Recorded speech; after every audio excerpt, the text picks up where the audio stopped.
What is up, YouTube? It's me, the artisanmc, and you have now embarked on the hero's journey. Hit the like button on your way in, and please support the stream if you feel so inclined.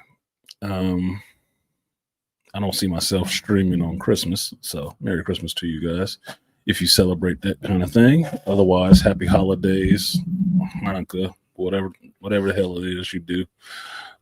Be in the spirit of the time, which is to be decent to people, not just about gifts, but be decent to people. Let your better angels work in your favor, as opposed to the other ones.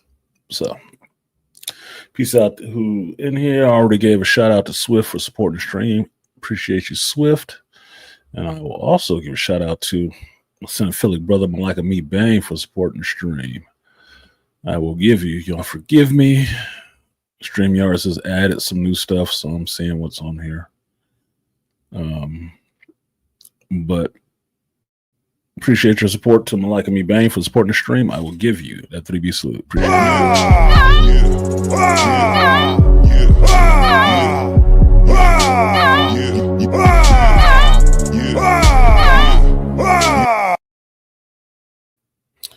All right. Let's do that. Let's see who in here real quick. What's up to the Kang? Just came through. Don't see what that is. Excuse me. I don't know why I'm about to yawn right now. Shout out to the Woo Beast. He was in here earlier. He probably dipped out. Shout out to Charles. Shout out to Swift, supporting the stream as well. Appreciate you, Swift. He said the Geek Sunday. Yes, the Church of Geekdom is open today. Shout out to Andre the Maple Leaf. Said good afternoon, good people. Good afternoon to you, Maple Leaf. And I just did Swift already. Malika Me Bang came through here. Said peace, family. Peace to you, sir. What else we got in there? Trust is in the building. She said Merry Lipsmas to you too.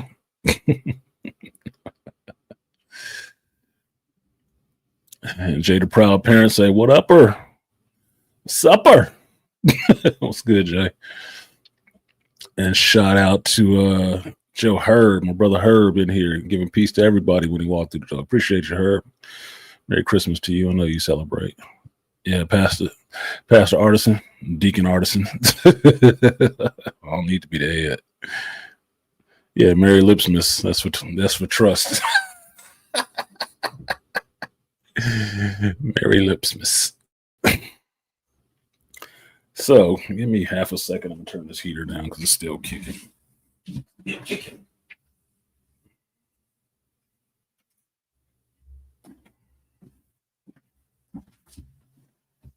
we go. I'm trying to get it to the right temperature because I don't like being cold. I can't stand being cold. So, it's just when you in historic buildings, that is an issue that you will have. Because they can't change windows. They should change the windows. Probably ask for more money if you change the windows. Just saying. All right. So, link is in the chat if you want to come up and talk about the topics. I did put out a watch list this week. So, if you look on the community tab, you'll see a list of shows that I was going to talk about today that I watched last week. This was for you to get up to speed, so I don't feel like, or you don't feel like you're being left out of a conversation. I gave you every opportunity to bone up and get involved in conversation. So if you left behind, it's because you choose to. It's not because we just left you out. What's good, Cyrus? CB in the building. He said, gang, gang. Gang, gang is right. And Darian Anderson. What's up, Anderson? What's up, D? Said, howdy, MC Artisan family. Long time no see. Happy holidays. Appreciate you, Darian. But or Darren, excuse me. MC Artisan is a different dude. He's a UK rapper. Don't really know who had the name first. I think I did because my page has been around longer, but he makes more videos because he makes music videos. And this shit ain't bad either. I've listened to it, so it's only two of us. So it's cool. It's cool. Andre ran up here immediately. Open panel will always have a leaf falling in. Let's get this out the way now. What's up, Andre?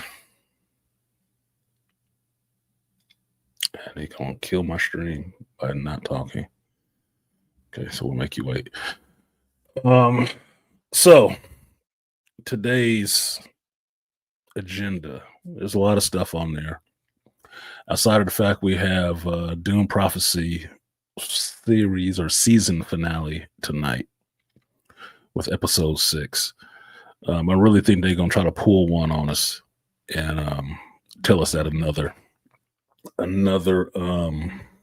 series is coming after this, because I don't see how they're gonna wrap this up in one episode. I really don't. You can sit back there and hold tight, Andre. So I really don't know how they're gonna do that, but I'm interested to watch and see what's going on with them. Creature Commandos, I end up doing 2 episodes of that because I forgot that the new episode drops on Thursdays. So I watched episode 3 and 4. Interesting. Some people making some big deal about what they saw in the background of episode 4, because all of James Gunn's stuff is tied together. Even animated stuff, it's all part of the same world. So whether you're seeing it animated or live action, is still happening in the same world. Okay, interesting. But okay, whatever. That's the same thing that Zack Snyder was proposing, right? Outside of Darkseid showing up, kicking their ass. So whatever. Super powerful chick that possibly never even heard of before. Not buying it. I'm not buying it. I'm personally sick of it. I don't understand how most guys who review comic books don't see what Marvel and DC have been doing, that every super powerful person that comes along now is just a chick. It's just a chick. I don't get it. I really don't get it. Watch that episode of Skeleton Crew. I put up the review, which did not get a alert. An alert didn't go out for that review, but I put that review up about 10 o'clock today, so it's up for episode 4. Those kids kind of pissed me off because they seem like some of the dumbest kids on an adventure ever. But like I said, the show is surviving because it hasn't done anything to piss anybody off, so it might just crawl under the wire for a while until it actually does something to ruin canon, but it hasn't done anything like that yet. What up, Dad Set? Dad Set in the building? Say greetings. Yes. What else we got? Yeah, Superman trailer, which I had my ideas on, which I thought was funny. That I did my review of the Superman trailer late, and a lot of the bigger YouTubers had already been out there and did theirs early, right? I dropped my review, and then everybody came back with a follow-up review. I thought it was hilarious because it just sounded like an echo now. I'm like, what?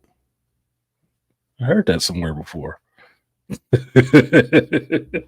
Whole streams. I'm like, whatever. What was the other thing I watched? I watched Ali Wong's new stand-up special, who I actually like. I really do like Ali Wong. She's pretty funny to me, even though she gets overly raunch. But I don't have a problem with Asian comedians. I don't have a problem with female comedians and being raunchy. I don't care. I like comedy. So if they're funny, they're funny. It's like rapping. If you can rap, you can rap. I don't care what color you are. My liking of rap is not based on what color you have to be to do it. It's not. It's based on if you have any skill at doing this or not. We know where it came from, who made it up. That's the important part. The other part is, can you actually do this shit? Plain and simple. And she's pretty funny at times.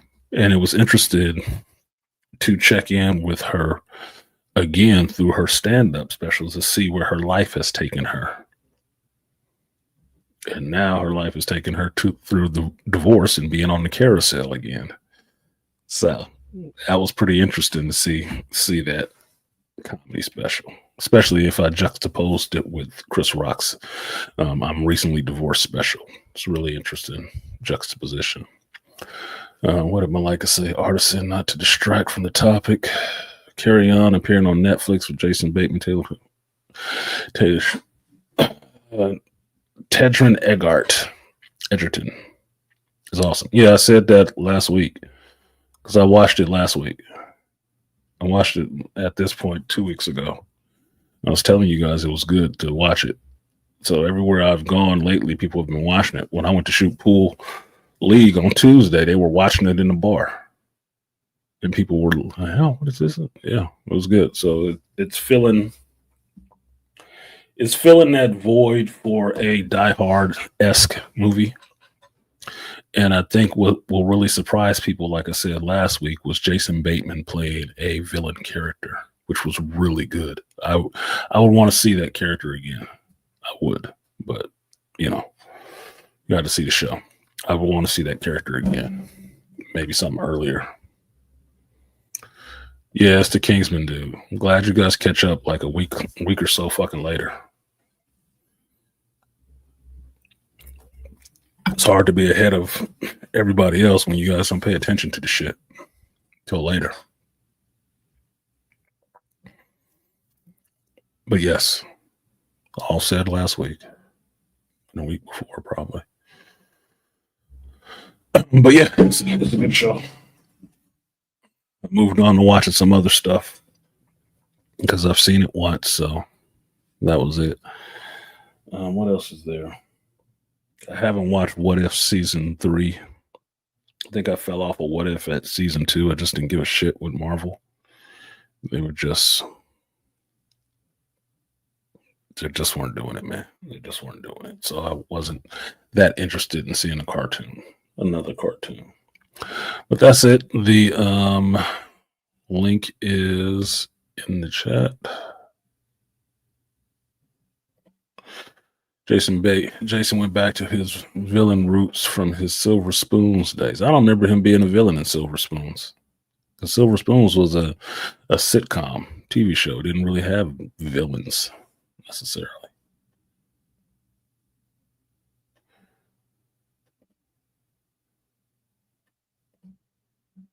Didn't really have that. So anyway, if you guys have seen the Superman trailer, you can jump in on it. I will say this about not the trailer necessarily. No, my bad, Maliki. Yeah, Disney is now canceled. Well, yeah, they deserved it. I told you guys I wouldn't feel bad for any of you if you canceled your Disney Plus. Told you I was pissed off that I forgot that I had an auto payment set up and they auto took $160 from my ass for a new year. I just didn't want to watch y'all for another year. Fucking lucky bastards. I forgot all about that shit. So I was looking at my account like, the fuck? Oh, Disney Plus, you motherfuckers. Yeah, got me. I've had an annual payment set up with Disney Plus since it started because Disney Plus started on my birthday and I wanted to watch The Mandalorian. And it was cheaper to pay yearly than pay it monthly. So I went Asian on that shit. I went for the cheaper value. It was more value in it to pay for the year, which I'd prefer some things. I prefer to just pay for the year and be done with it because I don't like dealing with fucking monthly goddamn payments. It was cheaper to do it that way than to actually every month remember or have stuff pulling out your account automatically every month. I don't like that shit. I really don't. It's fucking irritating to me.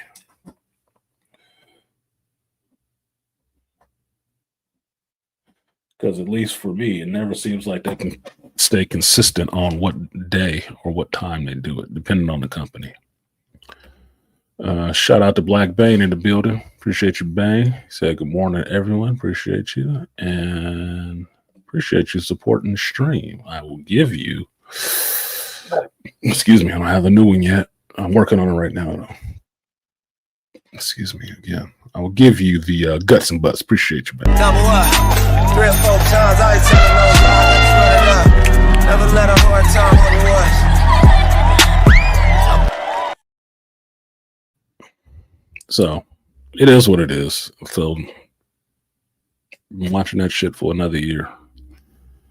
Do I think it's going to be better in the next year? No, I don't.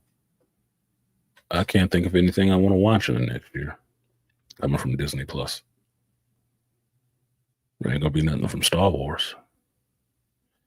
And Marvel is on fucking life support right now. With everything they're trying to stuff into Doom War to make you think that they really back on trying to get everybody back. No. You're looking at a bunch of people that seem like their career might be washed up after this Marvel shit trying to catch another big check. Because they couldn't catch one just doing their own regular movies. Which means they're going to bankrupt that motherfucker. And I am drinking the peanut butter whiskey today. Or bourbon. Because it's cold and I feel like it. Oh, look. Got on the stick. Shout out to Andre for, he said, the geekdom tax. Appreciate you, Andre. For supporting the stream. Do need to do it like Angry Man. Don't start this motherfucker until I get the right number of support. Then I'll start the show. And then not opening it up for a panel unless you get over what you need for that shit. There's reasons. Shout out to Andre. He writing in between, so I will give him the guts and butts. Appreciate it. Double up. 3 or 4 times. I ain't telling no lies. Run it up. Never let a hard time on the was.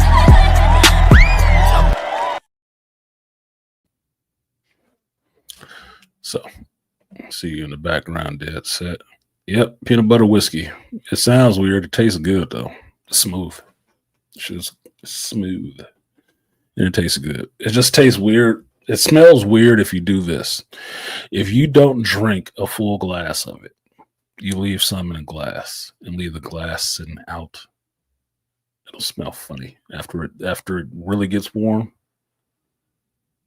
it'll smell funny. It don't smell funny right now. Right now, it smells good. You smell the peanut butter and whatnot. It smells fine. If I let that shit sit overnight, it's not good that way. Not recommended. But that has been the case with like Honey Jack. Like when I first started drinking Honey Jack, I'd fall asleep every time I poured a glass of that shit. Start sipping and be, The next morning, that shit is sitting in the glass still. Don't smell right. King Pears, yeah, they're bringing back Chris Evans. We were talking about that last week. I said the only way I'd want to see Chris Evans back again is if he came back as Captain Hydra. So they ain't said shit. I haven't heard anybody exactly talk about what they thought Chris Evans would come back doing. As far as me saying Captain Hydra, but what other way you gonna bring him back? Because most people was focused on the fact that Anthony Mackie was pissed off that Chris Evans was coming back. Which I said last week, he got a right to be pissed off. He ain't got his own movie yet.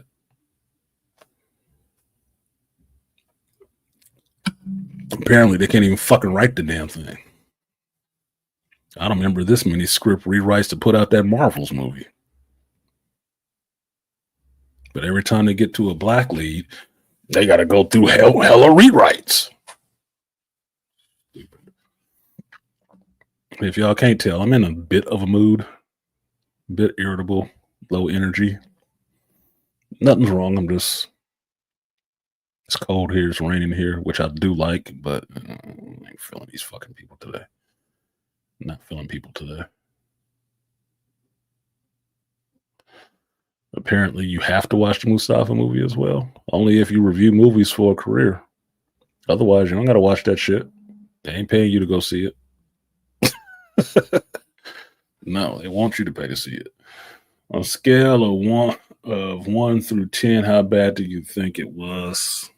It has to be for them not to be able to finish it by now. I don't think it's necessarily that it was bad. perish. This is what I think it was with that Captain America 4 movie. Number one is not Anthony Mackie's fault. I don't blame the actors for this shit. I don't. Who I blame for this shit is Marvel and Kevin Feige. Now, because they rushed to do this one, the title of this changed a bunch of times. The writing has changed a bunch of times. The one thing I hold to is when Anthony Mackie finally cracked, I think it was last year, early this year, where he finally started bitching and the reports came out that he was mad on the set because they didn't have a fucking script. Which means the way that Marvel was doing their movies were they gave them a bunch of outlines for action scenes. And that's what they went and filmed. They didn't really have a script. They didn't know how the shit went together. But when the scripts came out, or parts of it came out, they had to go back and shoot different shit. So it was irritating. They didn't have an understanding of what they're going through. And think about it this way from an actor's point of view. You're supposed to be doing this movie that has a beginning and an end, right? For your character. All you're filming is the little beats in between there where you're fighting this person, but you don't have any real understanding of what your motivation is for why you're fighting this person and how serious you're supposed to really take this fight. Yeah, the director could kind of tell you, but it's not really anything you can read and just process through. Then you have to go back and reshoot the shit because the studio doesn't like it, or they gave you some other pages and what you have doesn't work. So now you got to go back and change that shit. They were doing that shit multiple times. That would piss anybody off. Even a cool motherfucker would get pissed off about that shit. Like, what the fuck, dude? What are we doing? Give me the whole story so I understand what's going through this. What's the through line? It wasn't giving them a through line. It was just giving them bullet points to film off of. Like, what the I don't understand this process of, it's the conveyor belt, movie production where you just crank it out. Don't worry, just keep going. To film all of this shit and then piece it together later and edit it and stuff like that, that seems like it's a waste of fucking time. Especially if you don't have a clear understanding of where this is going. I mean, you'll end up with a lot of stuff that doesn't actually work together. There's no emotional impact to this fight because the fight was filmed 4 months ago before they even had a script to understand what the fight means. It's pointless. Fucking pointless. So, because the script has gotten reworked so many times because their focus groups didn't like it or didn't like something or other, and they really have a message they wanted to put in there because they were doing all that activism shit, the script has been redone multiple times by multiple people. That never sounds like a recipe for success. Which is why I was saying we probably need to get back to the point where we just have one creator on the shit, one vision. Because this character motivation by committee shit is dumb as fuck. It's not working. It is not working. Maybe you just need someone with singular vision. Just singular vision. You don't need multiple people with multiple different visions trying to all come to the table. Everybody get to throw something in the pot. No, maybe not. Maybe you need to just focus on one person having an idea and wanting to write a story and call it that. Andre, you cannot have two different spots in my behind. I mean, not my behind, pause. Behind the stage. So one of them has to go or I'm going to drop both of them. Just coming in and out. Look, man, I'm going to tell you like an old grandmother, stay your ass in or stay your ass out. You're not going to be running it out my door.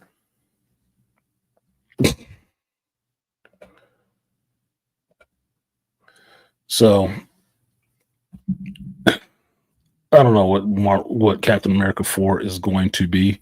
I assume it's going to be a movie. I assume I'm going to see Captain America, Captain Falcon, whatever you want to call him, in the shit. I expect to see the new Falcon in that shit, the Latino dude with Sam's old suit. I expect to see adamantium in that shit. And see them finally address the damn Celestial hanging out in the middle of the ocean. I suspect I'm going to see Red Hulk in the shit. I expect to see Giancarlo Esposito in this shit. Not who I thought he was, but what Sidewinder or whatever, whatever the hell else. He would have looked better as GW Bridges. But okay, that's what I expect to see. How good the shit is going to be, I don't know. I'm not down on it because it's a black dude being Captain America. I'm worried how they're going to do Isaiah Bradley since they got him like sleeper agent style on this shit, which is upsetting for me. Probably upsetting for Charles' ass, but I guess we'll see what it is. But other than that, I know this shit is going to get flamed. This Falcon has already been cooked, dude. It's already been cooked multiple times. I don't think it's going to have a good showing at all. Even if you watch the movie and you say it was good. Even if you watched it and you thought it was good, it's going to get flamed on the internet regardless. Regardless. The temperature and the coals are heated for this motherfucker. So it don't have a chance of doing good critically. Not a chance. And like I said, I don't blame Anthony Mackie for that shit. That's partly Marvel's part for the reshoots and shit like that. That's on them. Ain't got shit to do with Anthony Mackie.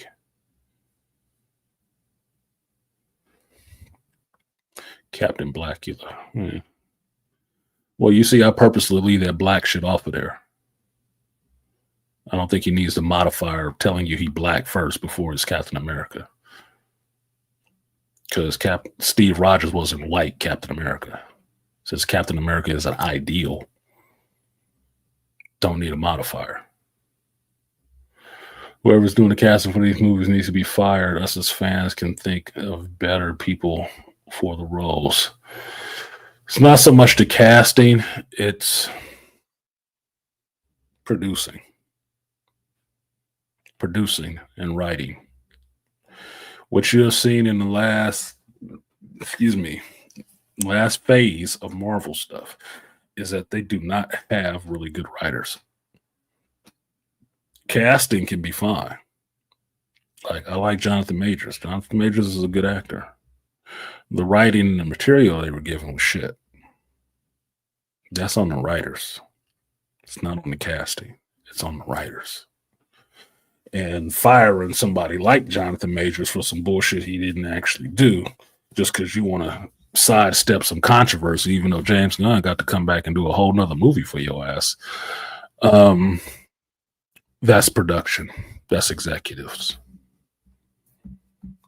That's who that is. That's the people that's there making these decisions. They're the ones that need to be recycled. So, yeah, Captain Caucasian was never mentioned when Steve Rogers had the shield. Never mentioned. By that rationale, it means if they gave it to somebody who was Asian American, he'd have to be, what, Captain Chinese? Captain Japanese? Japanese Captain America? Is that what you'd be saying? Fuck no, because you know it sounds racist.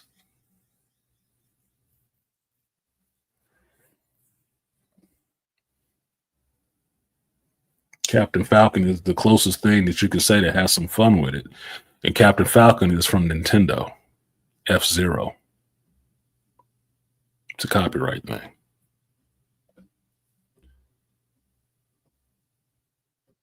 A good player needs a good playbook, and a good actor needs a good script. Exactly, that's it. If you ain't got a good script, man, look, you can only elevate shit so far before it's just sliding down your hand. That's it. Only so far. And there's only so much you can expect a great actor to do with shit writing. There's only so much you can expect them to do. So that's why I can't really blame them too much. They're paid to stand on a mark and remember these piece of shit lines and emote and put some energy into it. If they tried to do that on the screen, don't be mad at the dumb shit coming out of their mouth. They didn't write it. They did not write it. Yeah, Captain Caucasian. Captain Steve Rogers. Guess that's how we're supposed to do it. Captain Terry. Captain Terry. Yeah, Charles. Captain Teriyaki. So they can make them slurs. Oh, you can't be Captain America, boy. What you gonna do? What's the special for today? Fucking hell.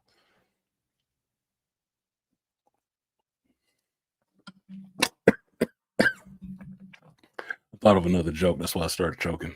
It was funny. I could throw on wontons and shit and not a shield. To be fair, Shang-Chi was a good movie until the end. Yeah, I liked Shang-Chi until the end. I didn't have a problem with Shang-Chi. But most of the characters they introduced in that last phase were all ground-based characters. That's why nobody seems like they up to the task of taking on a damn Doctor Doom. But that's, once again, that's Marvel's fault. That's Marvel's fault in the writing. The end of Shang-Chi when he had to turn into Naruto and take on a fucking dragon, I'm like, holy fuck, dude, I have no attachment to this thing. You could have ended the movie with him fighting his father and that been it. And leave that dragon shit for another movie. Because we've been going through the whole movie getting attached to him and his father. To get to the very end and see this goofy shit was like, yeah, it was cool special effects wise, but I have no connection to this dragon. I don't. I have no connection. It's the same mentality as they said with the first Blade movie, why they changed Lamagra from being this CG blood beast fucking thing and made it Steven Dorff instead, is that you didn't have a connection to Lamagra as this blood bag thing. You didn't. It didn't emotionally resonate with you in any way. Because for the whole movie, Deacon Frost has been fucking with Blade. When you get to the end of the movie for the finale, you want to see Blade kick Deacon Frost's ass. You don't want to see Blade start fighting some blood demon you ain't got no connection to that just showed up now. Like, what is this thing? Anyway, I'm out. You'd punch out. You'd be out of the movie. But that blood guy getting in Deacon Frost and Deacon Frost being able to, speed up and throw with Blade. Oh, yeah, they gave him a challenge then. You was all in for it. You was all in. Like, oh, he amped up, so what? Kick his ass. And then lost you at the end. Did he get his ass kicked by his sister? Shang-Chi ended up getting his ass whooped by a lot of girls in his own movie. But that's Marvel Phase 4 for you. That's what they did. You can't introduce a new superhero character that's going to be on the Avengers and have his little sister kicking his ass. And all she did was the Splinter the Rat treatment where I watched. And I got better than everybody else because I watched him do it.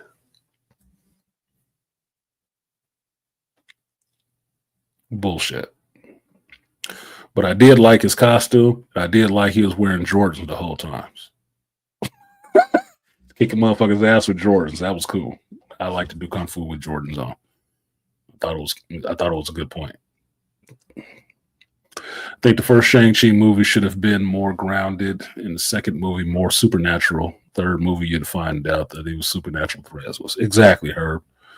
They could have rocked that Shang-Chi movie out completely if at the end it just led to his father.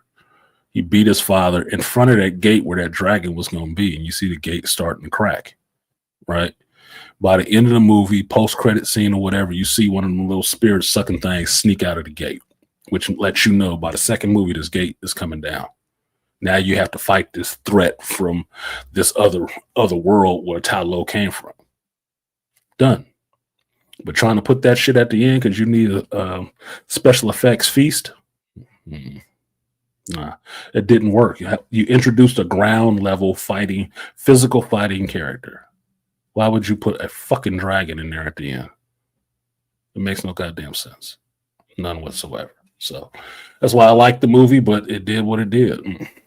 I don't shit on it. You never hear me talking about it like it was a terrible movie. I don't get that. I don't give a fuck about what Simu Liu talking about either, because like I said, they personal shit is they personal shit. If you got some problems with China and then you got some problems with him, look, that's y'all business. That's y'all business. What you want me to say about it? His job is to stand on a mark and recite these lines he memorized. He did that. I thought it was fine. It's personal politics. Is he running for office? No? Well, fuck him. He's an actor. They stupid when it comes to politics anyway, so why do I care?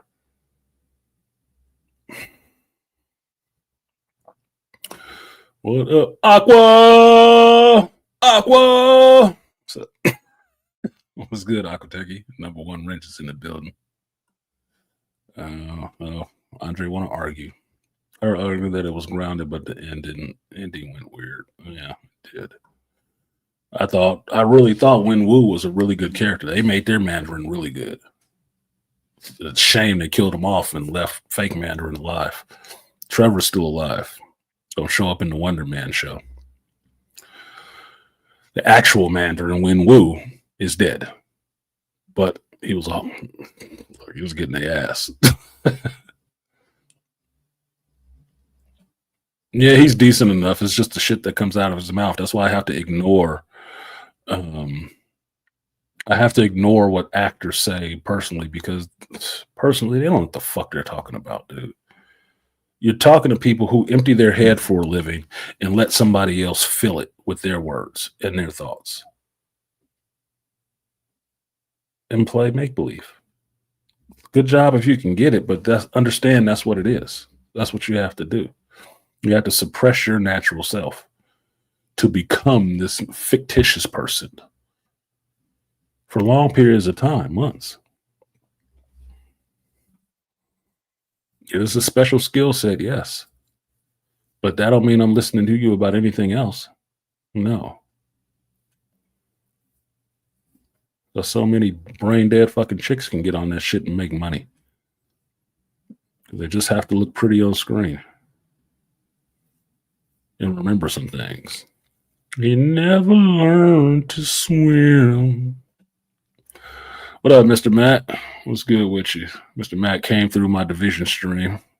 I was shooting shit and having fun. I almost did so this morning, but I figured I would actually have breakfast and do some work. What up, JT? JT came through that day. JT came through on Saturday. He was talking some shit, drinking some whiskey, playing some video games. It was fun. It was fun. Wen Wu was awesome due to the genius of Tony Leung. Yeah, Tony Leung was good. Oh, I read the wrong comment. Yeah, I like Tony Leung anyway. I liked him anyway. Seen him in some other movies. JT said Wen Wu was just a dad who wanted his family back. That's it. If you think about it, he was a grieving dad at that, missing his wife. His woman from a mystical fucking realm who he had babies with. He gave up being immortal for that bitch. Yeah, he was missing her and distraught. All the rest of that part, him kind of going crazy, I was all with that shit. I just didn't think you needed to see the dragon at the end of that movie. They could have saved that for a second movie. But if you don't think you're gonna get another date, you try to go round all the bases on the first pass. Like, no, man. Say something for later. Wait for it. Yeah, breakfast. I'm starving, but I'm too lazy to cook right now. I didn't say I cooked. I said I had breakfast. Hot water can make many a thing. I had coffee. I had oatmeal. I had toast. And now whiskey. And it ain't even 12 o'clock yet. So, call it what you will, man. Call it what you will. I said it was breakfast. Last day of vacation. Tomorrow I got to go back to work. So, get it in. And I'm working on Christmas. Beast, I don't like this image you got up here. Too much yellow. Beastly nerd, welcome to the danger room. What's going on, artisanmc? Not much. Do I gotta find a dark beast picture for your ass?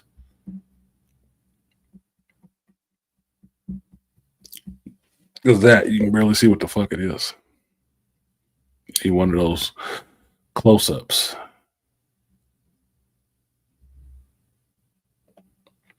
Herb said, are they making a Shang-Chi too? I don't fucking know. You know, the white geeks did not like Shang-Chi at all. They usually do end up having a problem with that shit. It was bad, but they usually have a problem with that shit when it's not a lead that they can get into. So I don't know if they make it a Shang-Chi 2 or not. They should, but it would be a repair job, if anything. Shout out to King Parrish for supporting the stream. Appreciate you, brother. Phone just finished restarting. So I will give you that 3B salute. Appreciate you, King.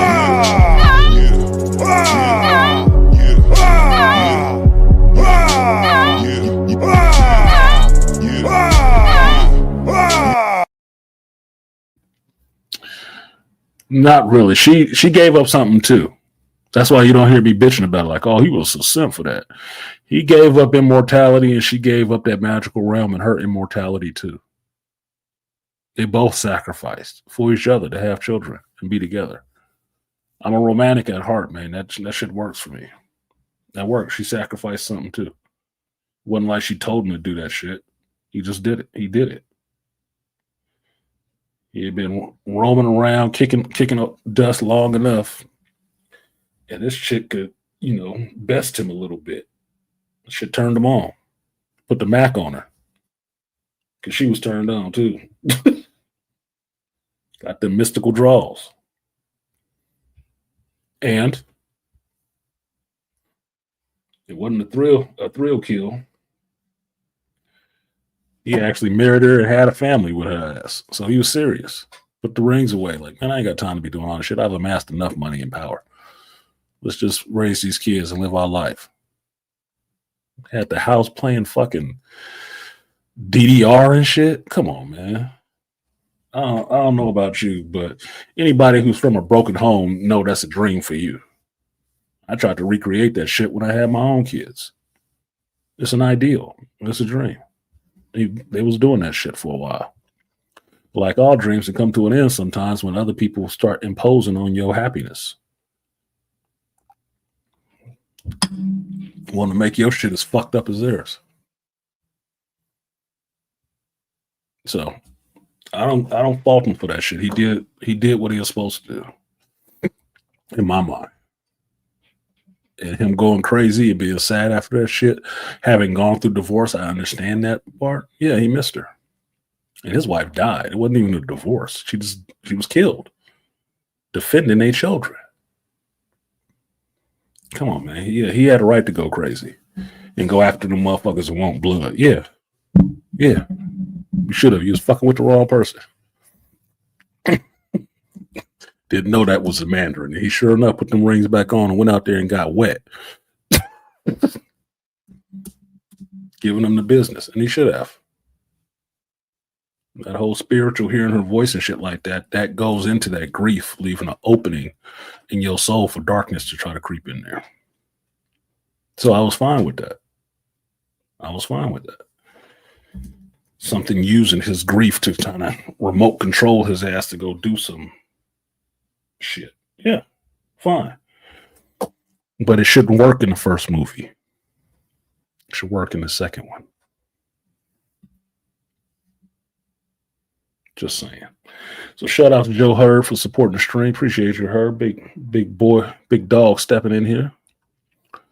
Dropping his jingle balls on everybody. I will give you the power of many. Appreciate you, Hurd. The power of one. The power of two. The power of many. The power of one. The power of two. The power of many.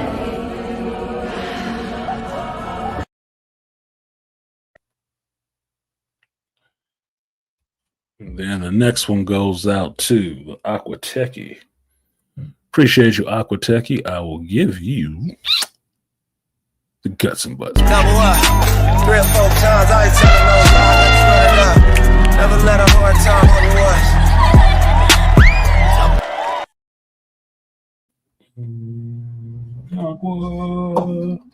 Aqua. Don't be mad, Aquatechie, when I put that clip up there and this voiced over. You gonna laugh every time you hear that shit. Because I'm gonna laugh every time I play it. If it ain't fun, why bother doing it? Just saying. If it's not fun, why bother?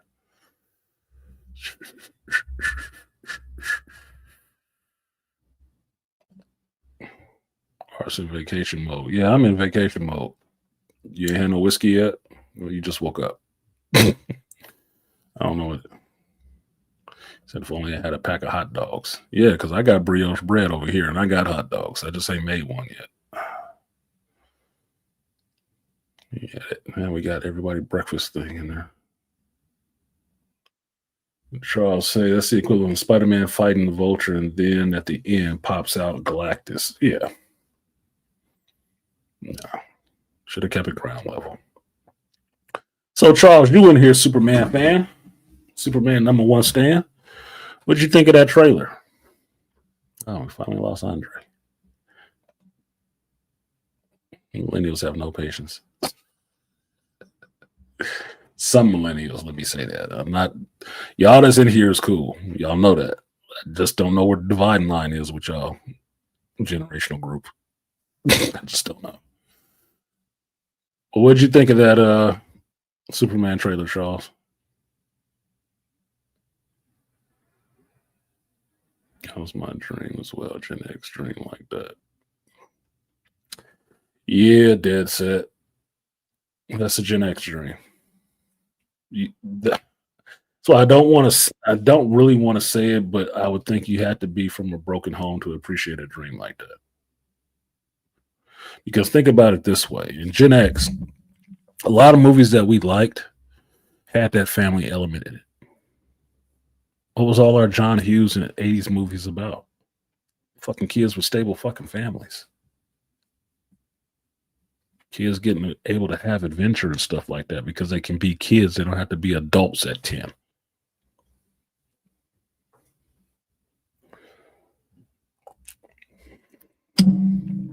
What up, Lion? I see you in the back. So yeah, I think it is a Gen X dream because most Gen Xers I know, even content creators that are on here, they all tried it. They all tried it. They all did.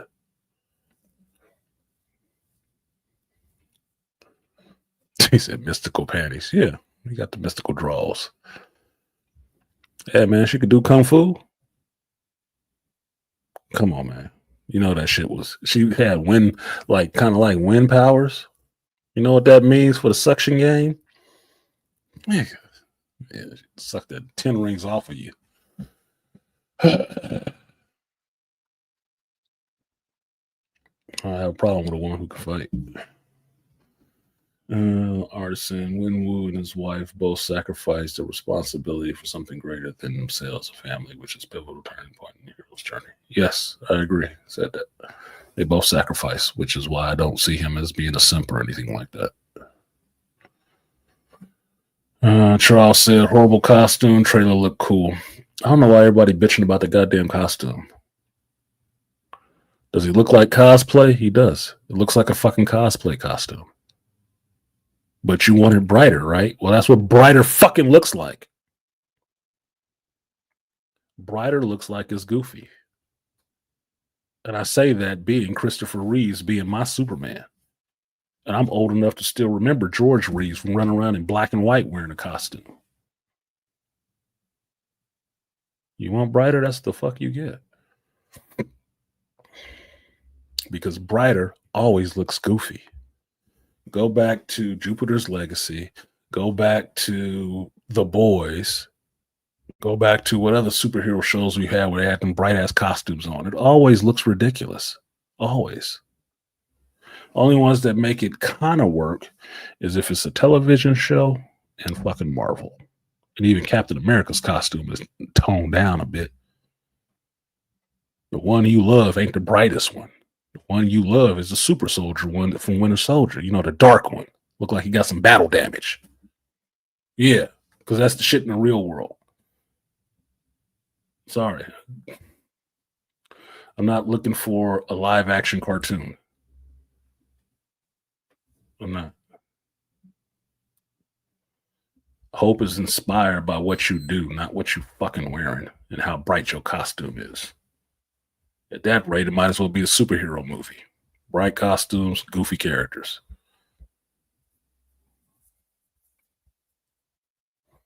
Let me say, fucking Peacemaker got a bright costume too. He goofy as fuck.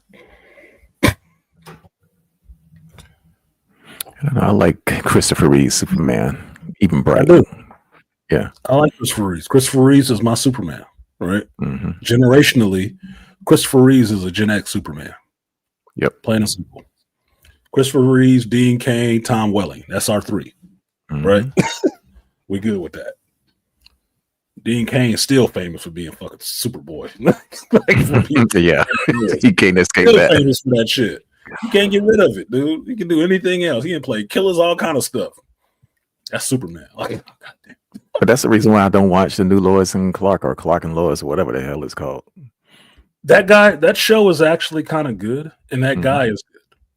I can't remember his fucking name for shit because, and this is what I was going through when I watched that Superman trailer, is like not getting this actor's name right. And I said, well, I probably shouldn't be able to get it right because there've been so many of them so quick in such a tight span. Like, Tyler Hoechlin. Tyler, thank you. Tyler Hoechlin. That don't even sound like a Superman name, dude. You got to have something to start with a C. Tyler Hoechlin. But yeah, I what's up, Ryan?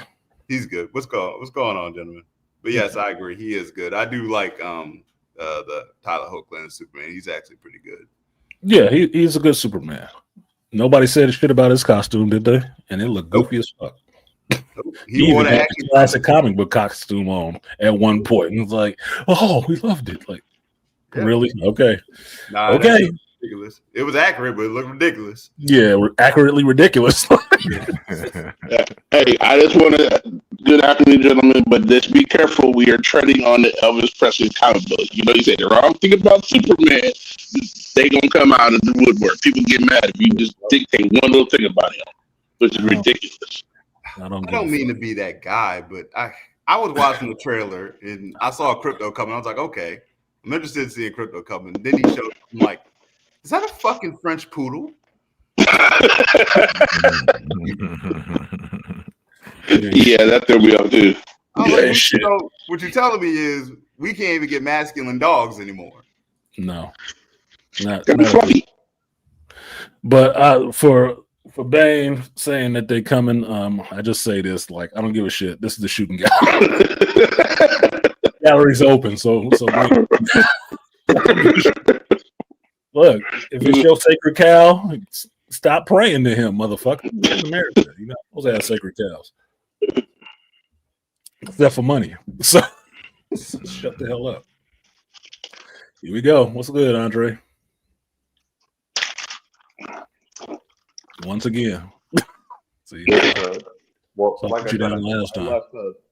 I left to look at the Superman trailer and just watching it, like, it looks like they're doing what they've been like doing with like recent like superhero movies. It's like, I'm not sure if it's like they're trying to humanize the character or whatever, but just showing him in like just such a weak position is what I got from that trailer.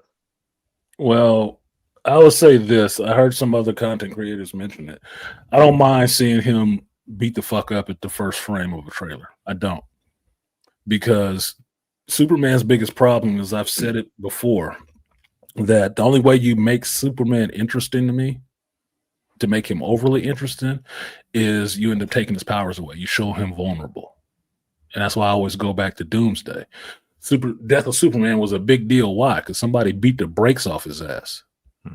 Exposed his main vulnerability. That motherfucker really can't fight.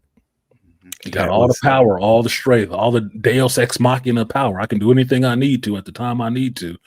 And somebody came and beat the shit out of him, beat that boy to death in front of everybody in a superhero community. That's why I love that story. That's why. I don't care that much about the Doomsday character, but it humanized Superman in a way that you needed him humbled. Another You needed him detail. humbled. That was a cross country ass whipping, by the way. No shit. He beat everybody. Anybody that stepped up to his ass, he was beating the shit out of. The fight started in Kansas. Yeah. It ended in Metropolis. That's what I loved about Superman 2 with Christopher Reeves, because he lost his powers. He's got his ass kicked in a bar fight or whatever it was. God and everybody was whooping on his ass, boy. Yeah. Lost in a bar fight. He got humbled. Like, yep. And what did he do? He got up. I got to get my powers back. Yeah, nigga, you do, don't you? Here's the crazy thing. Because traditionally, Superman can fight.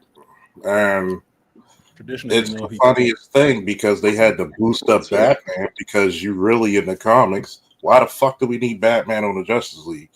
It kind of technically makes no sense. Because we kind of got a quantum computer right there in Cyborg, so you're not really the smartest guy here. You're just here. So we had to like write you into the story. Before they started backfilling Cyborg to try to make him smarter, he was just a cyborg. And being a cyborg didn't make you super fucking smart. It just made you part machine. That was it. It's like this when it comes to Superman.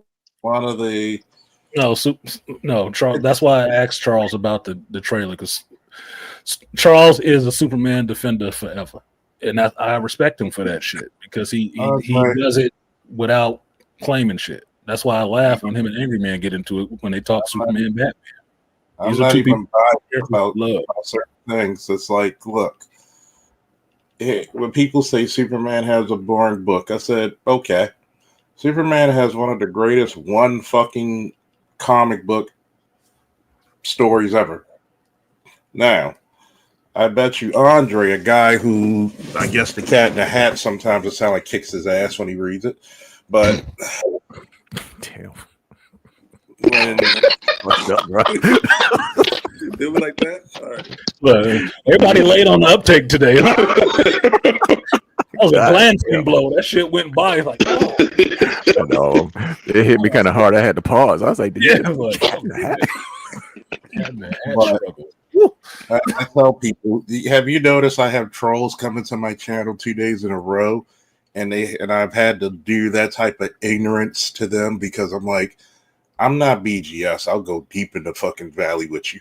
You know, he's nice about it. I'm just an ignorant nigga. The professionalism comes off with me. When you fuck with me, I'm gonna go 10 times harder.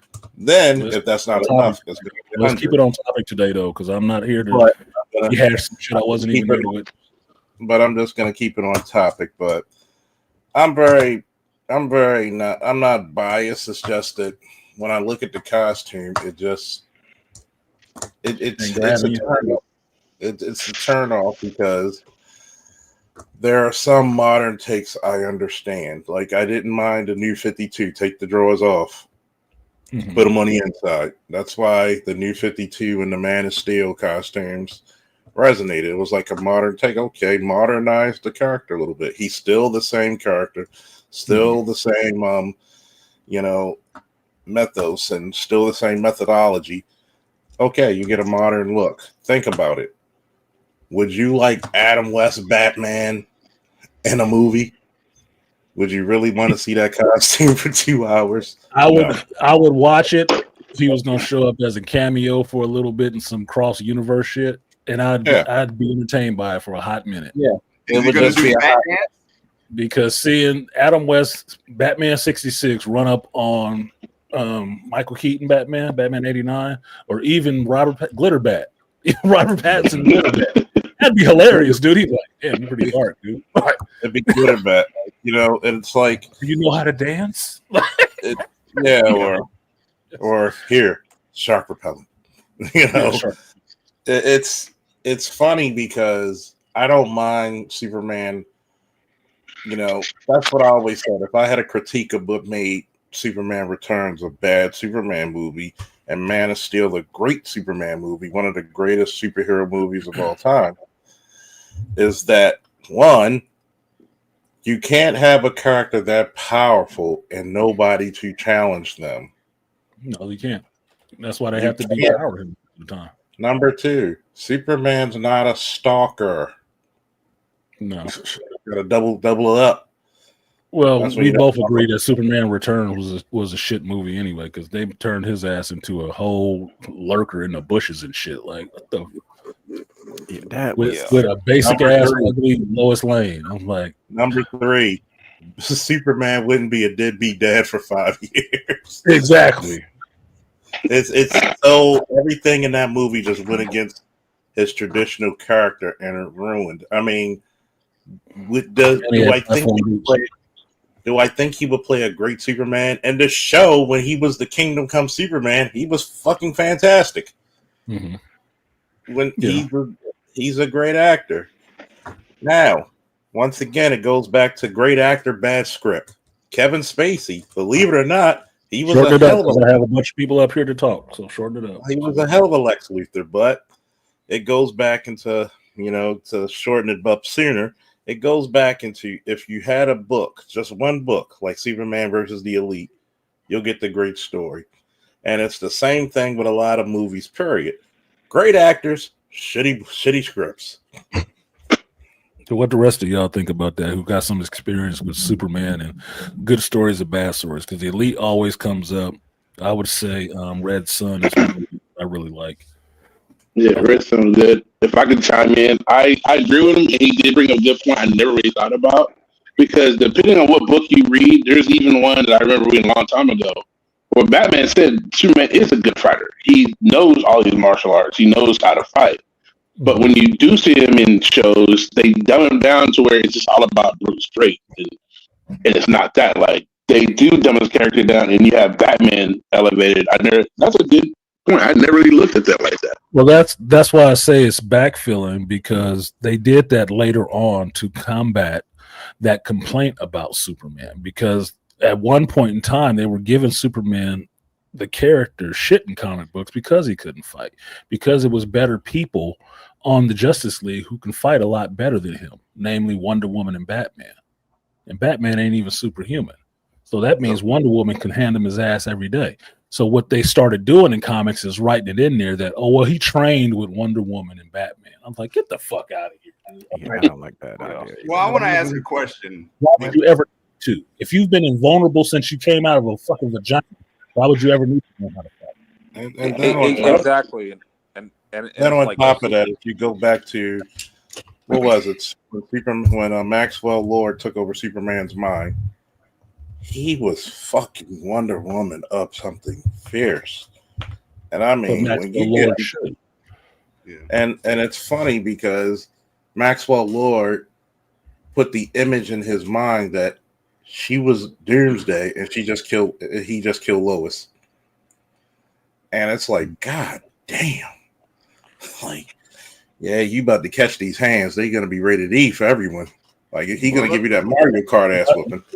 Yeah, but my thing on it is, while I like Superman as a character, I don't always put him at the top tier of everything. I just don't. It's not in DC Comics that way. That's not the way the character works. It's not who the fuck he is. Because if you want to laugh, like people talk about the New 52 Superman, the best entertainment I had out of the New 52 watching that Superman was seeing Aquaman take it to his ass. Yeah. Which was entertaining as fuck. Because Aquaman was beating the hell out of his ass. And he was still Superman. Same powers. He was young. He was a younger version. But then you start understanding who Aquaman is and what Aquaman actually is. Aquaman is a human. Well, he's not a human, but he's a hybrid, just like based here on Earth. He's like a Hulk. He's beating the shit out of him. Took it to his ass. I mean, Aquaman had one of the best comics during that run.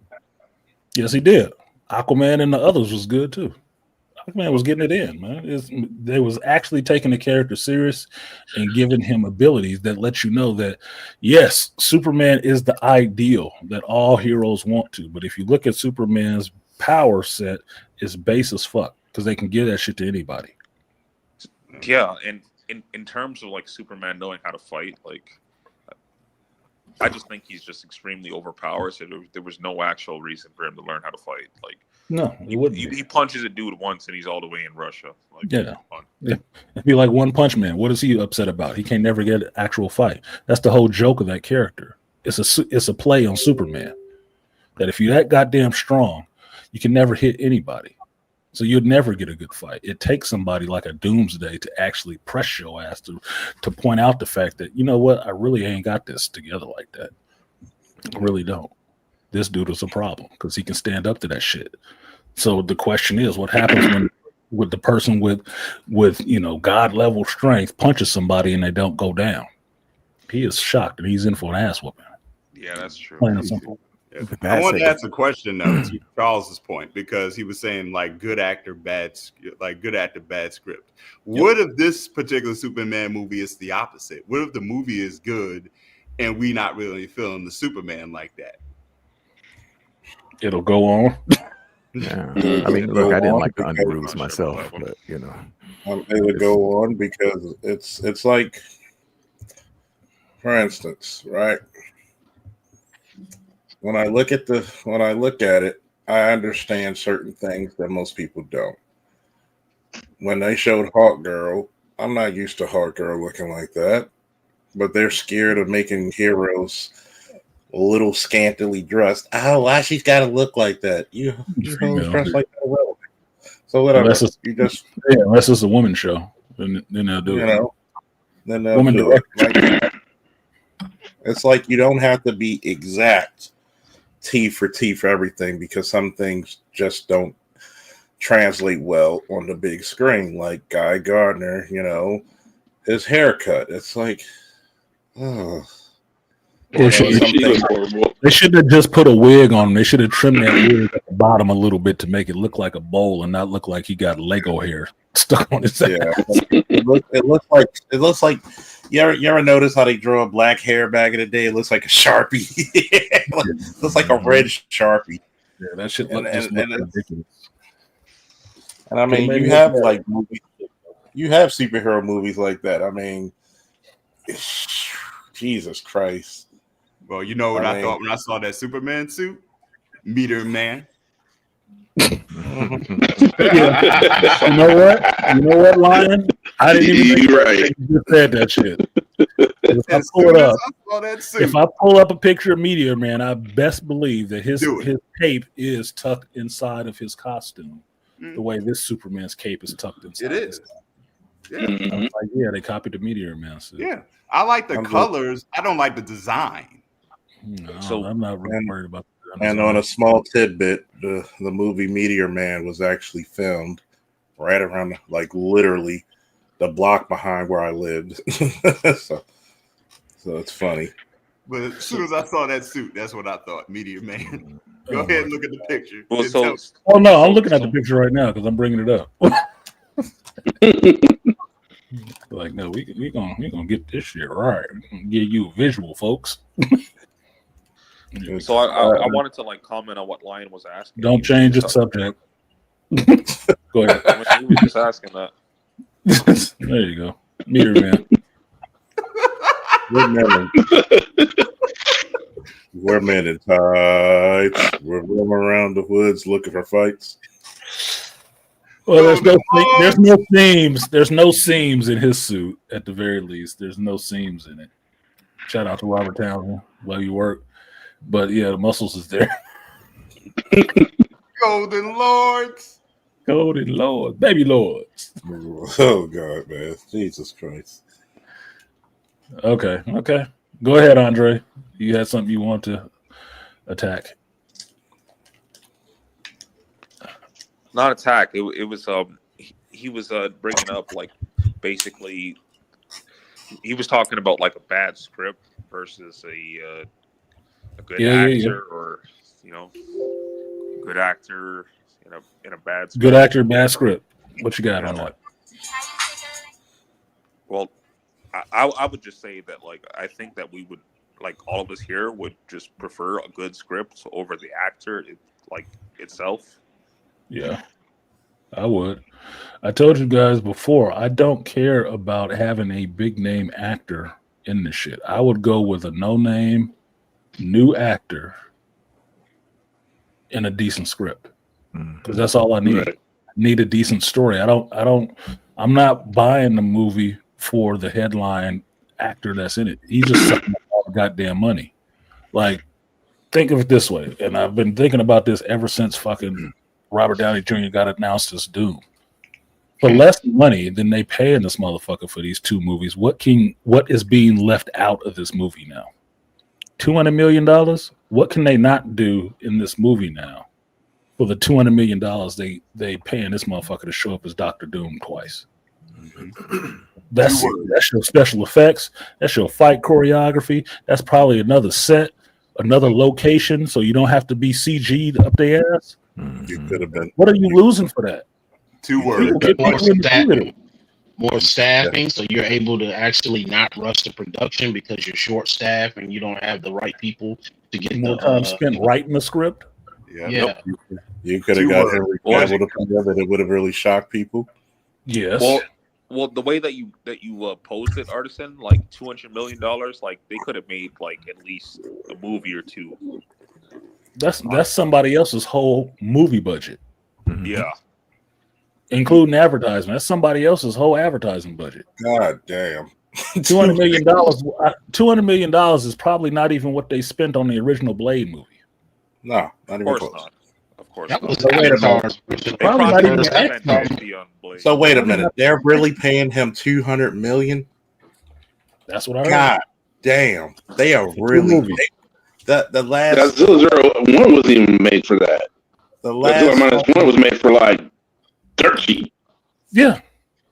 You Godzilla -1 was made for a hell of a lot less than that, and it did gangbusters money. You telling me right now? Are you What's up, shitting me? studio? Are you totally shitting me right now? Nah, he was one of the highest paid actors in 2023, 2024 because of him playing Iron Man.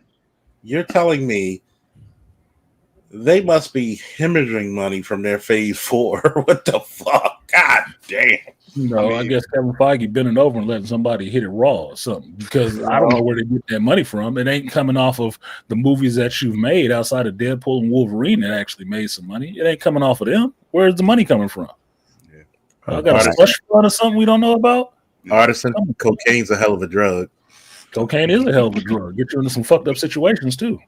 Well, I have a theory where that money is coming from. That's coming from other aspects in Disney. So that's taken away not just from the film, but from other areas that they need, like the parks and like the shows and merchandise, all the other shit. You've taken money from whatever little new products or whatever new movie that was supposed to be in production. Don't be surprised if that shit's been put on hold. Yeah, that's not necessarily a theory, because we already know that Marvel is under Disney's umbrella. When they ask for $200 million, hey, Robert Downey Jr., it ain't just coming out of their damn pocket. It's coming out of Disney's pocket. And Disney gonna pull the money from any of its subsidiaries it needs to pay that money if they want to, if they think they're going to get a return on that investment of money. But that was, common sense business shit. They haven't been doing common sense business shit for a while. So I don't know where the fuck it's coming from. It might just be coming off of Deadpool and Wolverine. Yeah, just like that's Moana.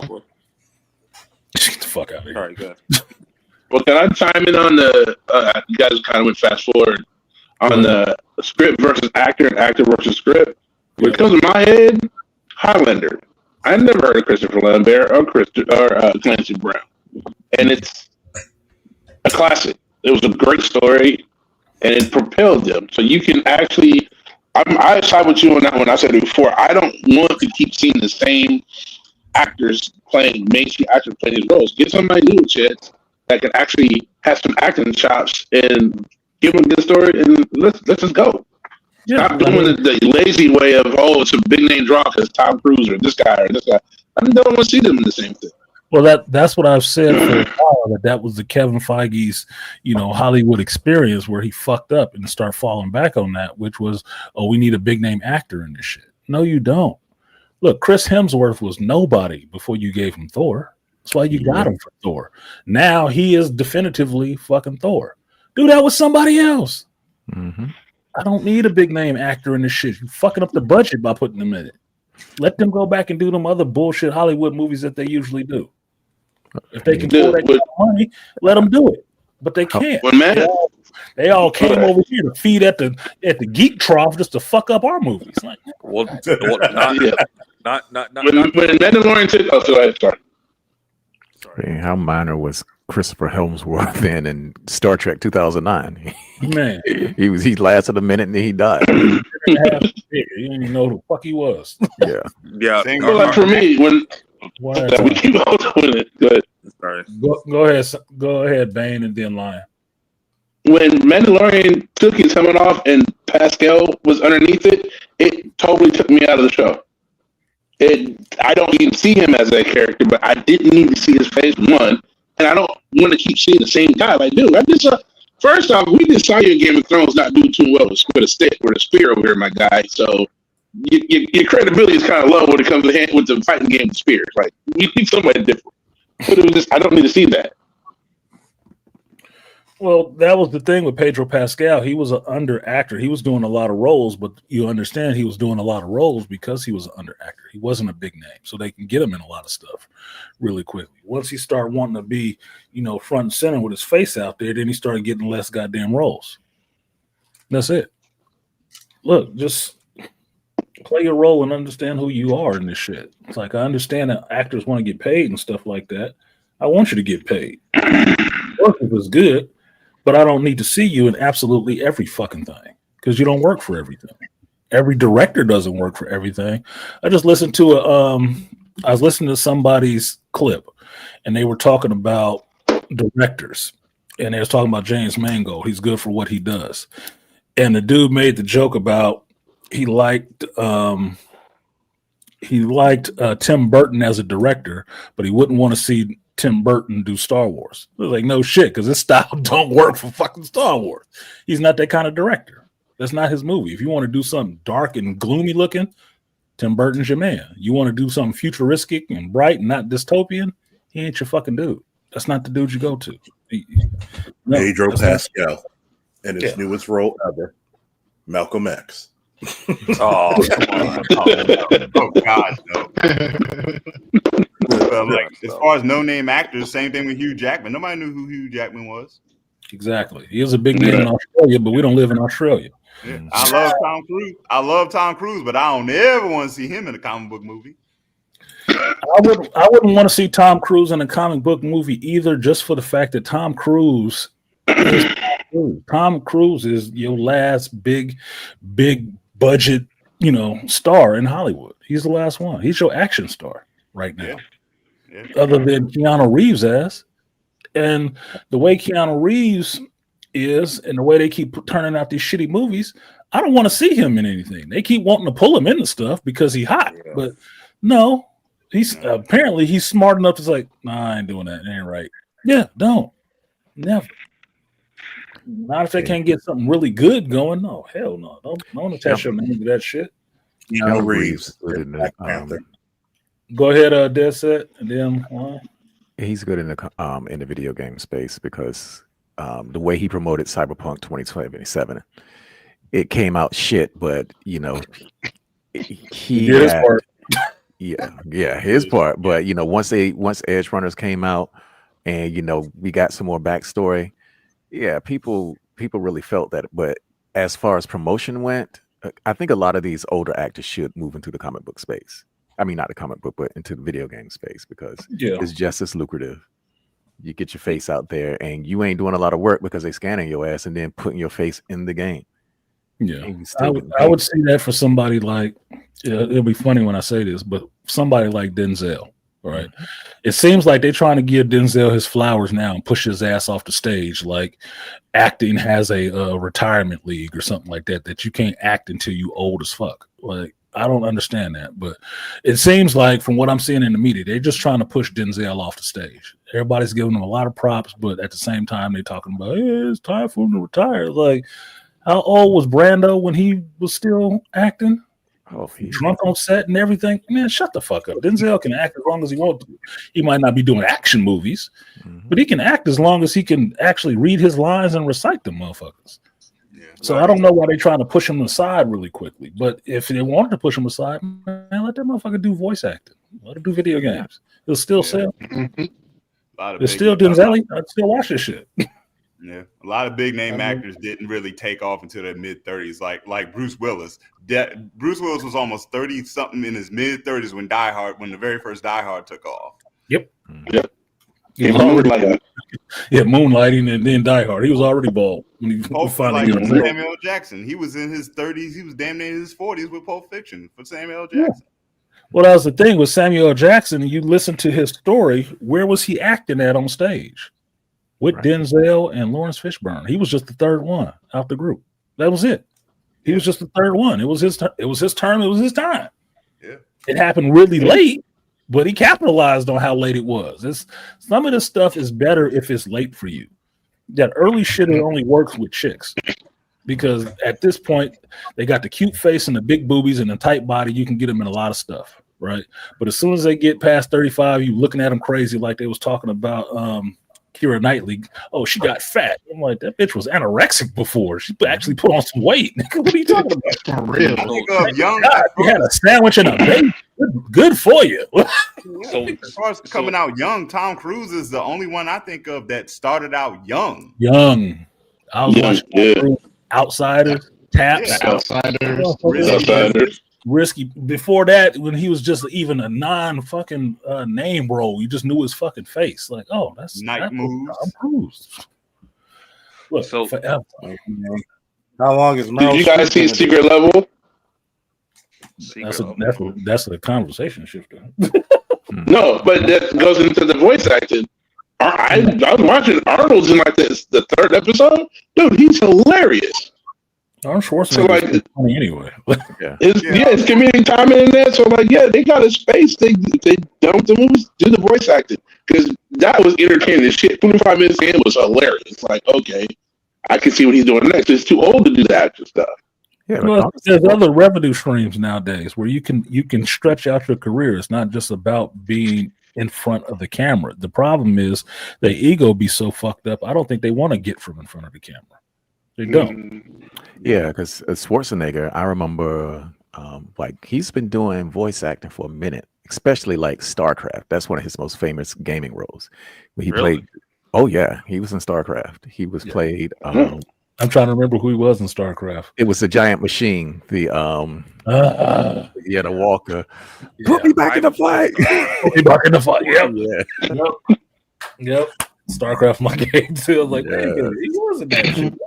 Well, you see what they do with shit. NetherRealm is real good about this with the Mortal Kombat games, where they go get you seeing actors taking over these roles and then playing these characters. Where you had Schwarzenegger. I think they got Schwarzenegger back this time to actually do the voice of his character in Conan. Because Conan is one of the DLCs in the new Mortal Kombat 1. Really? Conan's a DLC. And they had Van Damme, and then you also had I don't know if they got the dude to play. What was the metallic cyborg from Terminator 2 that was always chasing? What was it? Robert Patrick. T-1000. Yeah. Robert Patrick. Yeah, he's a DLC in Mortal Kombat 1 as well. But just like in Mortal Kombat 11, they was able to go get Stallone to do the voice of Rambo in that game. Yeah. You had Ronda Rousey do the voice of Sonya, so they're getting all these celebrities to come over and do voice acting. So yeah, that should be the next step for a lot of them.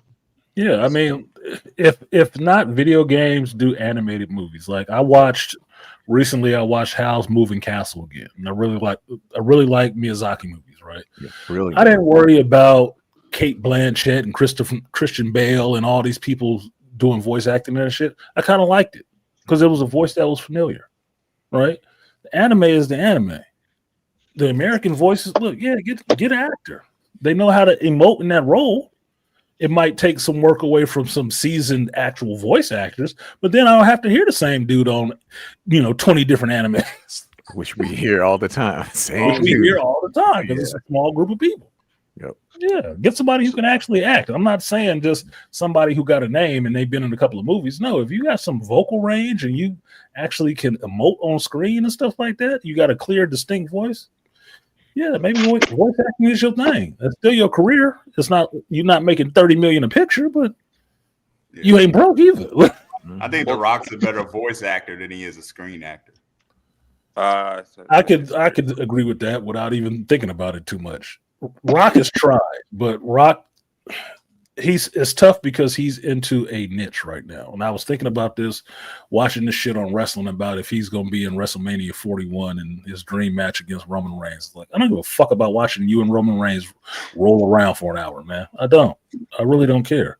I don't care that much about CM Punk, even though I kind of like him. I kind of don't most of the time. So, like, I don't know. I don't like these forever champions, man. Give it to somebody else. Like, it's their turn. Turn. Me too. I mean, The Rock, we watched you fought Hulk Hogan, and still you had one of the longest feuds with Stone Cold Steve Austin, probably one of the greatest feuds in wrestling history. It is. It's classic. But, you know, him being solely tied and actually showing that love to wrestling and always coming back, I can respect that about him. But because of that, he is still locked into a place where he's never going to get real respect for his acting right now. He's not, because he's never really that far away from wrestling. Like Dave Bautista gets props for his acting, but Dave don't wrestle no more at all. Nah. And I think that's what it is. Hollywood will keep seeing you as a fucking meathead at one point. Don't matter how much money you can bring to the theaters, because Rock will get people to the theaters, right? But they never give him respect on his acting because they're not giving him roles that actually stretch him in anything. So that's why I say he's kind of caged in a sense. I think Black Adam was the closest one that would give him some range, even playing the damn villain. And you saw how they did that, boy. They can't stop shitting on that fucking flick. Like, goddamn, there were worse things. Shazam, you know, Gods was Black Adam, and you don't hear that about as much. We don't talk about Ben Affleck and Daredevil either. Well, because there's a director's cut that exists, and if you watch that, but people don't talk about the director's cut though, man. Because people ain't seen it. People who've seen it talk about it. People who haven't seen it don't. That's why they don't know it exists. It's always a director's cut. True. I enjoy it. The Rock can be cool. Where all the story went. True. Yeah, where all the story ran. I swear to all God. the plot beats and shit like that went. I mean, look at the Snyder cut. Hey, exactly. Yeah, exactly. And I'm still not shitting on Josh Whedon because of that JLA movie. I told y'all before. The reason that JLA movie sucked ass is because of Warner Brothers, the studio and the studio heads who's running that shit. I don't blame Josh Whedon for that shit. Because if you like Angel, if you like Buffy, if you like Firefly or any of that shit, that's all. If you like the first Avengers, that's all Josh Whedon. Don't give me this shit that, just because of this one movie, he's totally terrible and we hate his ass. No, you don't. That was Warner Brothers. That was standard affair for Warner Brothers. And you can tell by every movie that came out after that was equally parts of shit. Different directors, same studio heads. That was they fucking faux pas. I'm not blaming Josh Whedon for that shit. That was Warner Brothers that gave you that bullshit version of the Batman v Superman movie until you watch the fucking director's cut and it makes sense. Because that's what I had to do. I was like, oh, okay, it makes sense why they thought it was Superman because they set it up and then, okay, why the hell I didn't get this in the movie? Because I was mad as hell when I watched the director cut of that finally. That's usually why you watch. Traditionally, the reason you watch director's cuts and know the difference between a theatrical release and a director's cut is for that very reason. The theatrical release is what the studio wanted to put out. The director's cut is what the director wanted. And then when you get the director's cut, you get to see the difference. And it usually takes a shit movie and turns it into a better movie. Like, you should have did this one. This was the one that worked. Why did you put this shit out? Because that's what the studio wanted. You know, the executive ones that ain't creative, you know, the Kathleen Kennedys of the world who think because they put some money up, they know what the fuck a movie is. Why haven't they taken her out the pasture yet? Because apparently she got an envelope with some photos, and if she disappears, she goes out to the media. Something like it must be something like that. That's the thing. Yeah, well, then every 5 hours. She got photos of them at the Diddy party. That's what it was. Apparently. I mean, she must have had the casting call at the Diddy parties or something. I don't know what the fuck it is, dude, but it's something concrete. It's something concrete. It says, how do you get the Epstein Street or something? God damn. No, she got that shit made out of Beskar, dude. They can't get through it. They're not doing shit with her on nothing. Like she's just gonna be there. Like that's what I said. Like what was it past? October's past. That was supposed to be her last contract. Have you heard anything? You heard her leaving? No. Guess she's gonna be there another year or so. Wait a minute, but isn't Disney? Come on, man. Disney funded by BlackRock? Remember, because I'm thinking that a lot of these, because they got deep pockets, real deep. Yeah, they do. Brilliant. So it's only speculation on my part. Kids. Yeah, I mean, it's only speculation on my part, but as far as where the money is coming from and why you can't get rid of some of these people, I think that BlackRock has. They don't want you to. Yeah, they don't want you to. They're gonna pay to keep them there. It's fine. It's fine. I need to go back and rewatch Firefly's Serenity. You should. It's one season and it's fun. Mm-hmm. And the movie was fun too. The movie was fun too. You can watch them back to back. You can watch Firefly the show and then watch Serenity the movie and get the whole story because that's what it did, and you'll be fine. It won't take you. It won't even take you. It might not even take you 10 hours. Mm-hmm. And it's a good show. That's why one of the reasons I like Nathan Fillion. Like his character. It was a good show. But that's why I don't shit on Josh Whedon for JLA. JLA sucked ass. JLA had some of the same dumb shit in it that the David Ayer Suicide Squad had in it. Some of the same shit. Tentacle Beast from way back when. It's like, come on, man. What the fuck is this? Still a little bit of my disdain for that bullshit. Yeah, since you brought it up, that first Suicide Squad was terrible. What was terrible about it? I'm gonna challenge your young ass on. So, you guys know the history better than I would. Go ahead. Tell me what was bad about it. So my worst part about the movie was that Temptress bullshit. What was wrong with the Temptress? Because she looked kind of sexy, slinking around. And it's just like she would say that before she turned into her, and it was like that was corny as hell, man. Like the Enchantress. Yeah, the Enchantress. The part wasn't the corny part. The corny part was bringing her brother back from the other world, and then we have this whole CG thing that's taking control of people and making them into zombies and shit, or types of zombies and shit.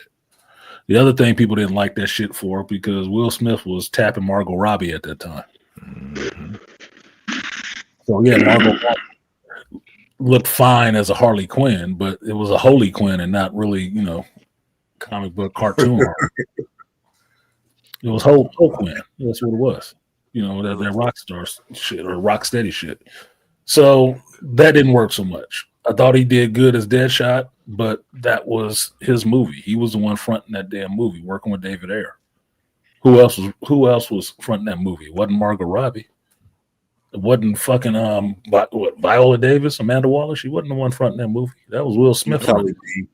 You telling me that Margot Robbie, the great thespian that she is? Yeah, right. Famous for showing her boobs and snatch on screen, and that was when she came to America. Before that, she was just in Australia, and she was a pretty face. And then that's when she came on America. Mm-hmm. You never saw Wolf of Wall Street? You always knew who's the newest actress on the block because they try to have their ass naked as quick as possible. Mm-hmm. And if they do it, they get some in Hollywood. They put them in some other stuff, a lot of other stuff. That's why you keep seeing Sydney Sweeney pop up every goddamn way. It was since Euphoria. Because if you look at Sydney Sweeney and understand the archetype that she is, big booby, young blonde, they have a new one every year. Nice set of knockoffs. That's what Hollywood reproduces every fucking year, dude. It's always the same. Show me Sydney Sweeney's really great acting role. I was surprised to find out she had already been doing sex scenes before any of this Madam Web shit. I'm like, oh, what the fuck? Mm-hmm. God damn, dude, that's a lot. Most notable was playing the high school. Fucking a best friend, boyfriend. Look, so you wonder why people want to see her more movies and shit like that. Yeah, they want to see you getting banged out. You sure you ain't gonna be in the 50 Shades of Grey remake? I didn't know Margot Robbie pulled a Sharon Stone. See, I didn't know that much about it. Yeah, if you watch Wolf of Wall Street, that's what you see. I mean, I watched Wolf of Wall Street, so I knew about the scene, but it was just like I didn't even make that connection. It was just like, yeah, the one that's pulling now is Florence Pugh. She's trying to pull a Sharon Stone. Oh, because that's what Oppenheimer. Yep, Oppenheimer. Yep. Butt ass naked and stuff like that. I wasn't mind seeing it, but little boobies do what little boobies got to do. Mm-hmm. But every time I see her picture, she looked like Sharon Stone. She got her same haircut. I'm like, oh, she following this role. I guess you don't want to do Police Academy movies, huh? So what you're saying is we need to give a Fatal Attraction with her. That was Oppenheimer. She died next year. Yeah. I have been indulged in the Farscape 2016 marathon. Yeah, Farscape was good too. Somebody else. I think it was Nerdrotic was watching Farscape all over again. So yeah, Priest to you, Rainfire. I appreciate you supporting the stream. I will give you a 3B suit. Double up.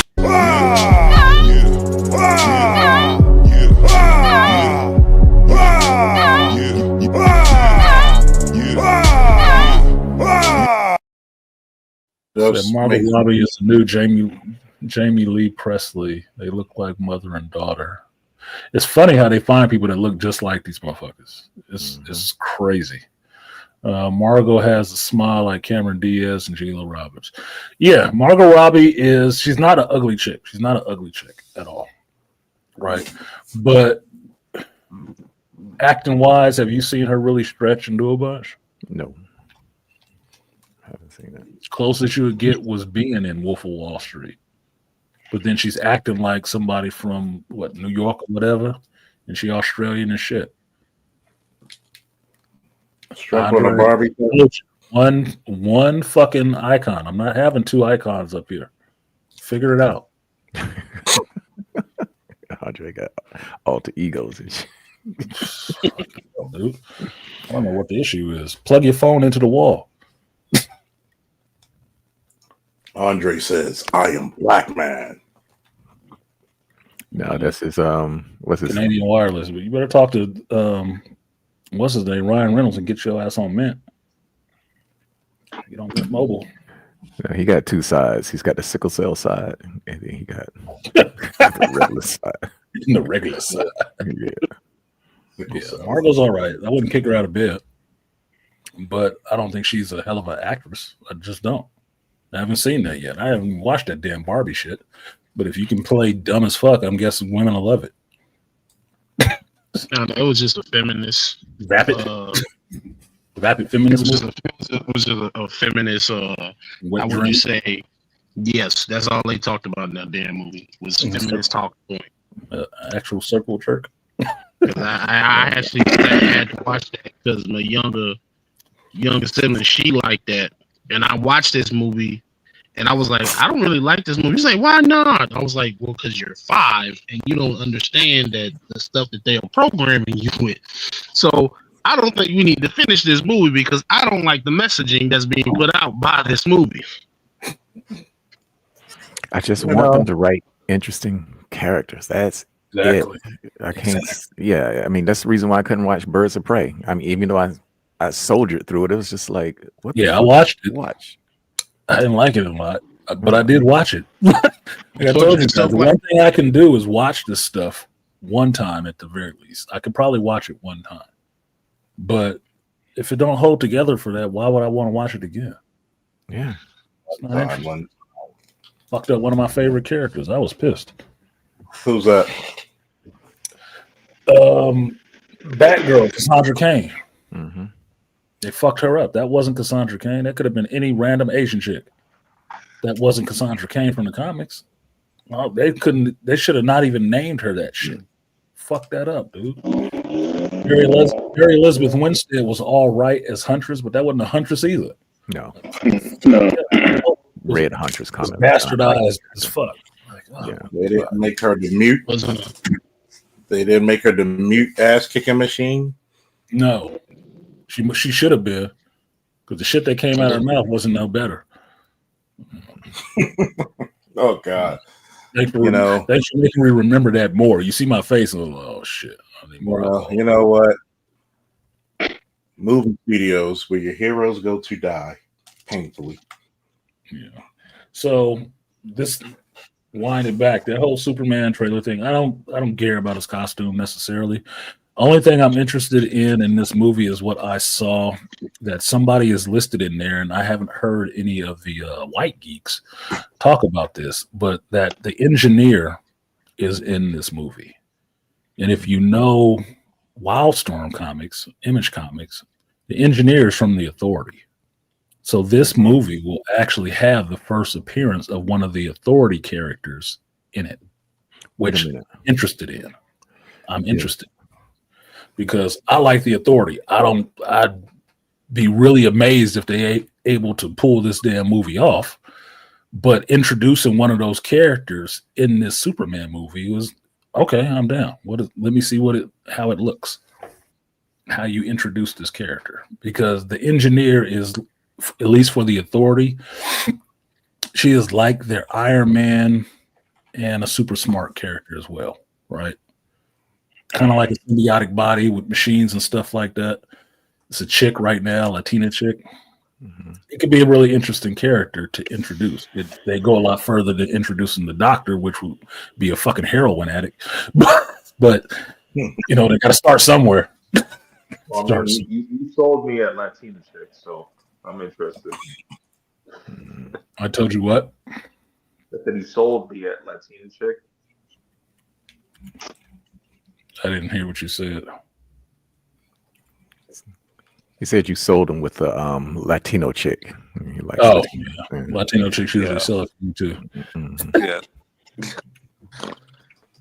One thing I want to drop back a little bit too, because I remember when y'all were talking about the Superman can't fight, and something just kept popping into my goddamn head, because I like the fact that Superman could not fight. That gave him some depth for me.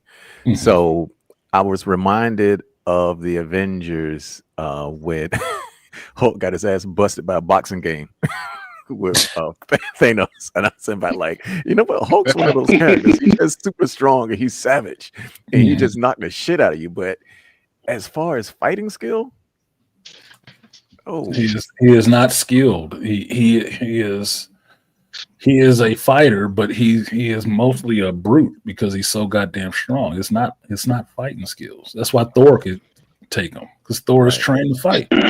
That's why. You mean to tell me Bruce Banner was trained to fight? Get the fuck out of here!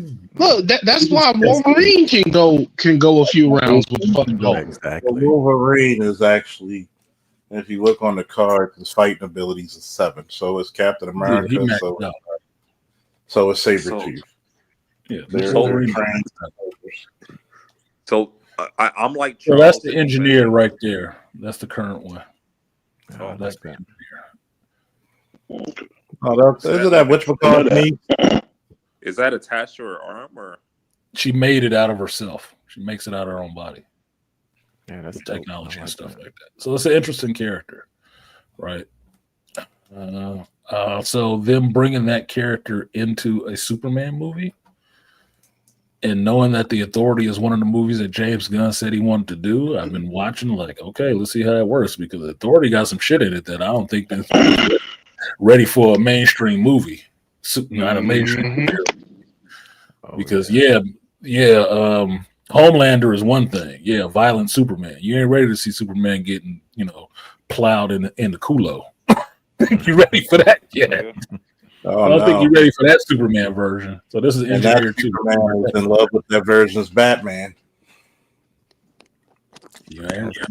That's a great. You ain't ready to see Midnighter bending over Superman, a Superman, or Batman swinging from a chandelier with his white underoos with his tidy whities on. You don't want to see them pitch hitting each other. Oh God, no. Yeah, this is not Hero-gasm, okay? This is way before Hero-gasm, man. They make Hero-gasm look like goddamn. And y'all didn't even see the real Hero-gasm in the comics. No. Wasn't it like a 4-day event in the comics? There you go. That's the Authority team. Oh, it's sexually frustrated Batman. He ain't frustrated. Frustrated. He got his man right there. One with the glow around his head. He just doesn't like it when it's his turn. Yeah, and fucking Swift. I think Swift is a lesbian. So there's a lot of stuff in here that would be challenging for a actual movie. I'm sure James Gunn would want to play with the shit because it's right up his alley. Some weird shit to do, right? But all these characters have something kind of off with them. All of them. And they obviously gonna change engineer costume because you see how she looks. She don't wear clothes, dude. This is what she look like. So good luck. Good luck. Don't fuck it up. The good thing is the tech is there now. So I mean, because I know with the Silver Surfer, they did as much as they could. Oh shit. And the chick they got, she not ugly. Maria Gabriella. She ain't ugly. Slight in terms of small, but I guess we'll see. I thought you were cutting down so you get them half size. No, that's already more. That's already more than that. Like the half off chicks. Like the half off. Nice little thick midget. Little thick midget. Like double D's, they're just closer to the ground. Wow. Okay, so what else do we see? As a fighter, Hulk has better hands than Clark. I wouldn't say that. Bullshit. I wouldn't say that. I wouldn't say Not making up cute as you could go. Hulk is a brute, dude. Yeah. Hulk is a brute, but he has the same problem that Superman has. That's why they love matching up Hulk with Superman. But in a fight like that, I would say that it's more than Here's the crazy part. Maestro might give him some work, but regular Hulk. No. Here's the priority part. When Superman fought Ultraman, he was piecing his ass up. Like God, he even told him that's still recent shit. You kill all your goddamn villains, your enemies. Me, I got to come back better. So he was hitting this nigga in pressure points, bloodying him up, kicked him in the nuts, beat him into the. That's still that same one story, though. There's still that same one story recently to give Superman that backfill of that he can actually fight. I'm not saying it's like this. I look at fighting like strength. Like, for example, Batman's strong for a human being, but he's not as strong as Spider-Man. There's no way in fucks that Hulk on a regular basis. Spider-Man got superpowers. Yeah, he do. But there's no way he should be on the level of the Hulk when it comes to strength. Same thing with fighting abilities. Yeah, thanks for that. You take Panthro seriously. Not a game. He meant that shit. JT said, after catching up on Creature Commandos, I'm ready for James Gunn's The Authority. I'm still kind of worried about him doing The Authority because I like the character so much.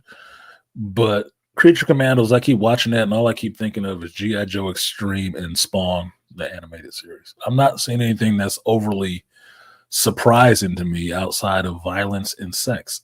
And I can watch anime for that shit.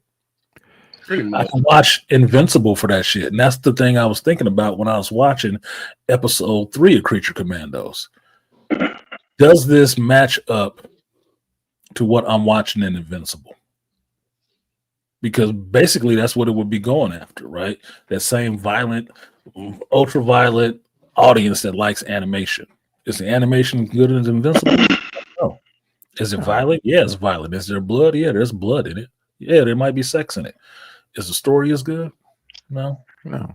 I mean, episode 3 was interesting with Robot Man or GI Robot, but it was only interesting when he got to the white supremacist meeting. It's like, oh, yeah, that was funny. That was funny as shit. Was hilarious. Lit their ass up. Nazis. Is there a chance to kill Nazis in there? See, I got that problem with Creature Commandos too, because number one, like I said, it's not interesting to me. It's just not interesting at all. And number two, the animation is what pissed me off, because look, it's like looking at a PowerPoint presentation. It's just like, dude, where's the skill here? Okay. I mean, I get it. You want to put some shit out, but you got to do better than that. Yeah.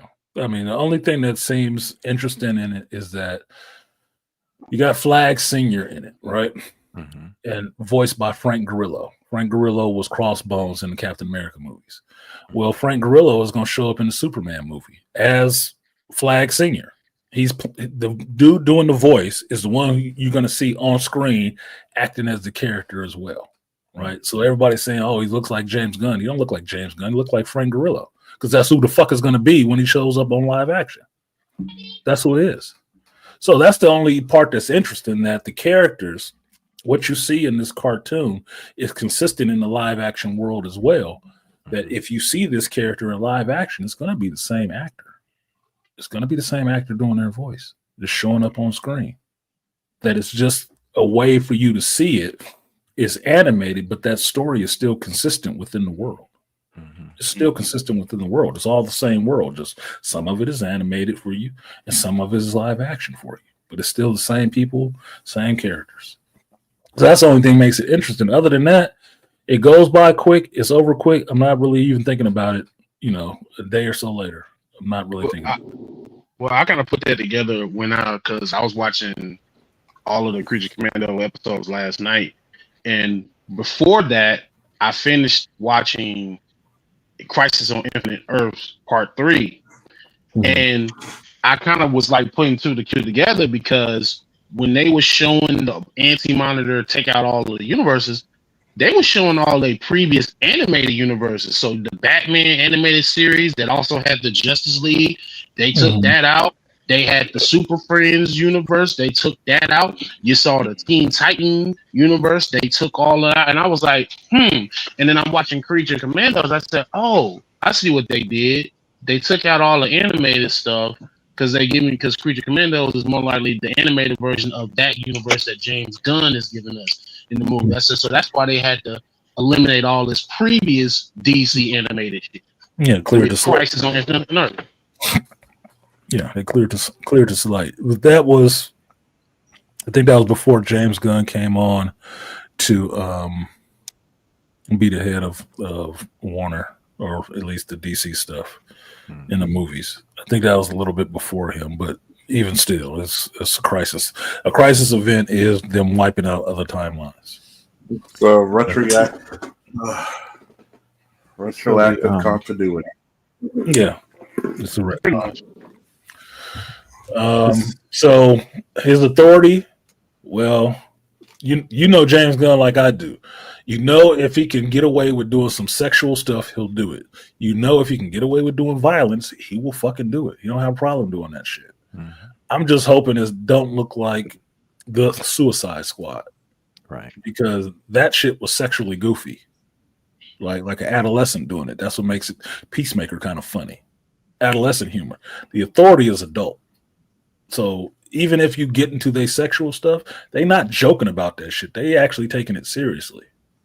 That's why when you have Midnighter and Apollo get his ass kicked by the fake Avengers, and they going back at that team again, they was talking some serious shit. Like, yeah, he beat up my husband, but you know what? We about to fuck these motherfuckers up. Saying on no being a sissy boy shit. Oh no, yeah, I might be gay, but nigga, I'm gonna do laps around this earth to stay in the sun, so I can come kill your ass. Like, it was serious. They're not playing with that shit. And that's what I want to see. I want to see it taken seriously if you're going to do it, because The Authority was a serious book. It was not fucking joking. Mark Millar wasn't joking when he wrote this shit. Come on, man. Let's just Don't take give it me serious. that bullshit that we got in Guardians of the Galaxy. Give me the actual serious comic. Exactly. A serious, actual serious tone. Can he actually do that? Yeah, that team, before they were Authority, they were Stormwatch Black. That was a hidden team that Henry Benedict's had, and he used them to just do kill missions. That's what the fuck they did. So everybody on that squad is a killer. That's why they became the Authority, because they gonna drag you to a better world, kicking and screaming if they have to. They ain't afraid to kill people, and that's what made that book such a fucking shock when you was reading it, because they was taking motherfuckers out. It wasn't, well, we lock you up, we'll catch you next time. Oh no, we catching you another time after this, homie. That's it for you. It's the end of the road. Gunn does a good job making you care about lesser known characters. Yes, he does. I agree with that. I guess I like the character work he does. Definitely keeps doing teams. Yeah. And that's what I like about James Gunn. I do like that, but that's why I worry about the Superman movie, because it's looking like a goddamn team movie. And I hadn't heard anybody review that shit before I said that. I hadn't heard that critique on it, because I told you, everybody did their reviews first. I did mine. Then everybody did another round of reviews. Look, Artisan, I hadn't even.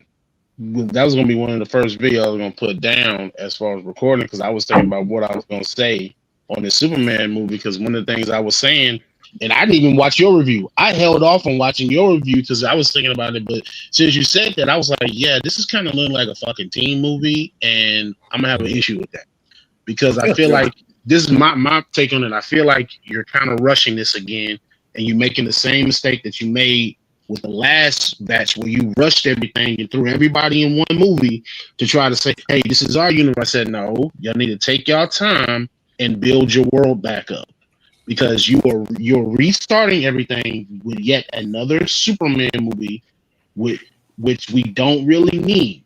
If you're going to start your universe back up, you needed to use another character. Okay, why didn't y'all use any of them characters that y'all pulled out minus Superman? And save Superman and Batman for, like, okay, when they show up, that's going to be your big ticket draw for like a later film. Because it doesn't work. Yeah, it doesn't work because Superman and Batman are DC and Warner Brothers' most marketable characters next to Bugs Bunny. And they can't do another DC character movie. They can, because they did Aquaman and they did Wonder Woman, and those kind of worked. But Warner Brothers always has to roll back to Superman or Batman. They don't know how not to do that shit. They never spent any time developing any of these other characters. That's why. It's the same. It's the same understanding. Like, why did Deadpool work when it finally came out? Because somebody finally decided to fucking do it. People have been wanting Deadpool forever.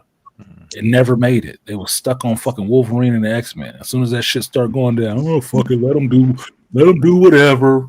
And what happened? Deadpool blew up. Like, oh my god, can we get more? Mm-hmm. But this is why I question this is why I question this actor playing Superman, because I'm like, you put all these characters in there.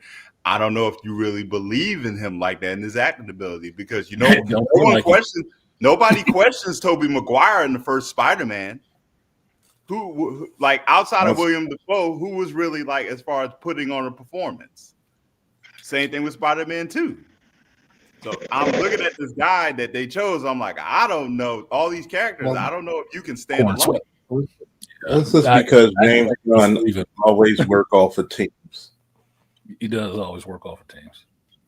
He can't do single characters, man.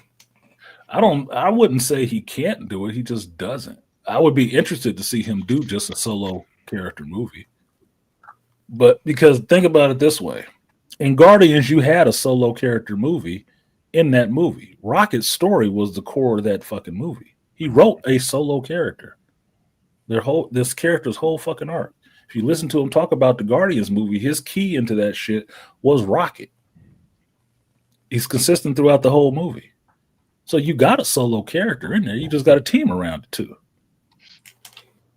So I don't know why he didn't. If this is supposed to be the Superman movie, well, what the fuck, dude? I've seen way a lot of people in here other than Superman.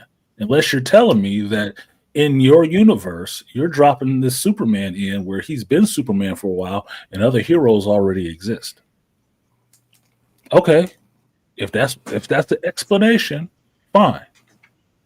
Fine, because if you look at the trailer, seeing Guy Gardner and them showing up, Guy Gardner and them are showing up at Stag Industries like they work there. And that's Superman walking from outside, getting hit in the back of the head with, I don't know, cream corn or whatever the fuck he got hit with. And then walking inside and then just being all sad and shit. And then Guy Gardner and them coming out there and shielding the glass so they can't see. What is he doing? He about to talk to his ass about something. Since he all emotional, they hate me. What the fuck, dude? I don't know. I can agree with you, Lion. The fact that they put so many other actors in there is like is basically saying you don't have much faith in your lead actor. But that's James Gunn's style is to do teams. So. But that's the same critique. But that's the same critique you had of Tom Welling. That was the same critique of Tom Welling when this last Spider-Man movie. So I'm like, are we doing this again? Well, that was the same critique with what's his name? You're talking about the Spider-Man. Yeah, Tom Holland. Oh, I thought you said Tom Welling. I heard Tom Welling, not Tom Holland. Because Tom Holland ain't strong enough to pull a whole movie by itself. He hasn't done one yet. Exactly, but I'm saying the first one pulled off of Michael Keaton. The second one pulled off of Jake Gyllenhaal and Nick Sam Jackson. The third one pulled off the other two Spider-Men. Like, goddamn. Are we doing this? In addition to everybody else who showed up. Like, and then he wanted more money. Like, man, motherfucker, do a movie by yourself first. Yeah. That's my critique of this one, because you got all these characters. I'm like, does he have the acting ability to be Superman? Well, he might. I guess we'll see. He might not be a draw. We don't know who he is yet. Yeah, we don't see. That's the thing. But it's just a teaser trailer. Up with this, well, we don't want a new actor because it's no draw. Look, if people are into the character, do you want me to buy the character or do you want me to buy the actor? Because I'm showing up for the fucking character. True. Yeah, RDJ is going to be Dr. Doom. I'm not showing up for fucking RDJ. I'm showing up to see how you do Dr. Doom, dickhead. That's the problem. You're overpowering the actor. You're overpowering the character with the actor. I don't give a fuck about the actor. Long as I get an accurate depiction of Dr. Doom, I don't care. But you want me to be, look, it's RDJ. Okay, so what?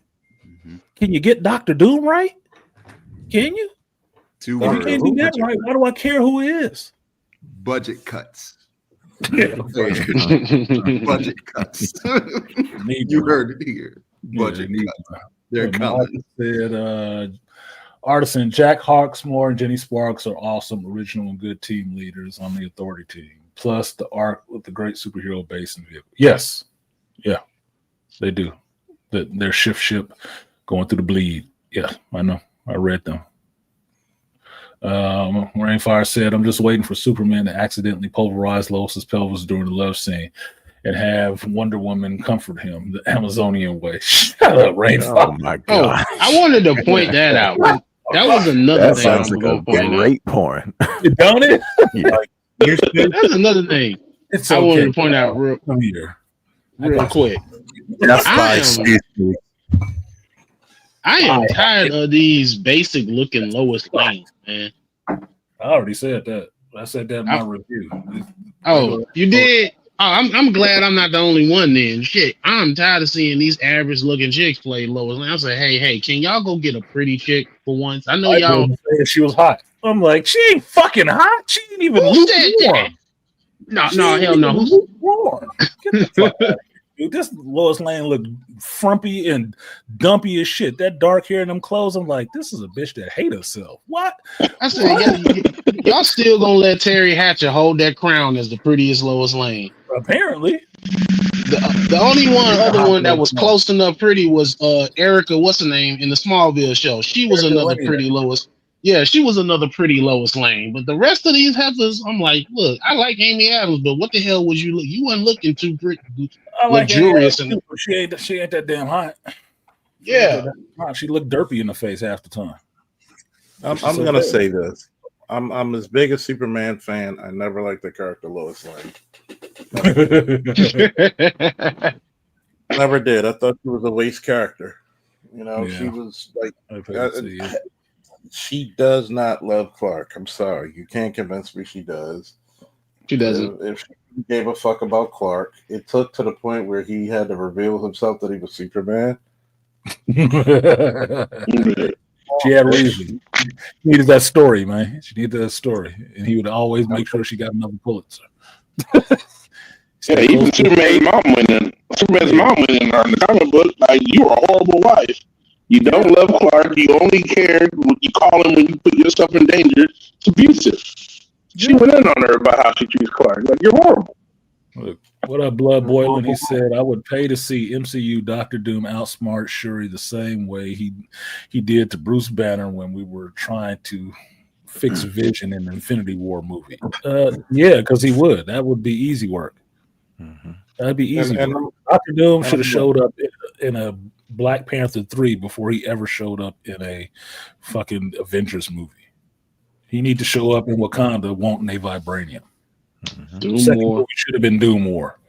Second movie should have been Doom War. Namor was cool, sort of, but it should have been Doom War. Hold on, Artisan. We should have just got a proper recasting of T'Challa. Then go into that first. Unlike I have been saying that shit forever. Yeah, I love Chadwick. R.I.P. to Chadwick. His statue sits in my hallway as Black Panther. You should have recast that motherfucker. Yep. That character was too important not to cast him. Nope. We got to put the black girl on the pedestal. Got to do the DEI higher. Whatever the fuck. How does Wakanda have a DEI fucking monarch who doesn't even monarch? I wonder if I can show y'all this damn picture. Let's see if it works. Oh, well. Oh, it's a window. Is it a window or is it a screen share? It's a screen share. Okay, this is my wallpaper, right?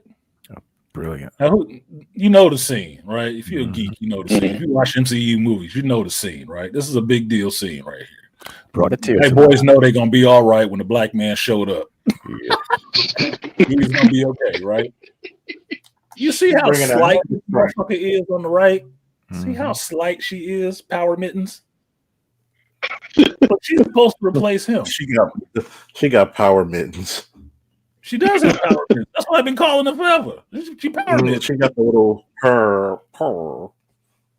Even kitty cat glove. Oye is more built like at least an athlete than she is.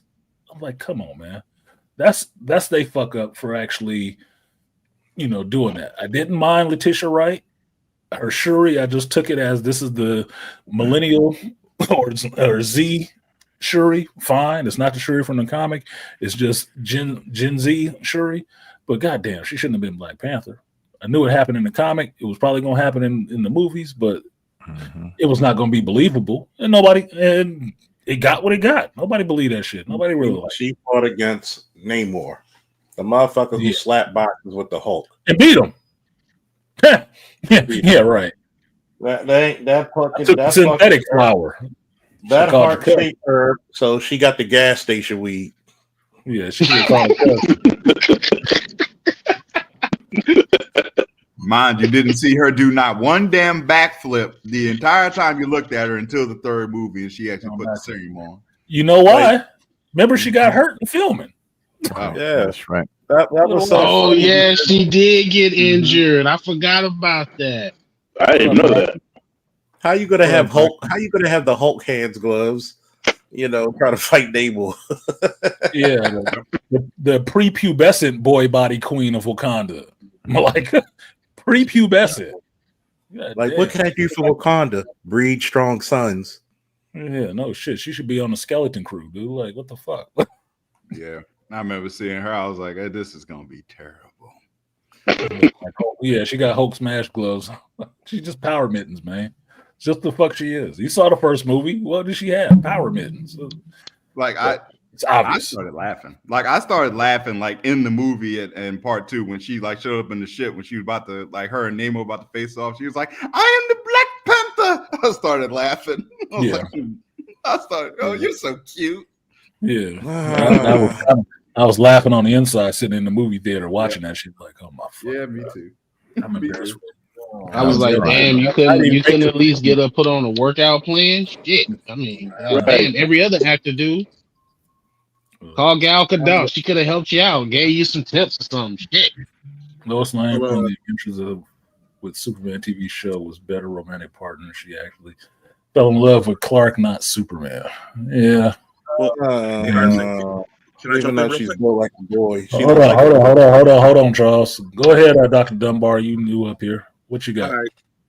Season's greetings, everyone. I saw my fellow Thundercat up here, so I had to jump on the Thunder Tank and join him. Speaking of which, I did a TikTok about the trailer. Shout out to Charles. I was able to read off what each of the top 3 DC heroes stood for. Hope, truth, justice. I don't know if that's in the right order, but Charles taught me that. Thank you, Charles. Stop talking in the cup and talking to the microphone. What I wanted to say was this. I was putting 2 and 2 together. I was listening to you talk about the James Gunn and the movies that he makes.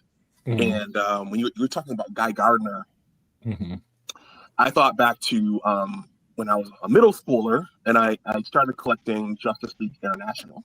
And I remember collecting that and just thinking it was kind of, in some ways, it was kind of silly, kind of chaotic. And you know, Guy Gardner was a part of that group. He was a part of that reincarnated Justice League. Yeah. Before it turned into Justice League International. And as you were saying, what you guys were saying about James Gunn, I was thinking, I wouldn't be surprised. I mean, you add Guy Gardner in, you're going to add in that. And I wouldn't be surprised if this is very much a non-traditional Superman movie, as you described, that is not just about Superman, but with the Guardians movies that he's made, I would be surprised if this is silly in some ways, chaotic in some ways, and it's not our traditional Superman movie. If it's silly in some ways, he's gonna get roasted for that shit. If this Superman movie is silly in some way, he will get fucking roasted. I'm serious. You cannot tell me any of these geeks out here, especially your white geeks, your favorite saviors, are going to buy him taking what they're hoping is the savior for comic book movies and make Superman silly. They will be on his ass like ants at a picnic. I will drag him like ants on a picnic. Look, I will drag his ass into the danger room night of premiere. Now, Guy Gardner can be kind of silly, but I like Guy. As a Green Lantern, I like Guy. I don't have a problem with an asshole Irishman. I really don't. Right? But that Lego haircut is fucked up. So hopefully it's too late to fix it, but whatever the fuck. But they should have cleaned it up a little bit more so it didn't look like Lego hair put on there. I don't have a problem with Nathan Fillion. He's a good actor. I don't. His hair just looks ridiculous. His hair looks fucking ridiculous. They should have went through one more costuming meeting or something to fix that shit. So you can have those other characters pulling a silly beat, but you cannot have Superman playing a silly beat. You cannot have that shit. That's not gonna work. It's not gonna work. They will flame that shit, dude. And we made a good point. Yeah, Mr. Terrific's afro. Yeah, that's challenging. But he did make a good point because James Gunn himself said one of the reasons why they went back to the underwear because they wanted the comic book feel, which is a silly feel. So he did make that statement. So that could be something you got to worry about. He's trying to put that in there. Yeah. My thinking is underwear outside or inside. Underwear outside gives you a costume for a specific time period when Superman's costume looked like that, right? The classic costume. But modern times, if you want to put it in the modern world, put your fucking underwear away. You're not selling underoos anymore. Okay? Because if you look at those old characters like in Super Friends, everybody had their underwear outside, right? Okay, yeah, that's not a big deal. Everybody don't now. So I don't need to see his underwear outside. I understand what the Superman classic costume looks like. I understand that. I don't need to see that nowadays. It seems ridiculous nowadays. Yeah, we don't need to see another yellow and blue X-Men. Yeah, well, they all got their underwear outside. Yeah. Oh. He's looking like he's wearing a fucking diaper. Like put some shorts on, nigga. Yeah, beast all the way, man. You got to cover that. You can't be walking around here with your hairy junk. Nobody wants Superman with a Nobody wants Superman with a bulge. I'm not worried about that shit. I know some chicks that say if he didn't have a bulge, he ain't too super. Mm-hmm. So, Artisan, are you averse to having a world where there are already heroes and Superman is where they're all already kind of there together? Are you averse I can barely hear you, man. I can barely hear you. See, I got to reboot my phone. All right. Well, it just sounds like you're talking into a plastic cup. No, I'm talking into the phone. It's right on my face. Oh shit. So, all right. I want to drop reboot. No, I'll try to come back up. What was the question? I can hear you clearly now. You can hear me now? Yeah. Okay, so I was asking, are you averse to having a world where there are already other heroes and other metahumans? No. Okay. No. I've been a fan, and I've said it before, that I would like a superhero movie where you just started where the character was established, because I don't need an origin story. Me personally, I don't need an origin story. I know who the characters are. I don't need that. I like the idea of starting at a middle point with a character to where if you want to flash back to something earlier, you can show that. If you want to flash forward, you can show that. But you're with the character where they are now, and you just move the story along. So I'm fine with that completely. A world with superheroes already? Yeah, cool. No big deal. I don't have a problem with it. So I'm not averse to it at all. Yeah, Blade was like that. You started where he was. You started where he was. Flashbacks, yeah. You got flashbacks for his origin story. You don't need to start from formula completely. Just start it where he is. He out here in the world doing his thing. Cool. I'm fine with that. That's the reason why I can't stand the Frankenstein on Creature Commandos. I can't stand that Frankenstein. Yeah. Terrible. I just watched that last episode. I watched episode 4 last night. I'm not liking Frankenstein the way he is. And I don't know if I want to blame it on David Harbour or James Gunn. I blame David Gunn. Harbour played the same beefy, dull-ass character in 2 separate franchises. Like, damn near 3. At least in Hobb is actually competent in some areas of Stranger Things. But his what, in the Black Widow in the Marvel Universe? Dumbass. And this one, Frankenstein, fucking dumbass. Like, it's Hellboy too. It's Hellboy. I'm just like if you wanted a monster three fucking franchise. He went through the comic book trifecta already. Like, goddamn, dude. When Superman respects Frankenstein for a monster killer, that says much in the comics. Not anymore. He's like, you making him look like a simp to an idiot, and he's actually cool as fuck. God damn you, James Gunn. He's a big buff idiot. I blame James Gunn. Just like he put his own dog as Crypto. Come on now. Yeah, what I was watching that. Dog was he gonna use? What he was watching. You get a fucking Pomeranian Crypto, like whatever, man. Don't give him any ideas, Artisan. Damn it! Don't give him any ideas. Because I was watching it last night too, and I was like, "God damn, bro! Like hey, can you read the room? She just made the chick, and you already in love." I'm like, "What the fuck are we doing here?" And to what the chick, he got people watching the estate and calling back. I'm like, what the hell is happening here with this? You got you on a yacht with a bunch of women around you, and you tripping about this one chick still? What we doing here? Yeah, that's what movie was that? I watched that. The original Bride of Frankenstein movie, right?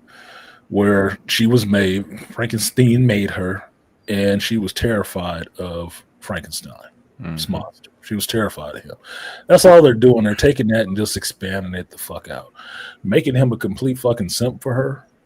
because he wanted it made for him, and Frankenstein made it monster is fucking silly. That's nowhere to go with that shit. It's, to me, there's nowhere to go with that. That is fucking lame as shit. Because what are you gonna do? Chase her around the whole time? I mean, if you look at the advertisement for the Creature Commandos, Flag is not the main character of this shit. It is fucking the bride. She's the biggest character in the image. She's in the center, and she's the biggest character there. They're building up her. It might as well be his wife. It might as well be James Gunn's wife. Building her ass up. They could have went by the comic where they were divorced, and they treat each other like bitter divorcees. Like, hey, how you doing, bitch? I'm fine, motherfucker. It was funny. But the way they're doing it now, they make him look like a goddamn stalker. Like he just finds her everywhere. He just keep coming. Like, what is this modern sensibility bullshit? Like, oh my god. After he caught her being smashed by Victor. I was like, necrophilia. Yeah. God. Necrophilic ass. Look, oh my god. Another great point. I'm gonna be busy. I'm gonna be real busy. I need to get my Rule 34 popping. Oh my god! He like I'm gonna beat this. He like I'm gonna beat this shit to death and bring it back to life. Yeah, I'm gonna beat this dead meat to life. And that was a problem for me right there. I was like, you spending way too much time with this chick for somebody for you to be creating her for another man. Like, what we doing here? Like, training her. You know, trained her to open up. I actually like that part of it. Gave her that Woody Allen.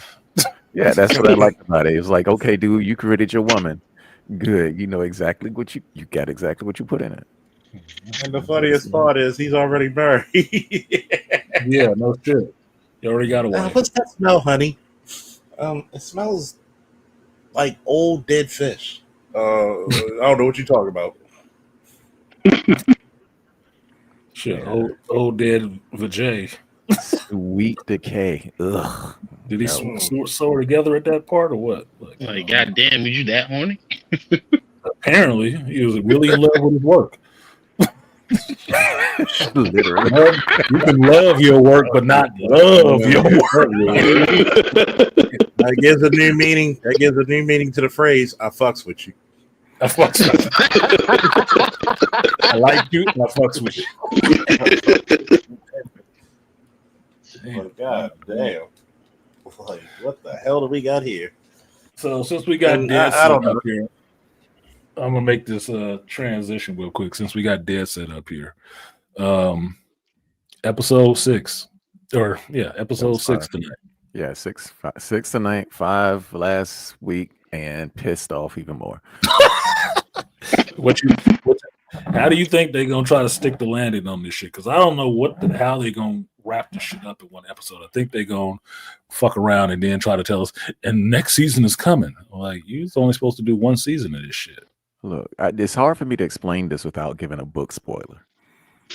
These motherfuckers ain't gonna read the book. You can spoil it. Okay, book spoiler is this: Raquel, no, the old woman. I can't It was remember her Raquel. name.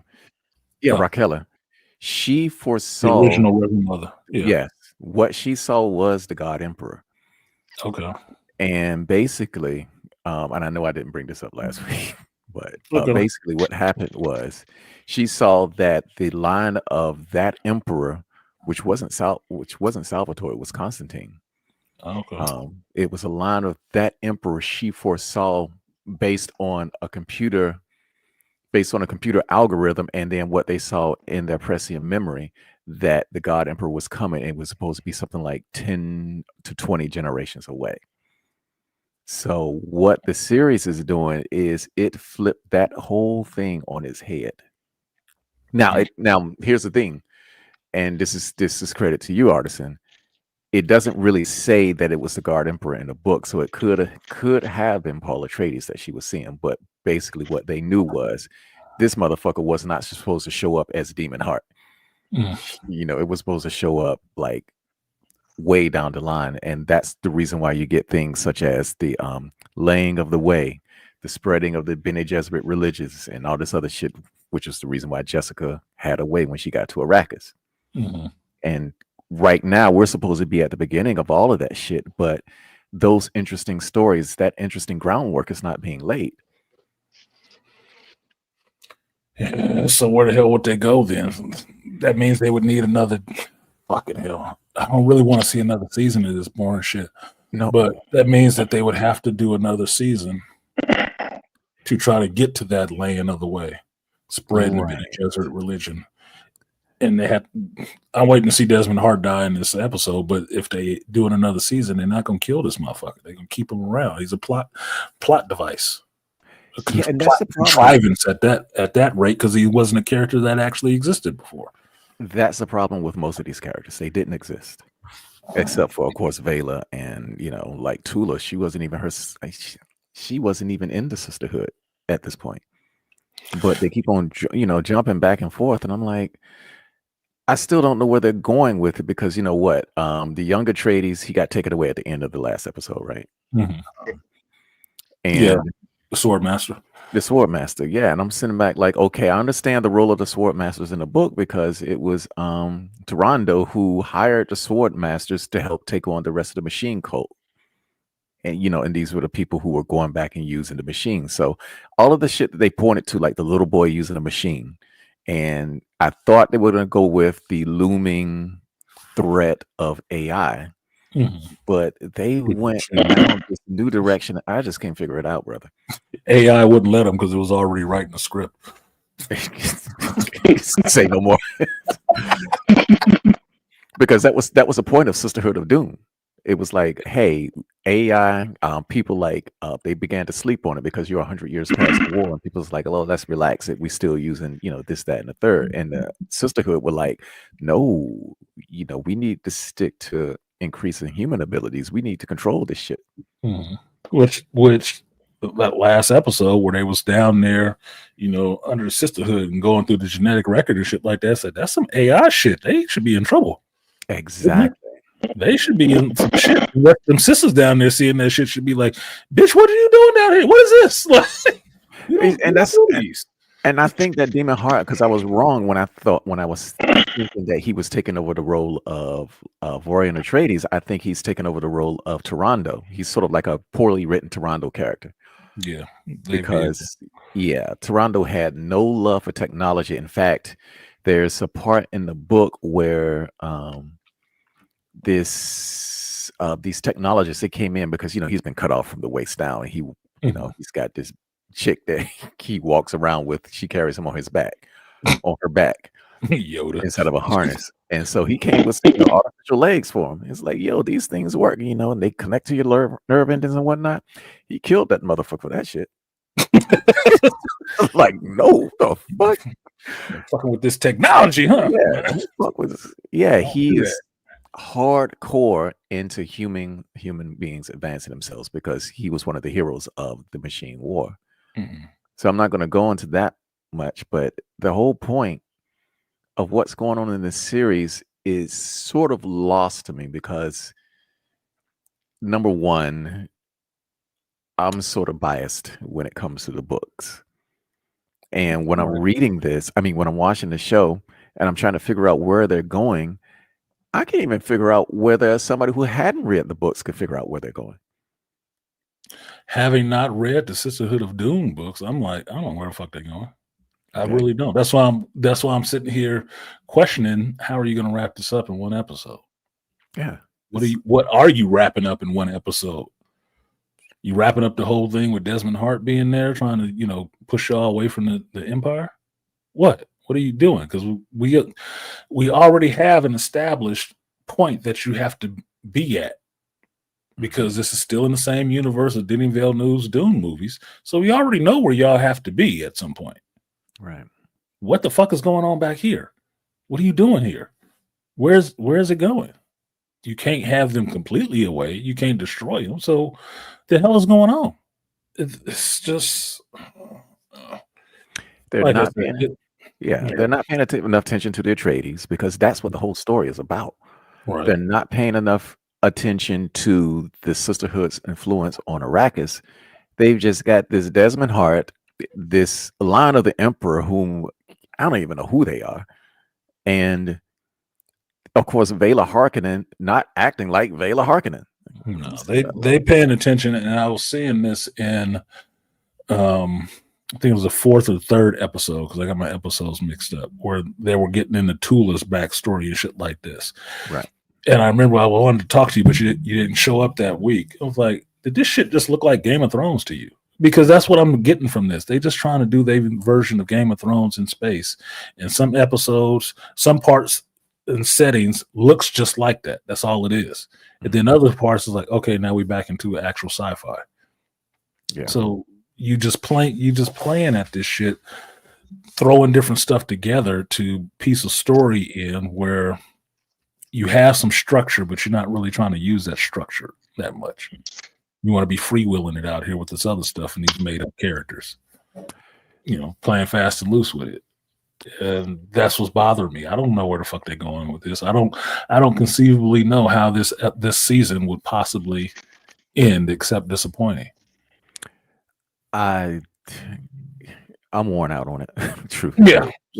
I'm sitting back like, if this was a tie-in to the coming Denis Villeneuve movie, it would have been epic. If they would have laid that groundwork right here, sisterhood, 10,000 years in the past, they're predicting the Kwisatz Haderach, and they're doing this with the Emperor. They got the genetic lines. They're down in Iraq, and so you can see what the houses are doing and how they manipulated them. That would have been a perfect story. And this is what I was expecting them to do at episode 1, especially with Raquel's vision. Right.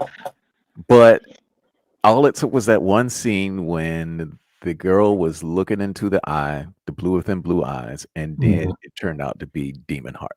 And I was like, it ain't just some bullshit. Yeah, they've been focusing too much on king and court, right, or emperor and court.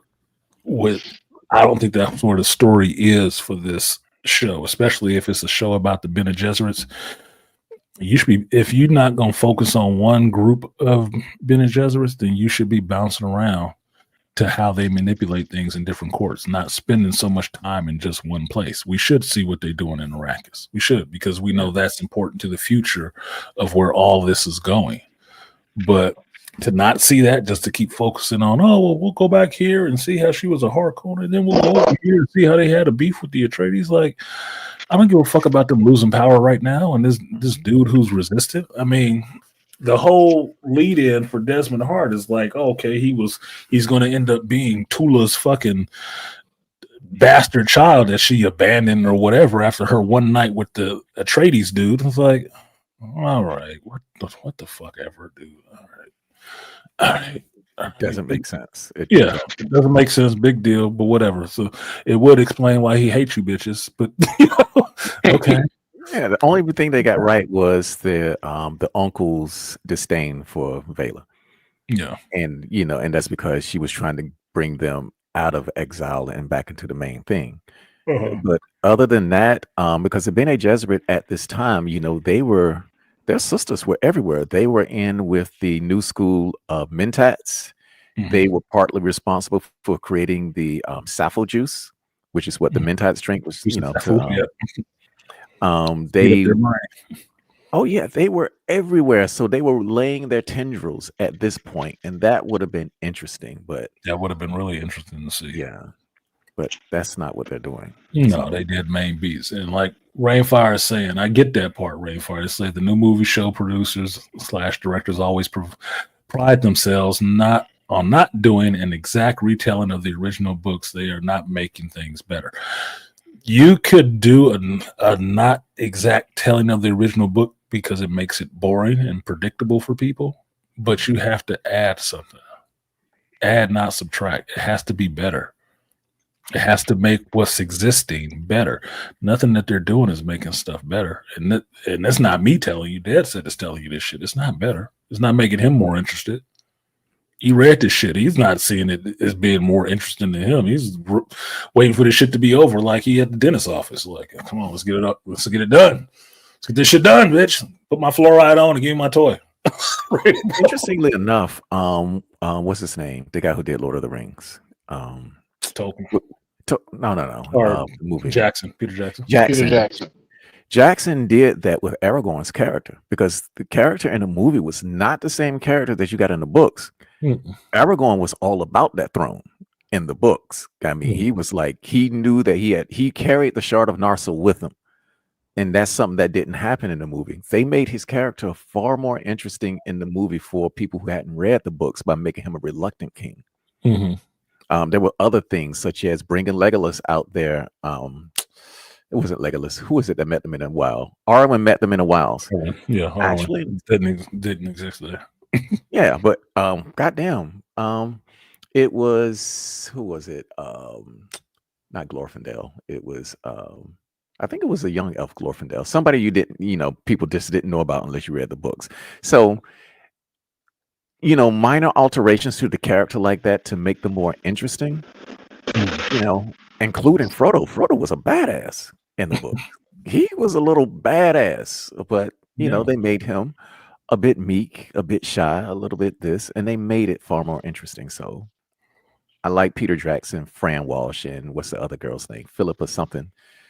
They were the three main writers. All right. So, I mean. But it was three people who knew the material and wasn't trying to completely alter it. Yeah, they were dedicated to the material. They were dedicated to the material. And that's what I mean about passionate creators on these existing properties. That's what you need. You need people who actually really know the material and actually have a reverence and love for the material as it is. Not, I love this material, but it would be better if, we had somebody, transgender or something in there. You kind of missed that. Leaving black folks out of this. It happens in the snow. Yeah, but, we can have some black folks in there. Black folks going to be fucking around in the snow. No. You would not have dark-skinned melanin up that way.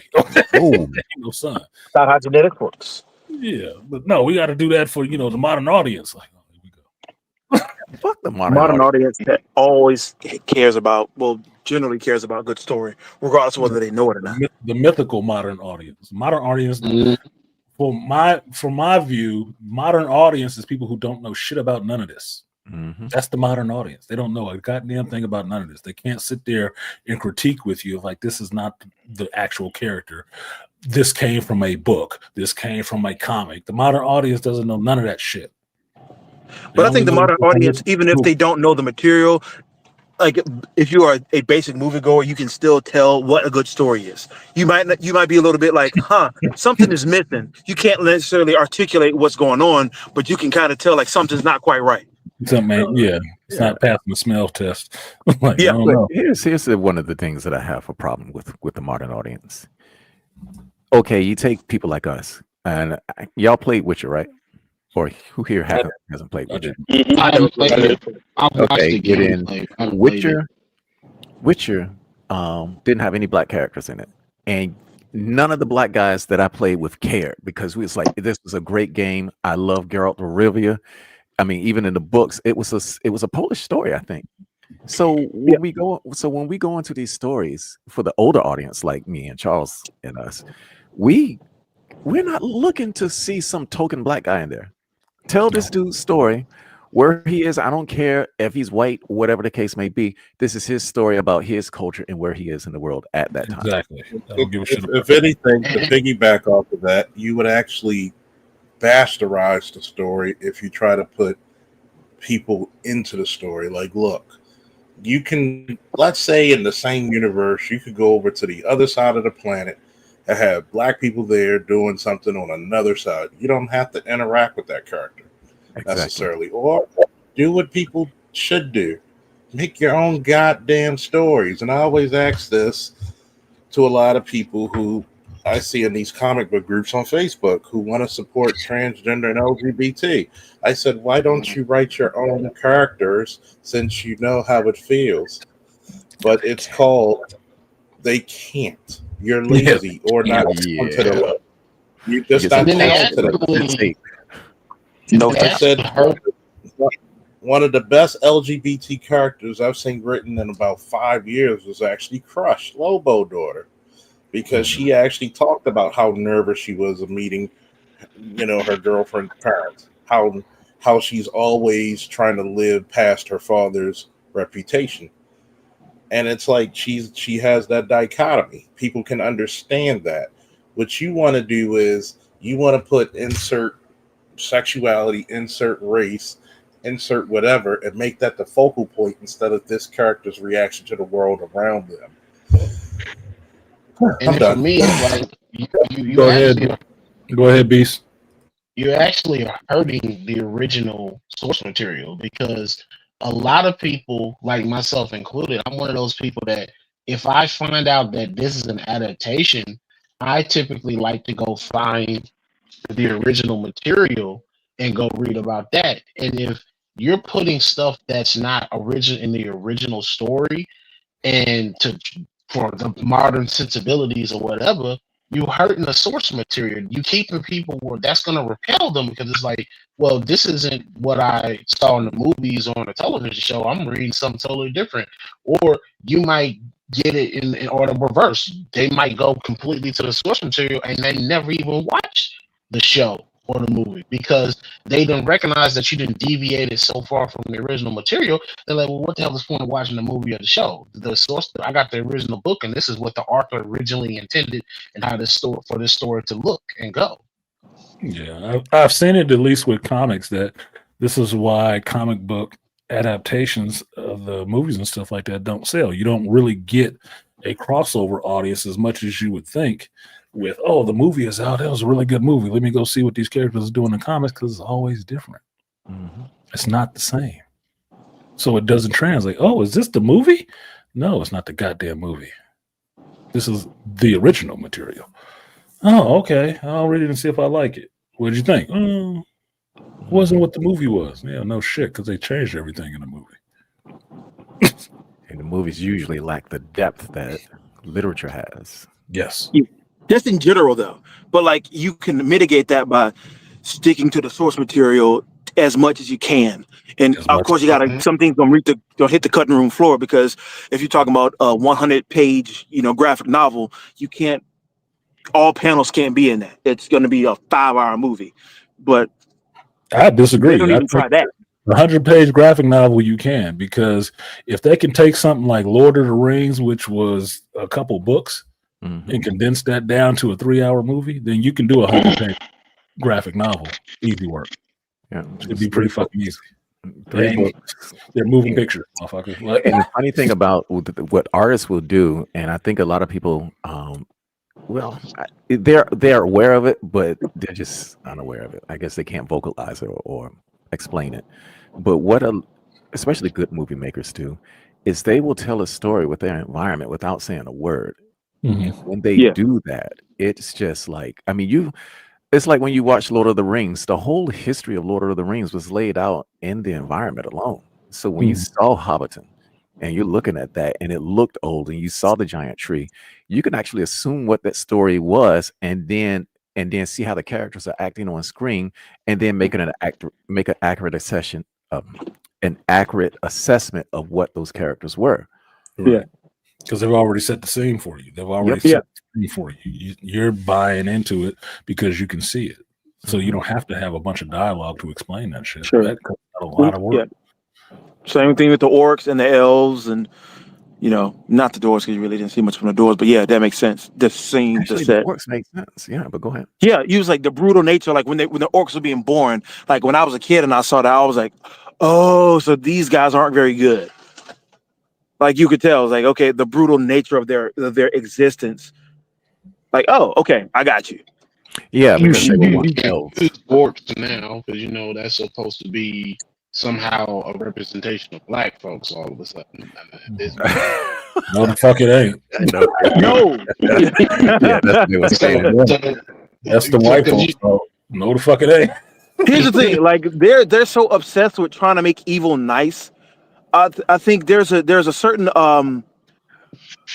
poetic just kind of okayness when, like, Skeletor was, for all the old He-Man fans, like Skeletor was just bad. Like there was no redeeming qualities about him. Like trying to make certain characters complicated. Like this guy needs complication. Like sometimes evil is just evil for evil's sake, and just let it be that. Without being campy. And part of that is you realize why he's evil. It's because racism. Shit. I'm born from a side of my mother's skin is blue, and I forget what they call those people. they betrayed King Grayskull like 1,000 years ago. And because he's not full-blooded Eternian, white Eternian, he can never get the throne. If you look at the story, that's the one thing they translated very beautifully in the Netflix series. They were like, Keldor and Randor loved each other. Yeah. As brothers. We're brothers. Mhm. But because of that, you grew, instead of actually saying, look, you racist motherfuckers, this is my oldest boy, he's getting the throne, fuck you, that's what you need to get. You fell into the trope, and you see why he became evil. You see why he became bitter, and he became a very much more complex character, especially after he met with Hordak. And you're like, okay, I see why this motherfucker got an extra grind. He's the legit heir to the throne.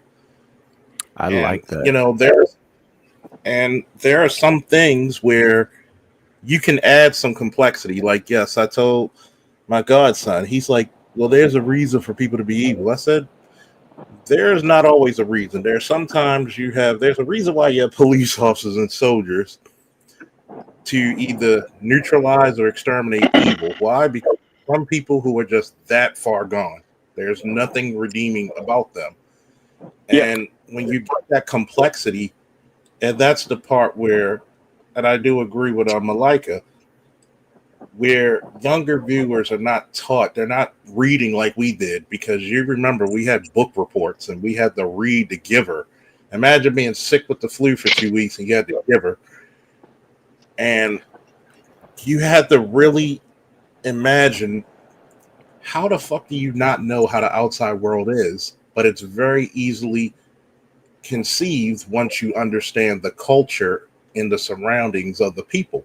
People don't take the time to develop the story or to see the story develop, to be exact. The only problem and that's that I one have of the with, greatest. Go ahead, Ditso. I'm sorry. the only problem that I have with the blind evil thing is that it's non-deterministic. And once we start getting into like non-determinism, I mean, if we take a look at, let's say, like Christian literature for instance, Satan is not evil for evil's sake. He has a desire, and that's to rule, sort of like take the place of God and rule mankind. So if we remove determinism from an evil character, then what are we left with? Only thing we're left with is a one-dimensional character, and that's not very interesting. Right. It's like Underworld. You watch the first one, you just get Lucian as a bad guy. Right. He's just a vampire killer. Until you get to his storyline, you understand, oh, it's on sight. You killed my baby and the woman I love forever. So you get his point of view. So is he really the bad guy? Exactly. Yeah, I think there must be an element of determinism to any character, because something has to guide their motives.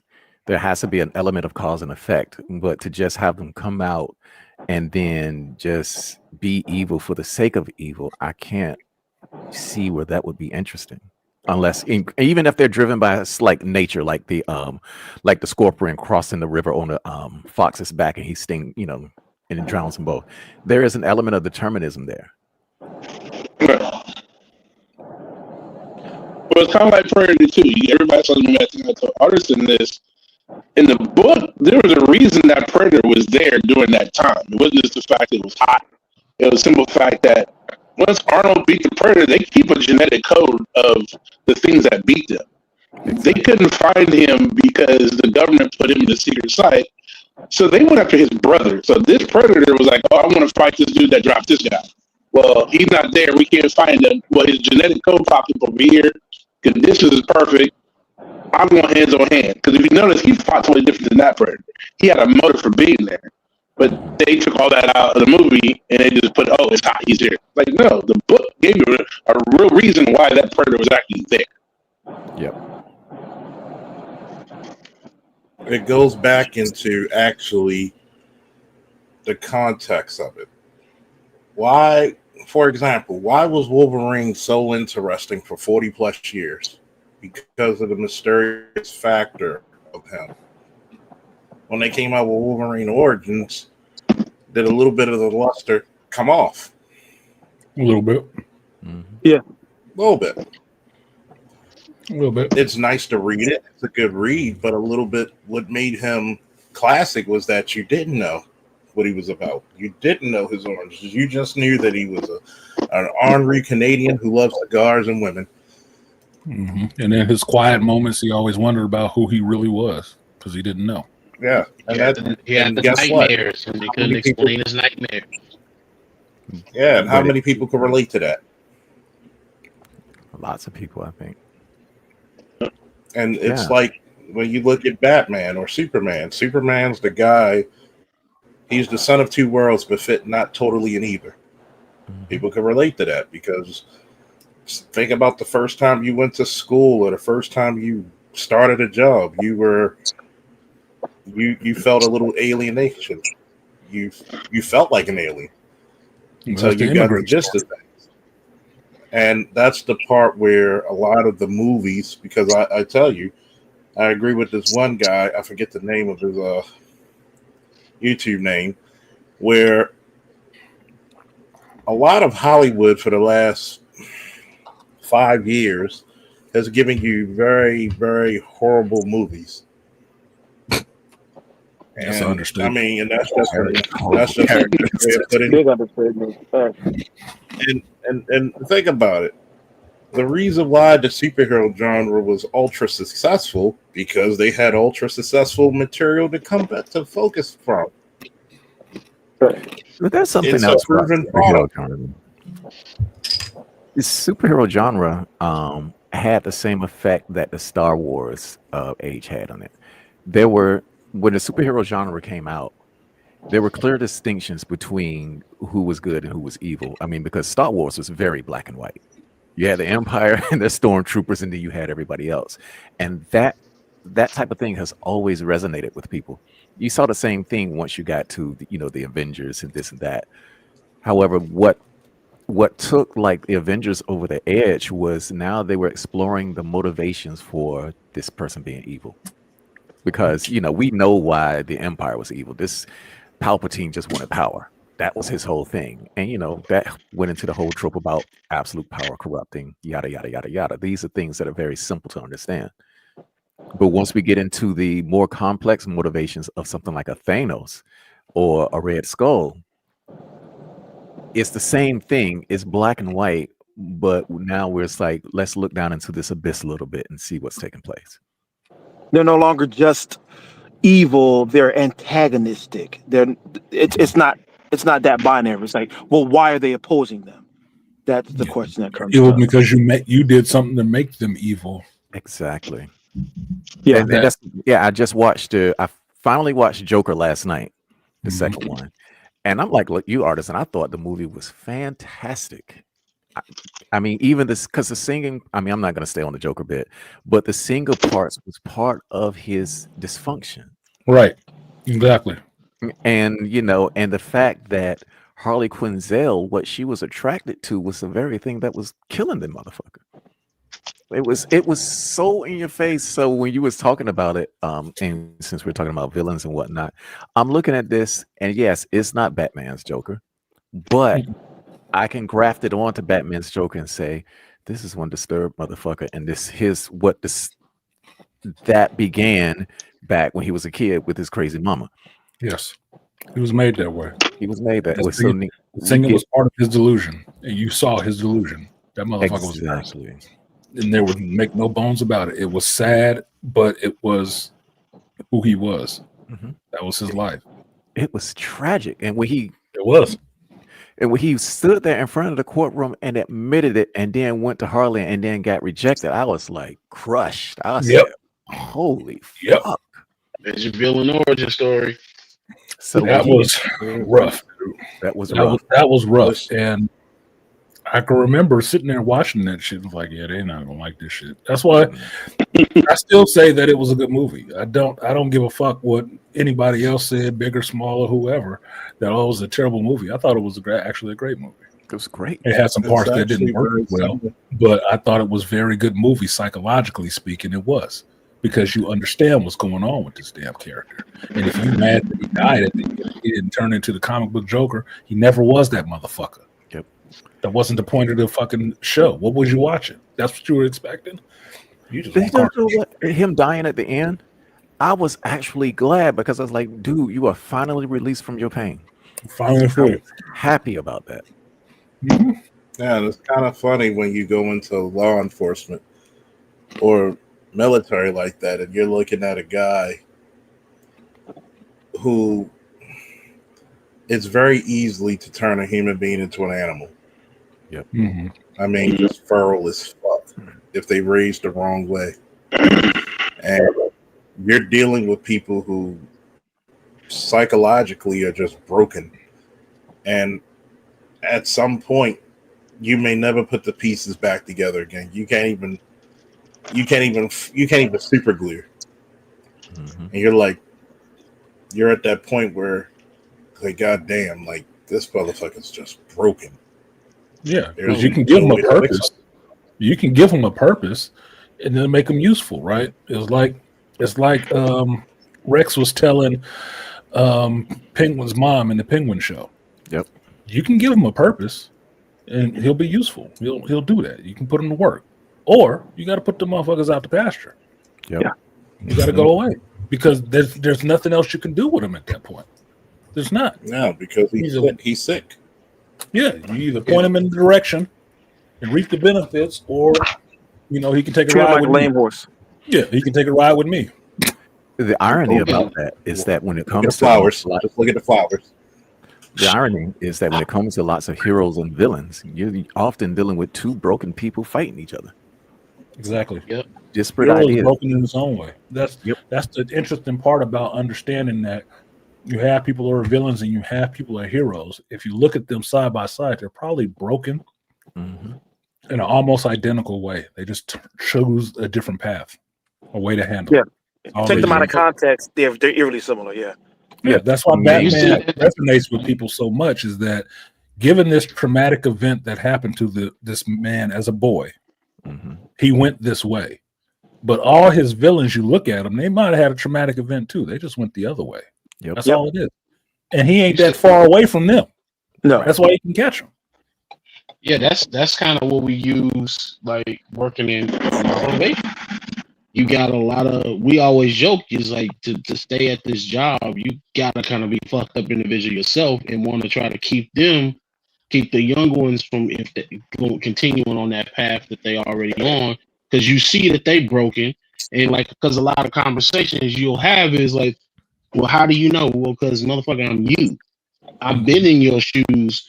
I've been in the situation. Some of y'all have been in worse situations, but you got some of the staff that probably have been in accident. Somebody abused them, but they just chose to go a different route with it, and they came back to try to save somebody else that's the younger version of them, and stop the pain, because they broken too. And so it's kind of the hero villain dynamic. Look, I'm trying to save you here, trying to keep you going down the villain path. But if you want, trying to save your younger self, and you see how some of them are so far gone, even at an early age. I say, yeah, this motherfucker gone. We just holding this kid till he get to the adult, till he turn 18, and they can ship him off to the big county. But that's what makes some of the stories so interesting, because the line between being mediocre and being genius, it is such a small percent.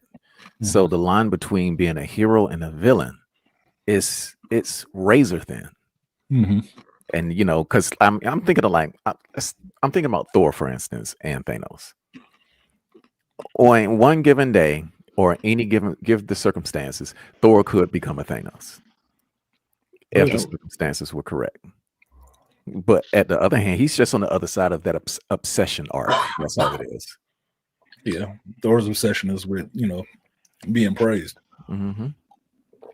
I mean, he almost was a villain at one point. Well, not villain, but he almost cost Asgard, because we think about at the beginning, before he became the quote unquote hero, he was a menace. He was just out randomly just killing everything. That's why his daddy was checking his ass. Yeah, his daddy, his wisdom. Got it. Yeah, and but at that point he could have chose. Yeah, so at that point he chose to be like, he could have chose to rage against his father truly, which is what Loki did, or he could choose to be like, Dad, you're right. Let me get my ass in gear and try to do better. and that's where him and Loki kind of differ. He like, you know what? Fuck you, Odin. Nobody, I don't like you no way. And then you see what happened with that. Yeah. Yeah, we saw Part that. of that dynamic, but part of that dynamic is also Odin's, because he pretty much put them against each other. True. And made them compete against each other, because instead of actually raising them like true brothers, you're the one who failed to actually raise them properly. Nice.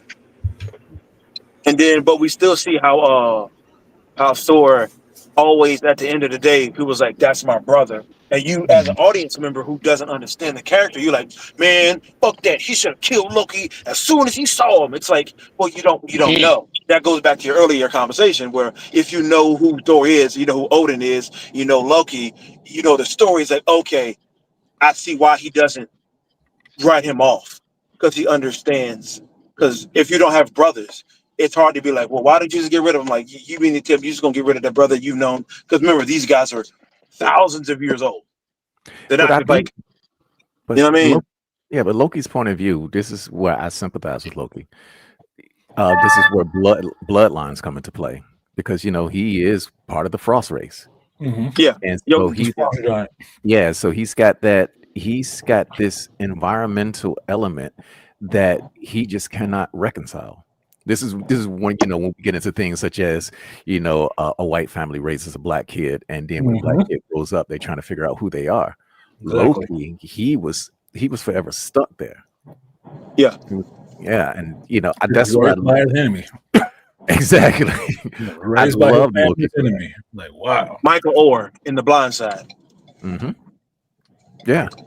So they didn't really have to even speak to that part. It was implied, but it was a strong enough implication for me to say, okay, I get Loki. I like this character, regardless of him being a deviant, mischievous motherfucker. It's like I still like this character. Yeah, he had his reasons. Come on. Yeah. I was like, yeah, because basically all he was doing was he was just trying to set up his own shit. That's when it came down to it. He's like, hey, half family here and the Frost Giants don't want me. What world did I belong to? Let me create my own. Because there was that scene, was it in which movie was it in, where he goes to the Frost Giants and is like, I can give you, and they were like, we're not sure, we don't know, we believe you or not. He was like, no, I promise, I'm a Frost Giant. They were like, yeah, bro, cool story. That was the first one. Yeah. So he was like, I'm trying to give you Asgard. He was like, nah, bro, this is a setup. You're one of them. He's like, no, I'm not, I promise. And I was like, dang. I'll face him. You can't even betray your people properly because they think you're one of them. Right. Ain't that what we said about Coons? Yeah. Hey. All life. He tried to coon and failed at that. Crazy. Yeah. Well, it wasn't because he wanted to. He didn't want to be raised by the Asgardians. He didn't have a choice. Laufey lost. Yeah. And Odin took his ass. Exactly. Yeah. Odin raised him, but he always knew he didn't really belong there. You find out where he belongs, and he come back to him. He talking to his daddy. Yep. Yeah. His father don't know that, but he's talking to his son. Like, nah, I don't trust you. Nigga, that ain't my fault. Didn't come and get me. We find that same trope in a lot of classic literature anyway. And so, I remember Bane was talking about some of the stuff that he read. And I was like, okay, because did you say you read the Iliad and all that other stuff? Yeah. So, it's one of the reasons why I like coming here, because I'm like, okay, we got some red dudes here, so it don't take much effort, unlike talking to the white boys. We start getting into some race shit. They were like, man, I think this, that, and the third. We got those twitch muscles and shit. That's the reason why. Yeah. Like, no, dude, it ain't even about that. Well, it does help you get deeper into what people are trying to say and making connections. Like, to say it's still on topic, but I'm watching Dexter Origins. It's caught up on it, right? And it fits that trope where Harry knew what his son was. So it's either give Dexter direction, or do I gotta either turn my son in? But at the same time, Odin and Loki, if you watch the series of Dexter, how Dexter and his sister always had this resentment. Harry didn't realize he was breeding that resentment between his daughter and his son, because she didn't know he had to keep him in check. Right. He had to, because he needed Dexter to go this way. What she doesn't realize, he's doing it because it was his fault. He felt like his fault. His son died and drowned in the pool. So Dexter was not replacing his child that he lost. He didn't want to lose another son. Right. So even against the code that he had as being a father, being a cop, he didn't want to lose his boy. And he wasn't realizing you're damaging your daughter when you're taking care of Dexter, because everything was about Dexter. But she's not realizing he's trying to stop him killing the whole neighborhood. Yeah, she didn't understand why he was doing that. That's the thing, is that a kid, from a kid's perspective, they don't get that part. And the adult will not be able to tell her that part of it. Like, yeah, your brother's a killer, and that's why I'm spending this time with him. So, like you say, he don't kill up the neighborhood. So we teach him how to harness this shit, or I'm gonna have to go out here and put a bullet in him. Right. You guys always going hunting together. Daddy don't. Right. Daddy won't Like, right. You guys always going hunting together. That's your daddy. That's the father-son time. He's trying to satiate his urge to kill. So let's go hunt. Mm-hmm. He outgrew that. That hunger for bloodlust is growing. He's trying to find ways to satiate that. She doesn't understand that. He can't really tell her either. No, I can't. It'd be a problem because she'll tell everybody else. But so often in media, though, we have this guy who, you can debate whether he's a good dad or not. He's a good dad to Dexter, baby. He's a terrible dad to her. Sure. But like in a lot of media, what happens is you'll get the opposite. You'll get I see this particular potential in my child, and they shun them and they treat them like dirt, and they stay away from them. They don't give them any sort of attention. And then they become this horrible creature. And then they're like, oh no, I should have loved you early on. Kind of like the Jason Voorhees sort of thing going on. Yeah, that was Loki's thing. Loki wanted to be loved. Yeah, that's right. The way Odin loved Thor, and he wasn't. Yeah. And it made him resentful of Thor. Made him resentful of Odin. That's why he wanted to take his throne. Like, fuck you for not appreciating me. That was Killmonger's story too. Yep. Yeah. Mm-hmm. I mean, for the movies, not in the comic book. Not in the comic. Yeah. Yeah, because I mean, we can inadvertently say that the first Black Panther did shape Killmonger, especially when the man killed his daddy. Yeah. Since father.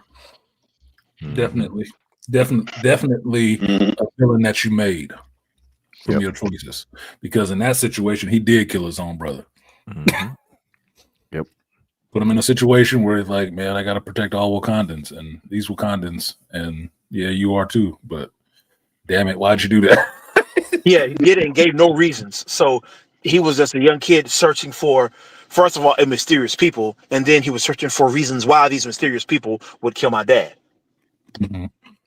But we can graft that over society, like, and it's the same goddamn thing. It's a wonder why, like when you go into school and when you're watching your children go to school and you're looking at what they're giving them to read, and it's not the shit that we were reading when we were in high school. No, it ain't even close, because these things were explained. We actually read the Romeo and Juliets. Right. We read, Lord of the Flies and all this shit. It's like, Animal Farm, all that shit. They're not reading that shit, and I'm sitting back like, wait a minute. I was talking to my daughter last Friday about this, because she's like, we're doing Black History. We're doing a play for Black History Month. And I said, okay, really? I said, well, what are y'all doing? Oh, we're doing The Wiz again. And I said, well, are y'all going to be doing any Black stories? I mean, do you know who these Black writers are? Death of a Salesman. Raven and the Sun. Oh, yeah. Because I started mentioning people like August Wilson. That was staple. Raven and the Sun, everybody. We've all seen that. That was something that you had to watch. It was part of our growing up. Yeah. But this is what I was saying though, to her. I was like, they're saying that they're teaching y'all about Black history, but y'all are taking white stories and grafting Black people on them. I said, that's not Black history, baby. No. You don't even know who these writers are. Thunder Hear My Cries. It's a good one. I know why the cage birds sing. That's because do fences. No, fences. No, that's too much. They would know what to do with fences. That's because they think the children are too sensitive to understand racism. Exactly. Or too dumb. nonsense. Too dumb. Children They understand that. infantilize them, which is a weird thing. Yeah, this kind of white society is like really hell bent on infantilizing every group except for men. Well, here's one thing about white society. I mean, you look at the white classic stories. You ever read the Brothers Grimm? Yes. Oh Grimm yeah, fairy yeah, oh tales? yeah, oh yeah, That shit bro. was violent as hell. The Snow White. People don't understand Snow White. At the end of Snow White, he says, "Oh, they quote unquote defeat the witch." No, what they did is the original story is what they did. They took metal boxes and they like heated them up in the fire, and they put her feet in them and made her dance till she died. That's how she was defeated in the original story. Oh, original story Cinderella to make the sisters feet fit in the glass zippers. Yeah, the mom took them in the kitchen and cut off pieces of their feet. One at a time. Yeah. Go ahead, sir. Yeah, the mom took the sisters in the kitchen and cut off part of their feet to make them fit in the shoes. Like these stories, they tell the hero story, but they don't tell it the dark side of the stories. You know, they don't tell the full thing. Like we grew up Hercules. You don't look at the dark side of Hercules when Hercules did some foul shit to people, especially when Hera took him over. They're like he wasn't a hero like you think he is. He's a hero to you're a hero to the people that you're helping, but you're a terror to the other people. You know what I'm saying? And he's a weapon that was pointed at everybody else. Is he really a hero in that case? So, like the video game. Oh, sorry. It's the same way with cowboys and Indians. I'm a young black boy, and I was, always wanted to be the Lone Ranger. And yet this motherfucker was out there terrorizing Indians, even though he had Tonto by his side. Like, Tonto's a fucking sellout, man. Oh no, I don't know if you saw my post yesterday, but about Black history. I was laughing. The two things I found about my history being out here this past year. One, I'm related to O.J. Simpson. Don't judge me. Two,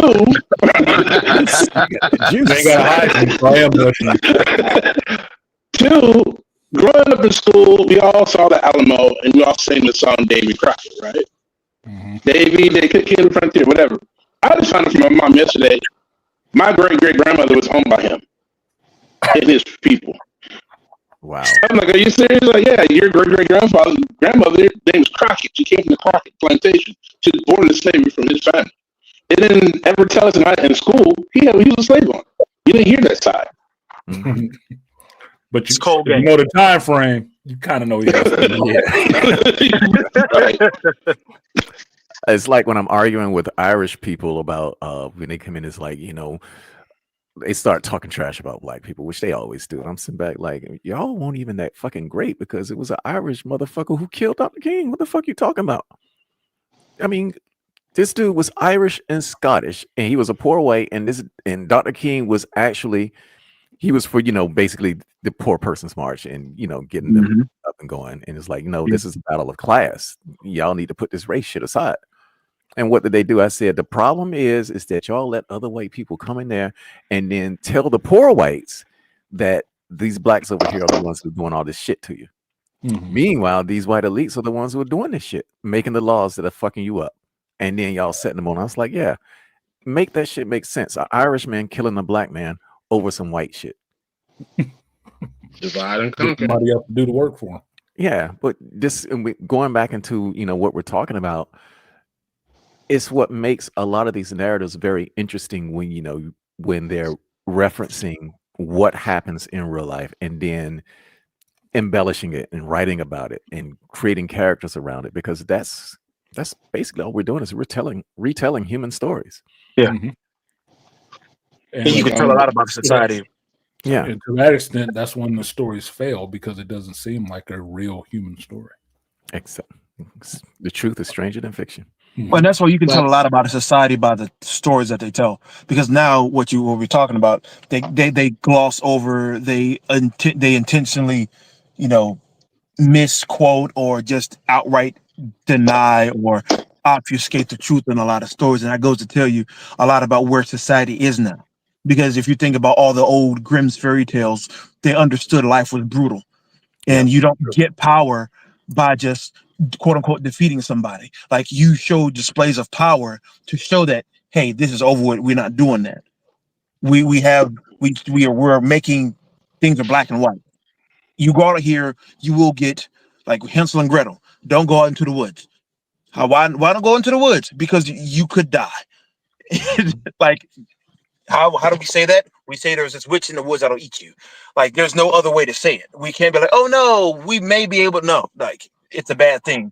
It's a dangerous world out there. And he didn't sugarcoat things. Versus now, we sugarcoat, we'd be like, oh no, the world's not that bad. It's okay. Meanwhile, in a lot more ways, it's a lot more sinister.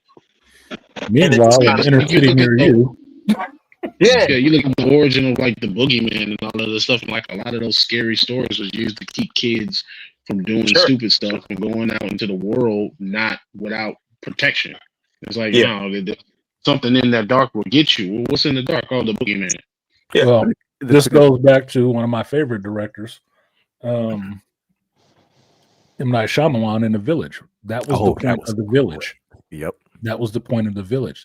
The stories that you tell people to keep society moving in a direction. And the problem that happens when you have people who ask questions about that society. Yep. How do you keep them in line, and how do you get them, especially when you need them to keep perpetuating this way of life, how do you get them on board with that lie, with that story? No, there's monsters out there. Don't go out there. that was the whole point of that shit with The Village. That was the point of it, showing how you manipulate people through stories to get them to fall in line with the fuck you want them to do and where you need them to go. Those stories must hit very close to home, because I think that one of the first of all, I'm going to go back to the Hansel and Gretel thing, because you were saying about sugarcoating. Literally, Hansel and Gretel was about sugarcoating. Yes, literally. It was sweet. I was about to chime in on that, because the actual story of Hansel and Gretel, the mom did not want them because they were poor. She didn't want to feed them. She made the dad go take them out there in the woods. Hansel's the one that left the rocks. They came back. Mom was hot. Take their ass take them deeper in the woods, and they better not come back, or I won't be here. Dad listened to mom, took them out. But what you also get in the story, when they came back home, mom wasn't there no more. Dad was happy to see his kids. Yep. Yep. That's the story. What happened to mom? They never say. I was like, mom and kids, they back. But one thing about those old stories is that they did not mind saying bitches were evil, because I mean, really, a lot of it was built on Christianity. That was a patriarchy, damn it. The evil stepmother is a prevalent trope for a reason. Exactly. Well, that's where you have to read, because it's not a race thing. It is a class thing, and you have to look at other cultures and see what everybody's thinking. Because in Greek mythology, Pandora, basically, they blame women for all the bad things in the world. The world was trying to a woman open Pandora's box or jar. Same thing. It's like if you watch Hercules series, right? You ever notice that Hera, she had her eyes were the peacock feathers? Yep. Most people don't know that the peacock feathers called Hera's eyes, because she made the bird because Zeus was out there tricking. She couldn't find him, so every time you see a peacock bloom his feather, that's Hera jealous ass looking for him. Yep. That's where all this stuff froze. I mean, nowadays they'll try to say that stuff was the world was misogynistic. I'm like, no, they actually held y'all accountable back then for some of the shit that y'all was doing, because like how y'all try to sneak about doing stuff today and try to pretend like, oh, you the victim. Back then it was like, no, it wasn't none of that victim shit. One of the things about the old world was that the thing that they valued most was, especially in women, was their ability to procreate, because everything back then was, it was either life or death, and that was it. And so, like, when you read like some parts of the Bible, one of the greatest punishments for women was they had to drink bitter root. And what bitter root did was it made them bitches sterile. And for them, it was like a death sentence. It was like, I cannot give a man children. It was like, if you can't get this motherfucker children, you will never be first wife. And if you don't know what bitter root is, watch House of the Dragon and the little tea concoction they keep bringing them. Yep. Bitter root. Abortion, bro. Yep. Same thing with Tolkien's world.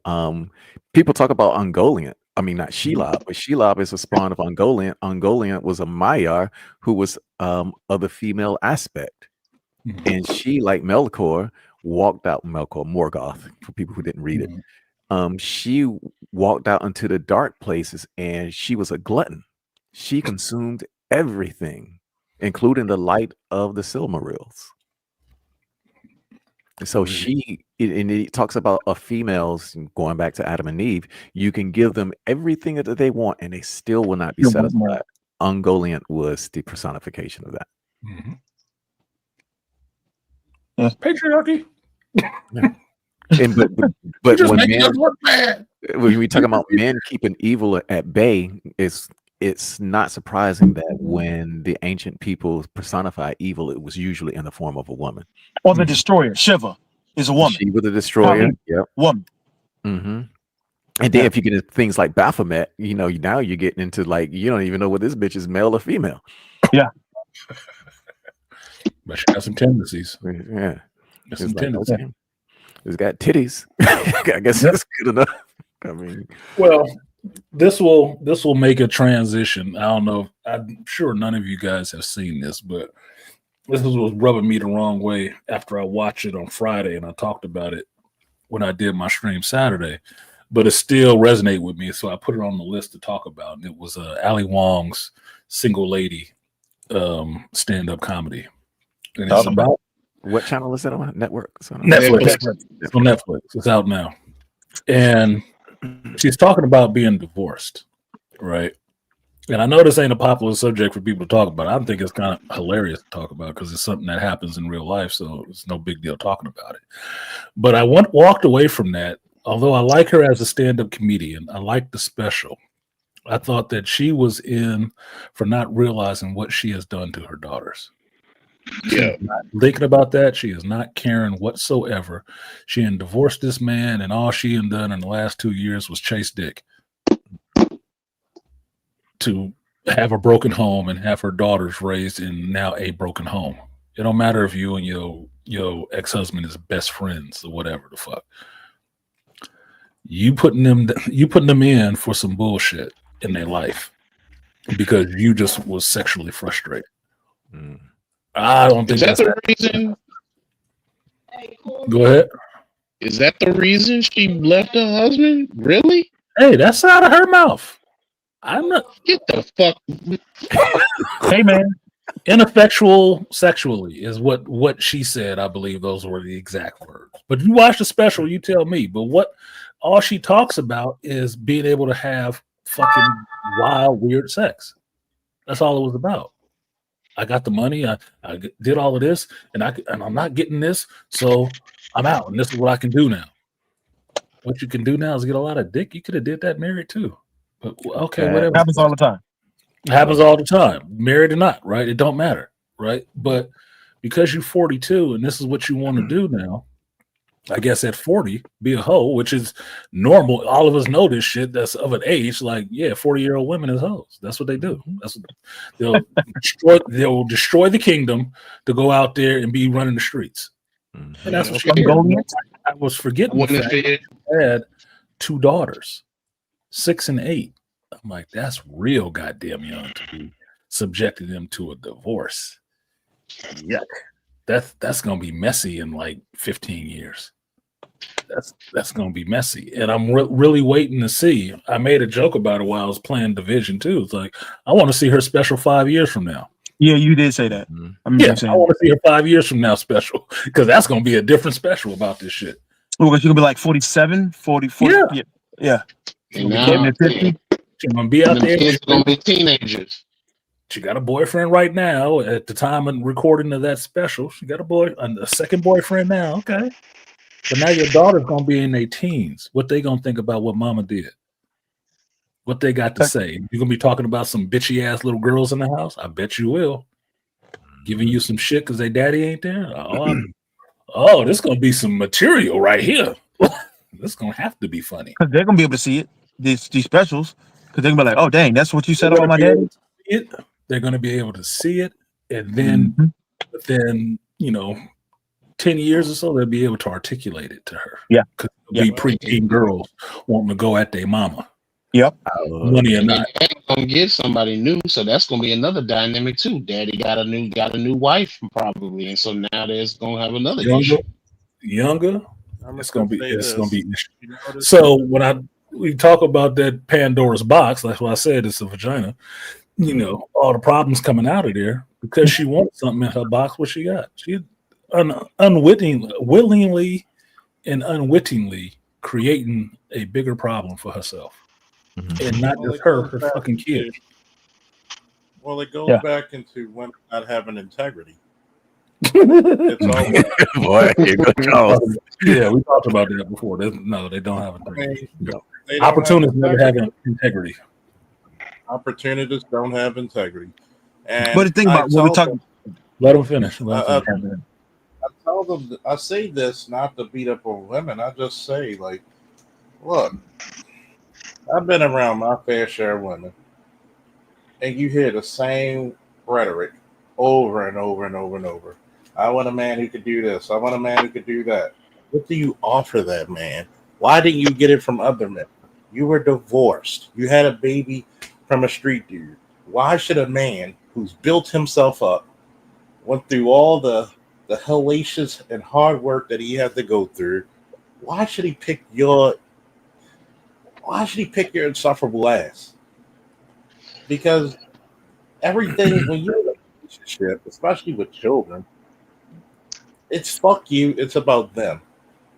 And a lot of people don't even want to talk about how a lot of mothers are jealous of their children. Why you gotta give them attention? Mm-hmm. And you look at that, and I can tell you what the whole thing about, and that's why I tell a lot of people. I said very few times in life you'll ever hear a person put a woman on their top 10 greatest comedians. Because they ain't talking about raunchy sex or anything like that, or how small your dick is, or the biggest dick they could take. They're not funny. Well, this is the funny part about this shit too. That she's one of the comedians I like, right? I've watched her special. All of these are on Netflix. You can go back and watch her when she was pregnant with her first kid. I saw that one. She did a special and see how she talked about her husband, bigging him up. Next 3, she was bigging him up. The last 2, you kind of see something going on. You watch that beef show, you start getting some little inclination, and now this new show came out. Oh, now he ain't shit. So you just a hoe. She's from the Bay Area. So you just wanted some dick. She bought. Yeah, you could have got that anywhere. Do anything. You just got entitled now, like you thinking you should get much more now. And she says it in the special. She never got this much attention when she was young and single. Never. I said, of course not. Of course not. The fuck? That's what happened. But now she got money and stuff. That entitlement, that ego has grown. I need to be getting a lot more. Oh, okay. I got you. Modern woman. I think bubble is going to pop. Modern woman shit. And that bubble will pop soon. So what's still over 40? Mm-hmm. Yep. And you talking about that's the old world. You talking about again what Charles was talking about, like not trying to necessarily trash women, but the old world understood that about women, and they had consequences to make sure that they didn't just choose the easy thing, quote unquote, because they understood that the quote unquote easy thing for a woman to do is not what's best for the society overall. No, because what we're doing, we see that now. I'm saying we see that now, where it's like, oh yeah, I'm tired. He not really fucking me right, so I'm gonna just go over here now. Okay, what do you mean you're just gonna go over here now? You broke a home. You're gonna go to somebody else and then do the same thing there. So it's just a bunch of half-broken homes around, and a bunch of women who are upset with men and yada yada boom, and say, oh, at the end of this, like, okay, so what did you actually do?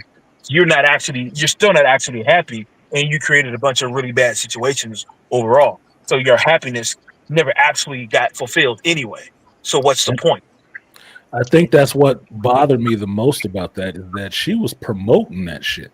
Yeah, like this is what women should do, and I was really having a problem with that ideal that you're promoting, that this is the idea women should do this nowadays. Like, hell no. Why are you suggesting that to people? Would you suggest that to your daughter? Home? Yeah. They should What be is that, artisan? they marriages That's that they've had for maybe 10 years just to go out and get loose dick on Tinder. Get the fuck out of here, dude. Come on, man. But that's what it is. They want their happiness. They have no sense of duty. They were never happy anyway. Yeah, if that's their happiness. But Like you told me that a woman love through a vagina. If that's your happiness, then you need to have something else to do. Mm-hmm. That can't. But then again, we be the whole thing. Well, I always noticed when women do that kind of crap. Culturally, they never talk about maintaining anything, and they never talk about building anything. And those are the things that are key to making the society work. Now, when we get to men, on the other hand, when we created the laws, well, not us, but the white folks, when they created the damn laws, they made it like their inheritance tax, which they abolished. But it was like, look, if we will take 90% of your shit, if you don't invest this shit back into fucking society, back into the markets. That was the old tax law. Now they whittled away at that, but you begin to see the impetus behind it. It was like, okay, you gained much from the society, now you got to put that shit back into it. Right. And that's exactly. And that's the reason why you get tax deductions on investments or charity and anything that you put back into the market. But that's something that almost primarily exists in the male domain. The only reason why women do it is because they exist within that very same domain. Yeah, pretty much. Because to me, it's just entitlement run amok, and promoting it to people like it's the thing to do. Yeah, it's one thing to make jokes about this shit, but it's something different to understand the lesson that you learn in this shit. And that's why I watched that special, thought about it, and the first thing that came to mind was Chris Rock's special, Tambourine. And Tambourine was his special after he got divorced. Yep. And how he was internalizing this shit and taking it. He got daughters too. Mm-hmm. What did he do? He moved down the street so he can still be, near his fucking kids and shit like that. I think he even took a break from entertaining the shit for a while because his kids are more important. Yeah, he went out, but he wasn't enjoying that shit. That's not what he wanted to do. What he wanted to do is make sure his daughters ain't fucked up. Yep. Mm-hmm. That's what he was talking about in his show and what his marriage turned into from the mistakes that he made along the way. It was a more interesting stand-up and a more heartfelt stand-up. Him being divorced and doing a stand-up after that than this woman getting divorced and the man that sent me flowers all over the world when I was traveling. Yeah, he sound like a crazy motherfucker. How did he know where you were itinerary? But you like the fact that he was sending you flowers. Like, no, that's crazy as fuck. Hell no. They wanted attention, and that's great. You got to think about what the female psyche is attention craving selfishness. And a lot of times people get more than that. That's a validation, selfishness. I mean, it's to the highest bidder. You remember what they say, females think of nest, which means once you go out their nest, they could give a damn about you. They could really give a damn about you. That's why her attitude changed about the husband, because he's no longer in the nest. He's no longer within it. Once he's out there, this other guy. And you don't know what type of other men. And this is the reason why the FBI said you're 3 to 5 times more likely to suffer sexual child abuse in a single mother home. Excellent. You're letting strange men, you don't know what their appetite is. And women, this is me even asking women, are women good pickers of men? Charles, who are you picking? It depends.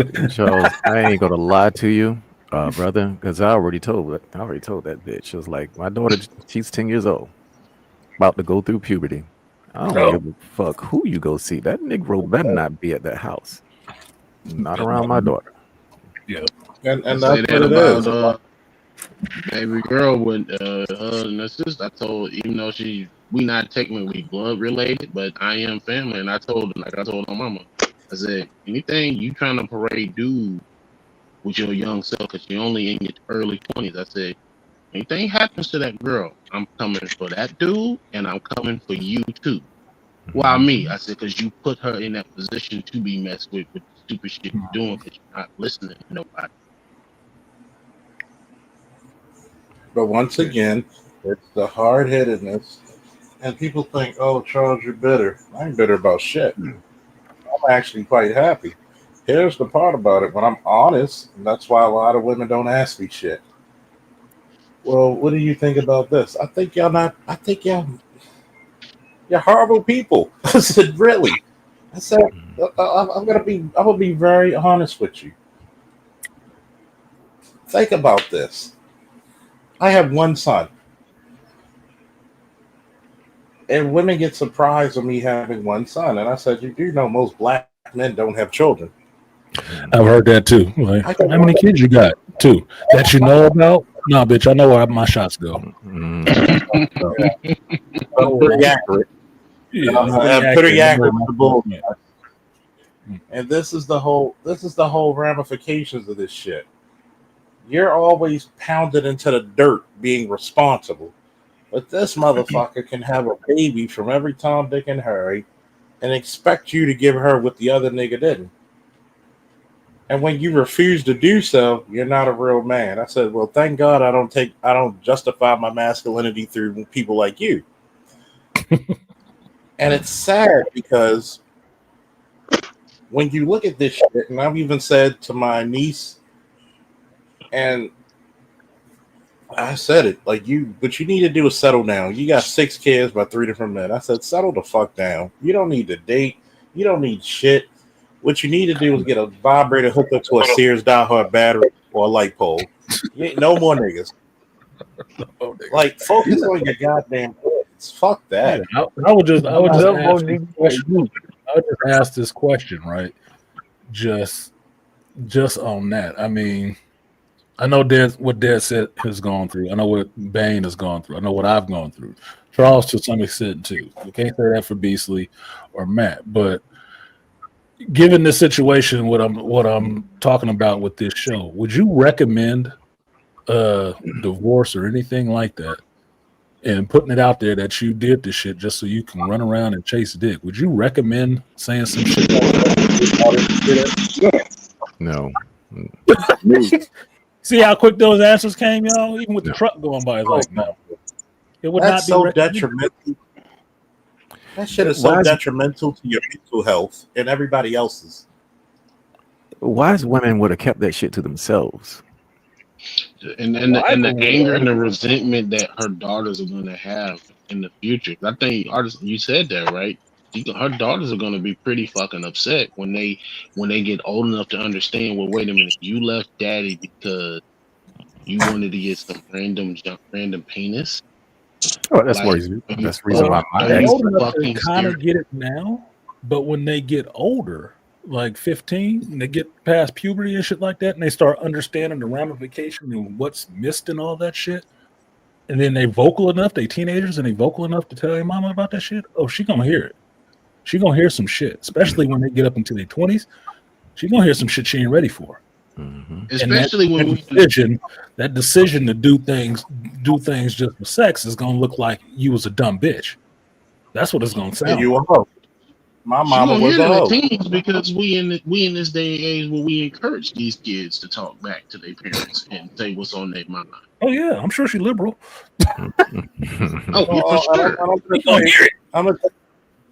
See, they don't realize this shit till they become a grandparent at a teenage rate. They don't realize that. Yeah, she once your kids, and she better pray to God she doesn't become a grandparent in the next few years, as when their girls they're teenagers. That's what I was thinking too, Charles. Because you just basically gave your daughters the A-OK to go fuck for whoever they want. There'll be boys in the house. understanding that the likelihood of these relationship problems and dealing problems from kids from divorce just off top would make it an unappeasing avenue to go through unless you just really had to. Actually going through that, understanding that you have daughters in a situation like that where you've broken up their stable home, broken up that fatherly influence in the home that could have a balancing effect against your kookiness or whatever the hell it is, just so you can have random dudes now, is like dumb. The other dumb thing was, okay, it's been 2 years, and then within 2 years you gotten yourself into another relationship. That don't even make any sense. Then that means you should have just stayed married. Mm-hmm.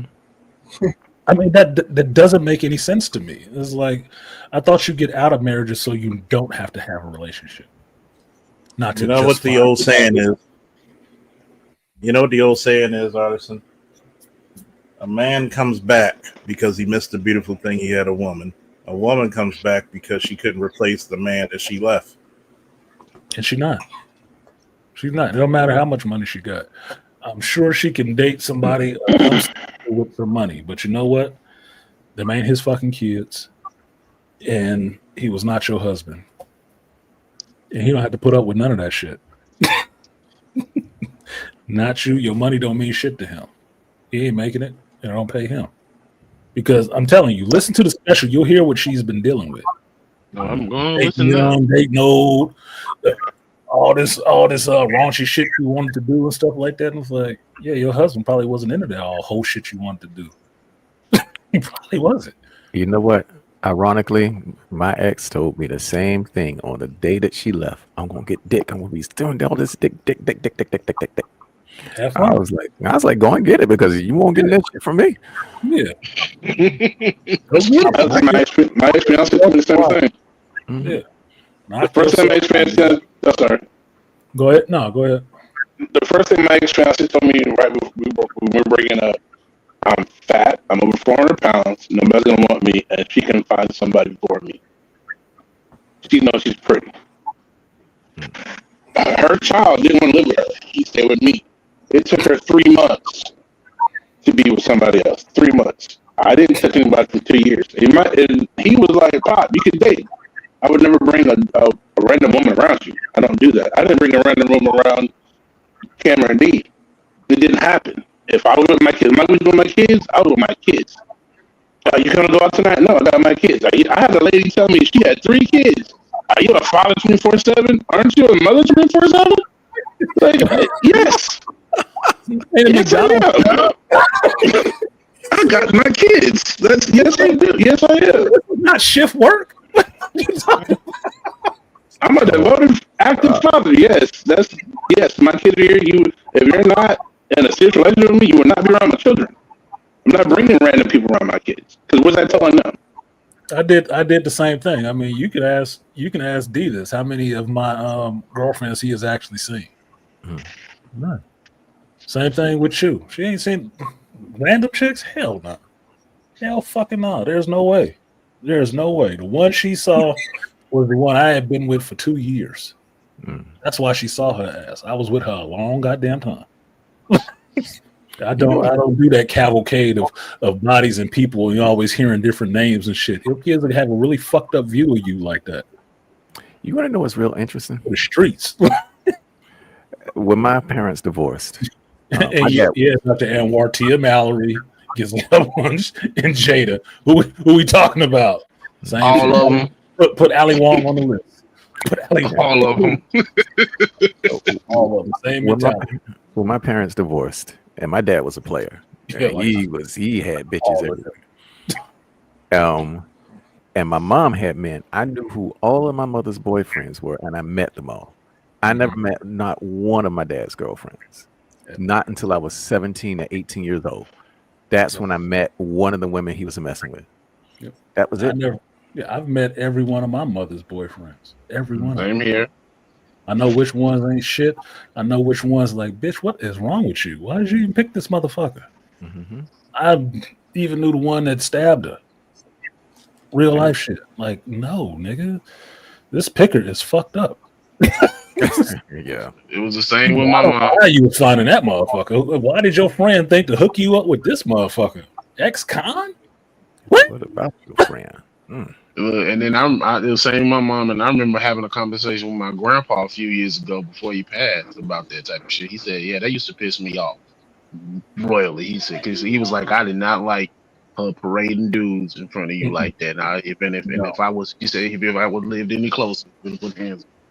Yeah, no, that's never a good thing. I know three people my father has been with. My mother, my sister's mother, and his girlfriend who died. That's it. I don't know none of the bitches in between there. None of them. I only know of 3. In 50 years, I only know of 3. I'm sure he's done it more than 3 times. I wouldn't know him. Hell no, dude. But that's what these kids is gonna be subject to. Even if part-time, because most people think kids is really stupid. Kids are not really stupid. They hear and see shit, especially kids of single mothers around their single mothers, because y'all talk too much to your girlfriends and your mamas and your friends. Too much, too loud, too often. That damn phone. You creating your own monster. You creating your own worst enemy. That's what my son tells me all the time. Don't trust mom, dad. I was like, I don't trust him. He's only 5 years old. He says, "Dad, don't trust God damn." Yep. That's how you know it comes to early to boys. When you take them away from their fathers, you just became enemy number 1. Like, well, it's not even that. It's that he's 5. That means what I call it is his tape is running already. Yep. He already grown up. He's already grown up. Mentally, he's already growing up, and he's rationalizing this shit like an adult. And he's telling his grown father, "Yeah, don't be trusting her, Pop. Yeah, don't trust mom." She is embedding in him that distrustful women. She's showing him early the dark side of a woman right now. What does that mean? He's gonna be a pimp later on or something. You know what the irony is? Art? Because his sister talks to him just like his mother does, and my daughter, I'd look at him and I say, "Look, you cannot talk to that boy that way because he's not processing it the way that you think that he is." Oh no! And I was like, he's going to grow up and say, "Yeah, you pushing him around, you throwing him around now, but when he gets too big enough for you to handle, he might hurt you." He's so gonna hurt your ass doing that stuff. Before that shit.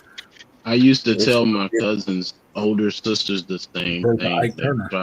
When they try to talk to him, I said, "Hey, stop." I said, "Come here." Like, y'all two need to stop doing that. And I said, "Why not? He the little brother." I said, "Yeah, but he's not gonna be little brother ever.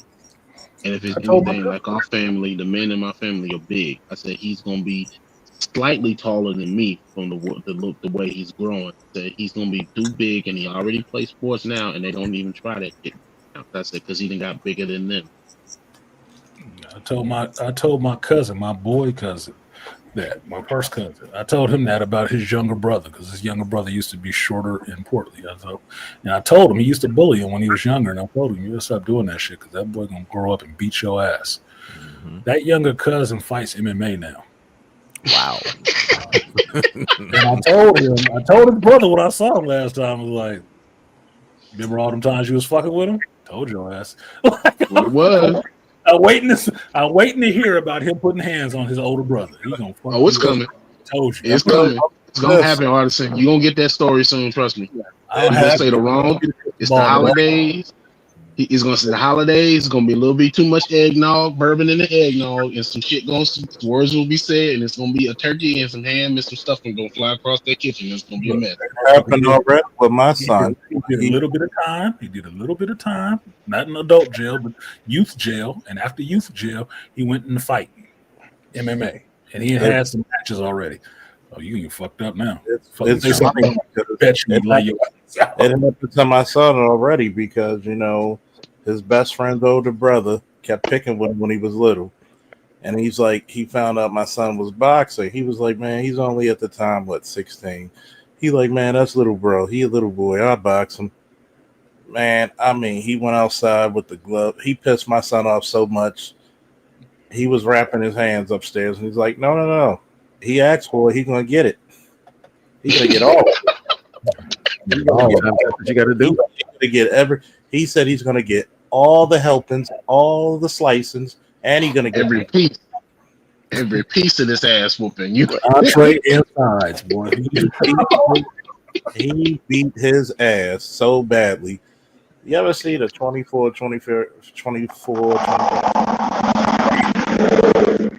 like he was about to cry because he actually hit him and he ducked down, like he dropped down and came back up, and he was like, he made his eyes water. Like, Tyson. Charles. I actually have the video. Shit. Charles, your expression, you were probably sitting there with a cigar with a big grin on your face, like, my boy. I saw the video of it. I was smiling. I said, I should send it to your mother. I said, they even told him. All the friends was like, you do know he really, he put grown men on their asses before. Like, you don't want that. He like, no, I can't. Man, he beat his ass. I mean, you ever seen somebody get beat up to show out? You need to use that as a donation clip so people can see it over and over again. Yeah. Oh, for real? I like seeing. But that happened to me because my brother growing up with cancer, he was always frail, and I was always bigger. I get in trouble if he hit me, I hit him back. And he got really comfortable with that. And I think it finally came to a head in my 9th grade year. Mind you, I walked in the 9th grade 6 foot 310.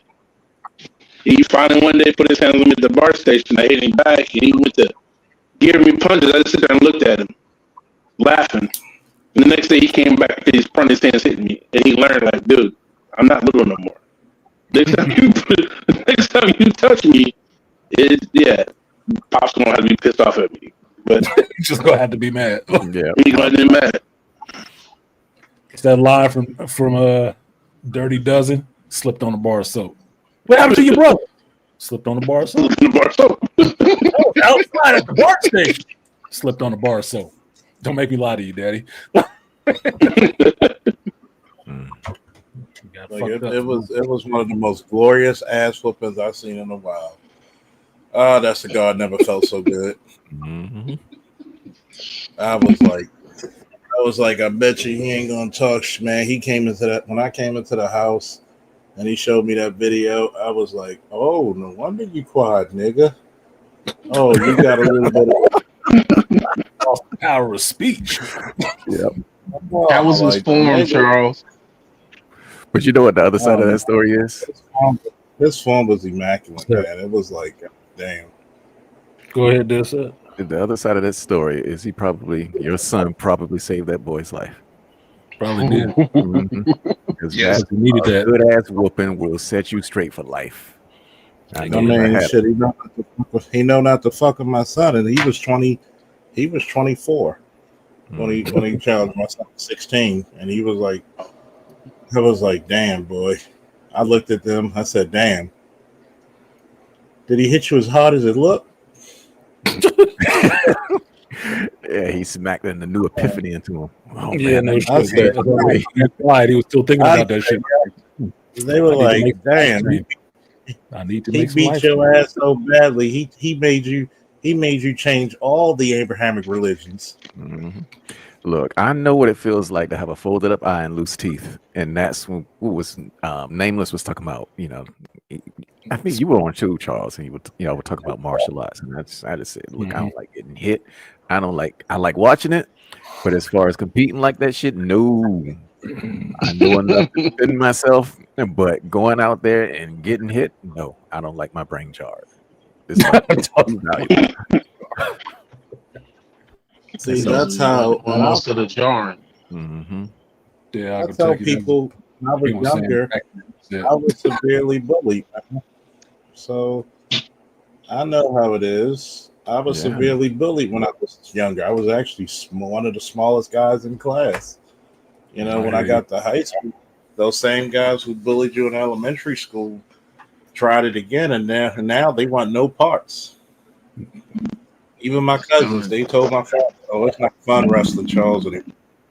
What happened? He fucked us up.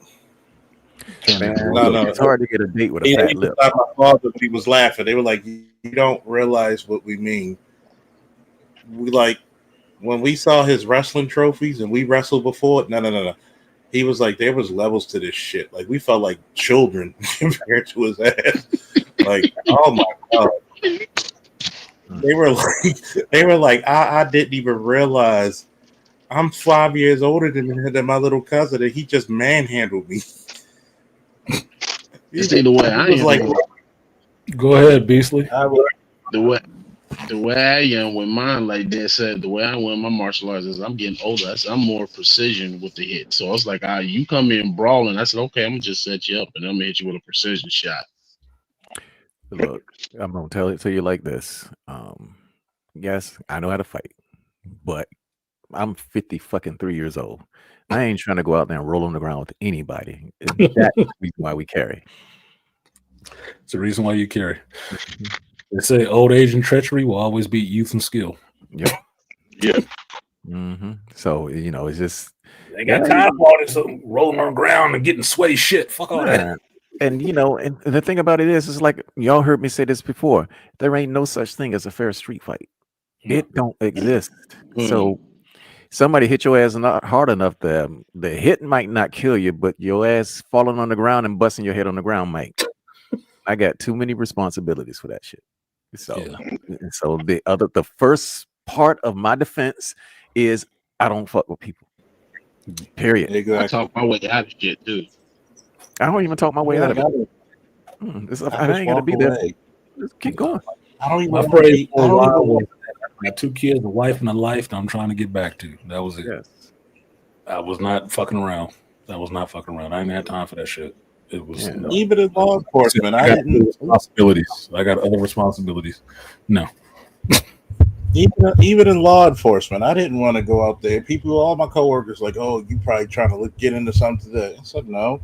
I just got my shit out the cleaners. I smell fresh and clean. I got this new cologne on. I'm trying to see if these chicks like it. Like, my uni press. I said, I can handle the situation. They like, no, I fight police. I'm like, good God, come on, can we talk about this? No, I need to fight. Now we got a medic coming for you. Now your foot's pointed the other way. Like, dude, your jaw's hanging off. Like, it looks like an unscrewed hinge. Like, what the fuck? Like, why we had to do this? I didn't want to do this. I wanted to talk. I might even cut you some slack. You put your hand. I was not looking to be violent. I wanted to talk about this, be at peace. We could have talked about how the Ravens just fucked up the Steelers. Come on now. Like, why are we doing this shit? That's what I don't understand. Let them off with a warning, Charles. I'll talk you out of an ass whooping. Trust me, I'll talk you out of an ass whooping. But that's why my mom was terrified of me bouncing. And she's like, you're too big. You know how to fight. Someone's just going to shoot you. Like, nobody's going to want to stand there and deal with you. And like I do my friends that fight, I just tell them, there's like you said, there's levels to this. You got somebody that's trying to win the fight. If I'm trying to hurt you, I'm going to win because I'm trying to hurt you. My drive is way further than yours. You're trying to win. I'm trying to end you. So that's dangerous in itself. So I just stay away from all that crap. Like, dude, you want to look cute for these girls, you want to fight, I will, like I said, I will call the morgue and reserve you a table. Stop playing with me. I did a table for one. If you want to join them, and I'll even order you a car. Leave me alone. Leave me alone. Funny thing about people who fuck with cops, though, and this is the thing, because it's so obvious. Stupid.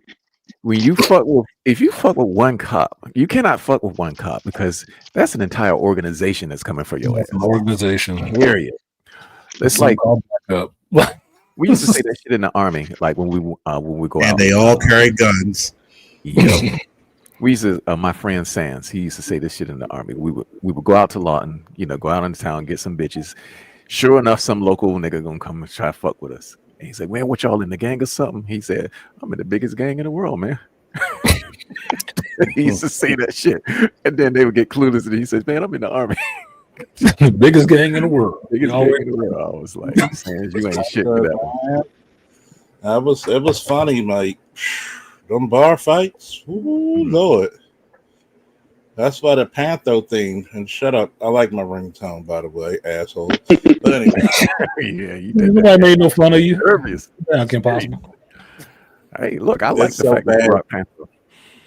It's so bad that my coworkers used to hear that, and they'd be like, what's that? I said, and I keep forgetting they were like 10, 15 years younger. Said, you never heard of Thundercats? So I put them on with Thundercats. They were like, yo, you put me on with He-Man and Thundercats? You just made me realize my childhood fucking sucked. It did suck. It's like, she was like, oh my God. And it was like, buddy, my ex in the department.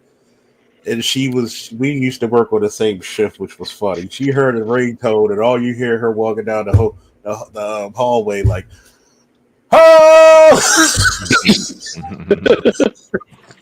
Look, man, it's like this. Like she gets it. From my childhood. If you as a kid did not want to dry hump your damn female Jackson characters, they won't shit. Because Tila, I still got a crush on her. Tila and Chitara. Yes. And Chitara running with that profile shot. I was like, oh man, I wonder how that is. Oh no. Well, look, I might have liked Panthro, might have liked Tiger, might have liked Lionel, might have liked the Thundercats. Chitara had a special place in my heart, nigga. Yeah, like she did. She had them legs. She was athletic. Them legs. Tila had them legs with them snakes around the titties. And then you had a goddamn what's her name? Evil Lynn. Evil Lynn was my shit. I was like, man, lift that cape up and turn around. Tila, Evil Lynn, the Baroness, Chitara, Lady J. Cover Girl was all right. Scarlet. Yeah. Jake. Look, man. She-Ra. We can't leave out She-Ra. Cared about I did Steelheart. not leave out She-Ra. I was waiting for Charles to jump in with She-Ra. She-Ra was cool, but I like Steelheart. I don't like She-Ra. She got that half costume shit going, and then one loose. Partly metal, partly real shit. Mm-hmm. Wings of silver. Mm-hmm. And by the way, everybody fuck with that guitar solo when Colonel Bluegrass was playing. Fuck that. I don't care what y'all say. Man, that's one of the reasons why I learned to play guitar. He was killing that. You said you can't learn something from cartoons. But Black Bane, I did put that video up that you sent me on my community tab about the Centurions. There was a lot of stuff in there I didn't even know about the Centurions. Like Peter Cullen was in that show. I was like, I don't remember Peter Cullen in that show. I gotta try to find that shit to watch it again so I can find out.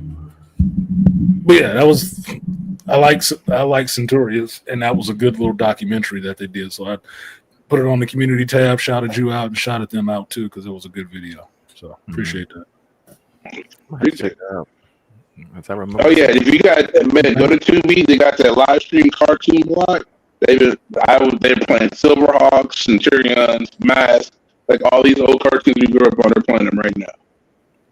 Tracker's gonna lead the mission. Oh man, that was my shit. What's up, everybody? Only thing missing is Bionic 6. Yeah, that was later on. Bionic 6. Yeah, I remember that. One show with a black dude got futuristic family. Yep. Yeah, that was a family. That was a family show. I like the ass kicking, man. They need to bring that back. Look, I don't want none of the characters, LGBT enough, and keep it. That was the original DEI family. So shut the fuck up. You don't need to change shit. Well, if they brought it out now, Rock One would be a lesbian. Yeah, true. She would. Let's not forget the Galaxy Rangers. I don't. Yeah, that's on there too. But yeah, I love that. It was that Rangers, cops. Yeah. G.I. Joe put me on a very distinct path very early in life. Like, yep. It wasn't Marshall Bravestar? Give me my hat. Give me my gun. I found out on YouTube. I'm still looking for 30-30. Well, I thought he was black till I looked at. I thought he was a black guy. I was like, finally, a nigga that looked like me. Man, what put me on the car? Jason the Wheeled Warriors. I was like, oh, that's Tubi. You know what I found out? I found out Jerry Orbach from Law and Order did the voice for the cyborg in Galaxy Rangers. He did the voiceover for him. Yeah. Yeah, turn up your mic. I like it. Let me see. So what's that channel called, man? It's Tubi. You can look it up on Tubi, and you can find them right now because I don't know if the rights have come up. But you can go on YouTube and find. I've been watching all this stuff on YouTube too. Oh, that's what's Cops, Brave Star, all that stuff. Jason Rewards is all on there. Every episode. Let's see. I need to get that The shit. funniest reel I actually saw this week. I don't know if I shared it with you, Artisan. Was the guy was like, the trumpet player did not have to go so hard on the DuckTales song. He showed out. Hell yeah, he did. Why not? I mean, hey, every time I listen to fucking Galaxy Rangers, hey, I tell people no guts, no glory. Beautiful song, by the way. I was like, God damn. They actually put that in that shit. I prefer Rangers Forever. That was my one. Look, I'm sorry, but 80s cartoons themes, they went hard, man. They was rocking out to that shit. Yes, sir. They're taking time making the music. One at a time. The best theme, the best drawn cartoons ever. Yeah, I was just singing Galaxy Rangers to myself while I was looking up this other shit. I was like, yeah, that was hitting, motherfucker. Go Galaxy Ranger. I was like, shit, man. No guts, no glory. No pain, no gain. Somebody give me my big wig. No. Y'all got me over here feeling nostalgic and shit when I'm supposed to be working. That's okay. I was supposed to be working too, but you know, it was sort of working. I'm ashamed to look up to you. That I'm multitasking right now, nigga. Now I got to pick up my son. He just called me.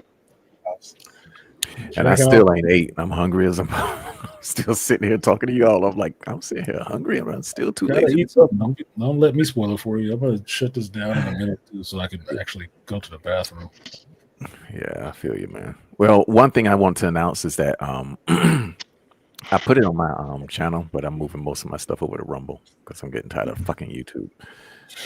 Yeah, I feel you. YouTube fucked me over on this damn Superman trailer. Mm-hmm. Really? Video. Yeah, they demonetized that motherfucker and denied my dispute. I'm like, wait a minute. Everybody and their mama got this damn trailer reaction up there showing the trailer in their video. I did the same thing. They demonetized my shit. I'm like, get the fuck out of here. And denied the dispute. I'm like, oh, I ain't big enough. I get it, motherfucker. That's the issue because I did my Dune review. Dune Prophecy review and I ran into the same problems that I ran into when I did the Darling and the Franks review. I couldn't post what I actually put, and I had to do so many cuts. I was like, you know what? Fuck this. Let me just move my shit over to Rumble. Yeah, because they don't have those problems.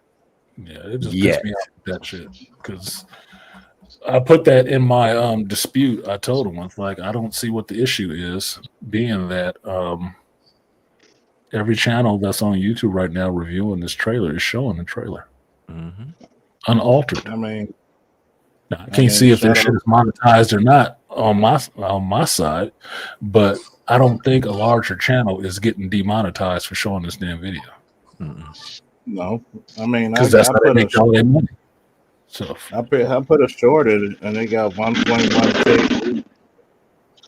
I think it's kind of funny because one of my shorts got 13K views. This one, Superman, the new Superman trailer, I put it up there. New Superman trailer, only 1.1K. Like, you basically purposely limited our shit. It's still the same. It's still shadow banning, just by a different name and a different way to do it. Because I'll get like my Division gameplay on Saturday, it got limited, not ad suitable. And I'm like, okay, why? Exactly. So the video games up here, these people playing all kind of shit on here and making money. What's your issue? I don't do it. Big artisan. Why don't they just make a questionnaire? Are you colored? They can tell because my picture is up there. Yep. As soon as you pull up the page, like, look at this black ass. Yep, nope. Are you? We all know that AI is racist. Demon. AI is like when I finish this stream, I know it will be demonetized when I finish it, just because I had some music on it. I've done streams without music on it and tried to cuss very little. It still gets demonetized or limited. You see, that's what I'm hating most. It takes like a week, couple days or so before you can get it, before it will get to the point where it can now be monetized. But you already know on YouTube, because people's attention spans are so short, it goes in that first 24 hours. That's where you'll make most of it off the first 24 hours. They stall your ass out for that first 48 hours, so you're fucked. Then they'll let you be monetized, days later when nobody's looking for the shit. But see, that's one of the things that I really dislike about YouTube, because they're actually changing language forcibly. Because I mean, there is no reason why in intelligent discussion, especially no matter what we're talking about, should we have to overly censor and then say things like, I don't know, R word or N word and all this other. It's not for kids. Or deletion. Or deletion. Yeah, it's just like, what are we doing here? This is not what the framers had in mind when they were talking about free speech. No, it's not free speech, and that's what I've made that point many a times. Like, we don't live in a freer speech time; we live in a less free speech time. Yep. Because you can be canceled and everything else for saying simple words that exist in the dictionary and everything else right now, and mean it with no ill intent. Yep. Mean it with no ill intent. You just can't have a regular damn discussion without having to, especially on here, without it being coded in some kind of way. That's fucking ridiculous. That makes the language laborious, and I don't like does. that. Yeah, I would tell You you. heard about this? The school district that has like a list of banned words that you can't say, like that, and it was like it made social media that was talking about it. Like what it is, they got a bunch of free speech lawyers are now challenging this district because basically, if you use any of these words, you get a 3-hour detention. Wait a minute, hold up for a second. You say this is a public school district doing this shit? Yeah. Yes. Basically, and it's a list of, they have, somebody took a picture of all of the paper that has all the words. So you can't say words like pimp, you can't make fat jokes, LGTB jokes, racist jokes. You can't say diddler, you can't say Riz, you can't say alpha, sigma, beta. Okay. I mean, all right, here's the problem. And this is schools get federal funding. And because they get federal funding, they are bound by the Constitution. They cannot do that, not even at the state level. So these lawyers, they got to clear a win on that. You got an easy win. Huh? Yeah, they got an easy win. They got a layup. It's like, okay, they're going to sue the school district, pad their damn their law firms, and then walk away high fiving. That's how dumb this shit is. Use Newspeak, yeah. Forcing you to use Newspeak in order to communicate, yeah. Like, I've read this before. I've read the story before. It didn't end very well. No, society went on, but it was fucked up. And we know what happened. And deleting the past. Hey, you remember what happened with the law in Texas that talks about registering businesses that make less than $2 million? I mean, no, this was a new federal law. And then it was this guy in Texas who challenged the law. And of course, I think I talked about this on your panel already.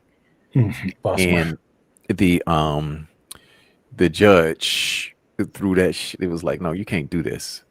So basically, they put all that shit on hold. And this is that thing when they were talking about businesses must register, or you're going to get charged like $10,000 or $500 a day.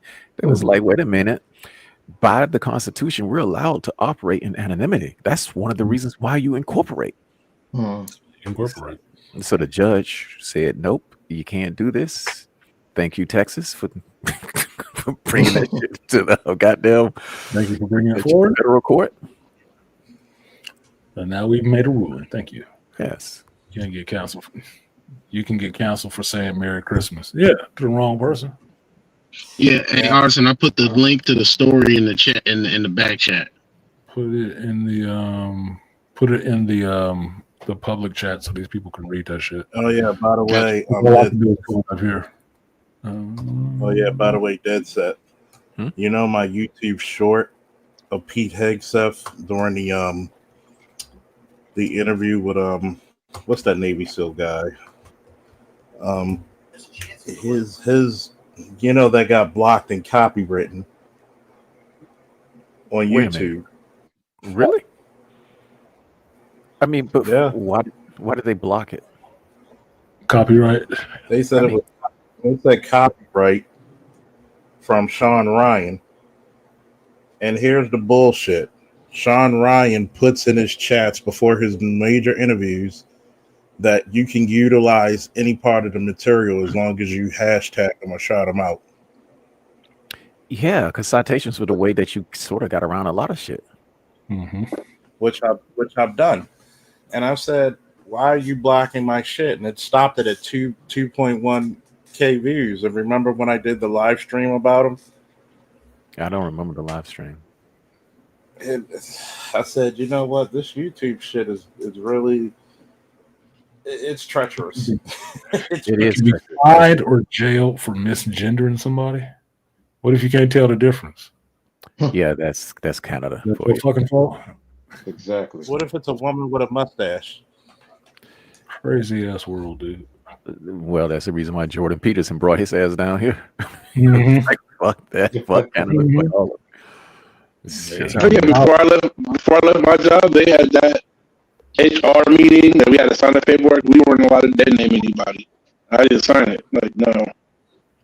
See, you smart because I remember when they first started doing the I was working in trucking at the time, and I was at JB Hunt, and they first started the sharing of medical information with other companies. So when you went from one company to the next, they would send your medical information over. And I refused to sign that shit, and I was the only one who didn't sign it. And they was like, well, you're not going to get any runs. You're not going to do this. You're not going to do that. And I was like, okay, y'all can go ahead and use coercion on me all day and night. But I will be back with a lawyer. Yeah, you can use them in evil terms. Yeah. And they backed all that shit off and then just gave me my regular schedule. And I stayed with that company for a year longer, and that was that. I was like, no. So basically what happened is on my first divorce, and when I got caught up in some shit, they didn't have to actually go from one job to the next because I was protected by HIPAA laws. I didn't sign my rights away. There you go. Smart man. And they say you can, or not calling someone the gender they believe themselves to be. I don't know what people believe themselves to be. Why the fuck? Look, I don't believe in shared delusions. No. I don't do drugs. No. Look, man, whatever you believe yourself to be, knock yourself out, man. That don't mean I got to play along with that shit. Come on, man. You know what that takes me back to, Artisan? Joker, because Harley Quinzel wanted Joker to be in. She wanted him to share her delusion of him. Mm-hmm. Yeah, she was using his ass. Mm-hmm. She was using his ass just as much as his mama used him. Yep. His mama did the damage. Harley Quinn came along and did her own little damage on it because she was using him to gain celebrity for herself. Yep. And she wanted him to be that. He wasn't that. He knew he wasn't. But he was playing it up because he was in love with some chick. And that's what made this shit sound so fucking sad. It was the only woman he actually returned some kind of interest in him that he was interested in. I was like, that's fucking pathetic, dude. It's so fucking sad and pathetic. The motherfuckers got mad over that shit like, oh, that's not what it was supposed to be. No, that's exactly what the fuck it was supposed to be. What you upset for? Sounds like black women, huh? Yeah. Look, one thing I did like about that whole thing, to beat a small dead horse, is that I got horse, not a big one. This is small. A small dead horse. Is I got the sense that everybody there was a prisoner. I love that aspect of it. Yes, everybody was a prisoner. Everybody, but her. She came into that motherfucker and left. Mm-hmm. She wasn't a prisoner. And even the scenes were about that shit because it was always when you looked over the city and it was usually the bridges going in. I was like, these motherfuckers are going in and they ain't never going to leave Alcatraz. No, they stuck. Mm-hmm. That movie was brilliantly shot, brilliantly directed. It was brilliantly shot, and it will be missed. And it was more so because of the singing. That's all it was. Yeah. Oh, it's a musical, and everybody expected comic book Joker to show up. It never was that, and he told you from the jump it was a fucking musical. Yep. If you don't like people pointing fingers at you about what you got all engaged in and loving, then you wasn't supposed to love this character. You weren't. He's the villain. But be mad. So the fuck what? Shit, the singing is what made it work. What they talking about? Because they don't like singing. Right? So the same reviewers I'm talking about with this shit that hated the Joker because of all the singing and shit like that, you watch these reviewers now, watch how they review something like Wicked. Moana. Wicked wow. All these things with songs and stuff like that in it. They were graded differently. They were graded completely differently. Even though it's, I hate musicals or whatever, it's putting your finger in the air and reading the wind is what it is. It's not actually taking a stand on shit. Unless you want to trash it, because it's easier to get people to trash shit. That's what this generation is good for, trashing shit, especially over the internet. Yeah. So when I get skeptical of critic culture right now, it's actually leading people, these sheeple, in a certain way to down certain things and promote other things. That's what it is. Yeah. Look, I'm happy that I watched it because of the singing. I liked the approach. It was a take that I did not expect, and I was pleasantly surprised by it, even given its dark tone. I was like, this works. It took a brilliant director to do this. I thought it was brilliant just for the fact that what I thought from the trailer that we were going to be inside the mind of this person is pretty much what I got. Yeah. And when I came out of it, it seemed very profound to me. And that's what made me want to do a stream about it right away. It was really profound in a psychological way. I really got it. To me. Understanding where everybody else wasn't going to get it was obvious too. And then listening to all the criticism that came out about it after they sat down and reviewed it was interesting. And then listening to their commentary after I threw my video out was also interesting. Because then motherfuckers want to start taking a psychological approach. Well, it was Connor this, was Connor that. Shut the fuck up. Thinking of that shit. If you did, you would have said so beforehand. You didn't. You didn't have that approach. And that's the other part. If you don't understand it on the first watch it again. Damn it. Yeah. Think about it. Talk about it. Yeah. Well, you know what we got, though, Dead Set? You're dealing with generations of instant gratification. Yeah. They want that. They want that junk food high, you know. They want that salty, sugary entertainment, and they want to get that high real quick. They don't want to think. And if you're giving them something that's just an adaptation of something where, like you said, it's making you think. It's a psychological spin around where you're going into Arthur Fleck's mind and how the way he's thinking and he's seeing things. And people, and especially when you have female Gen Xers, not Gen Xers, female millennials and zennials want their modern version of Harley Quinn. They don't want this adaptation singer who wants this version of Joker because of the image of Joker. And realizing like, hey, wait a minute, this kind of correlates kind of somehow the way women and females kind of want a man to be just for their sake, but they don't want that. It's a sugary substitute, what they want. They don't want a salad. They don't want salmon. They don't want asparagus. They don't want a nice cool glass of water. They want Dr. Pepper. They want a cheeseburger with some cheese fries, which isn't bad, but they want it all the time. And so let me ask you a question, Malika. Is the Harley Quinn, if you've seen the Joker fully to use, is Harley Quinn in that show any different than what's going on with this football player, Travis or whatever? No. I don't even know his whole story, but is she any different? No. Rip right from modern life, right? Yep. I said that at the time we reviewed that damn movie. No, this is modern fucking women shit right here. Flat out. You don't like the mirror? But what I here's the funny thing. What you got to say is this art imitating life or life imitating art, or is it a little bit of both? It's a little bit of both. Exactly. And funny thing about what I did really find interesting is that this was the most telling thing about the Arthur Fleck character. And there was continuity between the first movie and this one.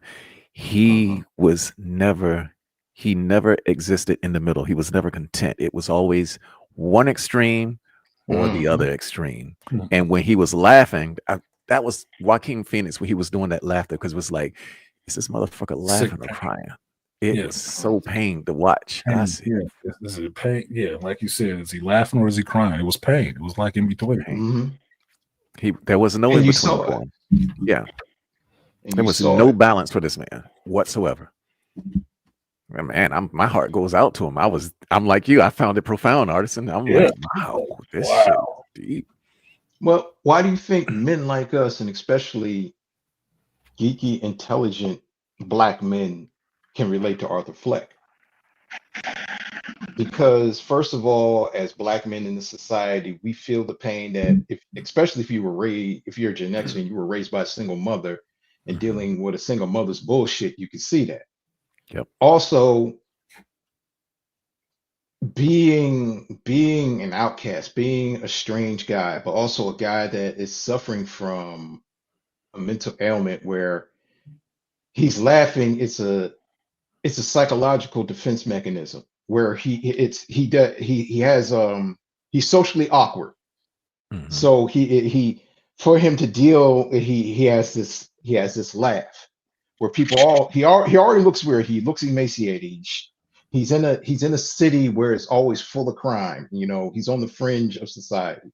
So you feel for him anyway. But then at the same time, you see his slow descension into his psychosis throughout the two movies. So how many Black men you realize, if you've been through the craziness, you have a problem growing up, you might have a mom who had issues, you might have been abused, molested, which they did that little hint, Arthur, stay in the bed with me. And you're like, whoa, what the hell? He just came out and said it in the second movie during his court. Second movie, he told you. That's why I see it as sad that aside from being born to a crazy mama, because his mother was the one that was crazy, he was made as weird as he was. That's the part of it. The lies that was told to him, the trauma that was done to him, being sexually molested and abused, left with people that his mother let abuse him outside of her craziness, what she was doing to him. Arthur Fleck was a sad character, and all that shit was there in the first movie. Yep. While people were clapping and happy because he was dancing on some fucking stairs. Look, this character, this was a psychological study. This character, he was kind of fucked up, and he just finally went the rest of the way. It's like, you know what, I'm sick of this shit. That's all it was. He just finally got to the point where he was sick. Can I ask you one time, and now everybody gave him a little bit of respect, but he was still the same dude. He didn't change. It ain't a costume. He's still the same guy. Can I ask you this question, gentlemen? What's that? Let's take the Joker movie, right? Both movies, and let's take the Batman Returns movie, the one with Heath Ledger, right? Let's take the superhero element out of it, right? And let's take the Batman out of that, and let's put Commissioner Gordon in, or Captain Gordon, and let's make him the protagonist trying to get with this psychotic guy who's wreaking havoc in the city. Let's take the element of the clown out of it from Joaquin Phoenix. Those still be great crime thriller movies. If you just take the superhero element out of it, and if we didn't know that these were superheroes and a supervillain that had a mythos for over 70 years, I said these were great character studies in people's psychosis and how the way societies are run and how the way societies will fall if you take the humanity out of it. Well, isn't that exactly what we got in Penguin? Yes. Yes. Yeah, you got it in Moon Knight too. It was a Yeah. character. I didn't finish watching Moon Knight. I got bored. I understand. You just described, Malika, you just described every Alex Cross film and book that they didn't have. Yeah. Alex Cross is always chasing some psychological killer who kiss the girls, where they kidnaps all the girls for a reason, and they're trying to figure out the reason behind the madness and everything. Yeah, I mean that's also Silence of the Lambs. I mean it's an old trope, Mm-hmm. but it speaks to something. What I do, the reason why it keeps coming up, in my opinion, is that it speaks to something that ails our society. We know that it's there, and pop culture puts it out there for entertainment. But again, this is once again life imitating art, or art imitating life. We know it's there. Mm-hmm. It's art imitating life. We know it's there, but it doesn't always get highlighted or investigated. Right. And that's the thing. When people actually do go into it, they have to be a little sharper on the ball to even want to pick up something like that and not turn it into something that's comical and goofy. Not to try to assuage the roughness of it or the weirdness of it with humor in some kind of way, try to lighten it up. To go there and tell a story of a character like that and what they're dealing with, how they were actually made and how they deal with life, it's a process. You have to, in some ways, you might want to empathize with the character, or you might want to understand this character's journey to understand, like, okay, this dude is kind of messed up, but I understand why he's this way. And damn, look at what's happening with him. This is why this is happening. This is why he's accepting this kind of shit. It's just a look into somebody else's life where you can take something from that and understand how you move, how you behave, or that person that you don't like talking to, at work or something like that seem a little bit weird. You never know what the fuck what's going on with folks. You might want to actually talk to them a little bit, because why did that dwarf live in Fully Deems? What did he tell you? Why did he live? You're the only one who was nice to me. Goddamn right. But at the time, he was actually feeling that war too. He told him, it's like, stop. It's like, I said no more questions. Yeah, I was done. Yeah, he was breaking down when he was talking because he did feel something for that dude. But it was the only one that treated him with some kind of respect. Right. But At the risk of sounding intellectually vain or going down this road of intellectual vanity, it seems to me that, and this is where I fall in love with art, because it is a pop culture self-analysis of the darker parts of society. Mm-hmm. If you're willing to dig down into that.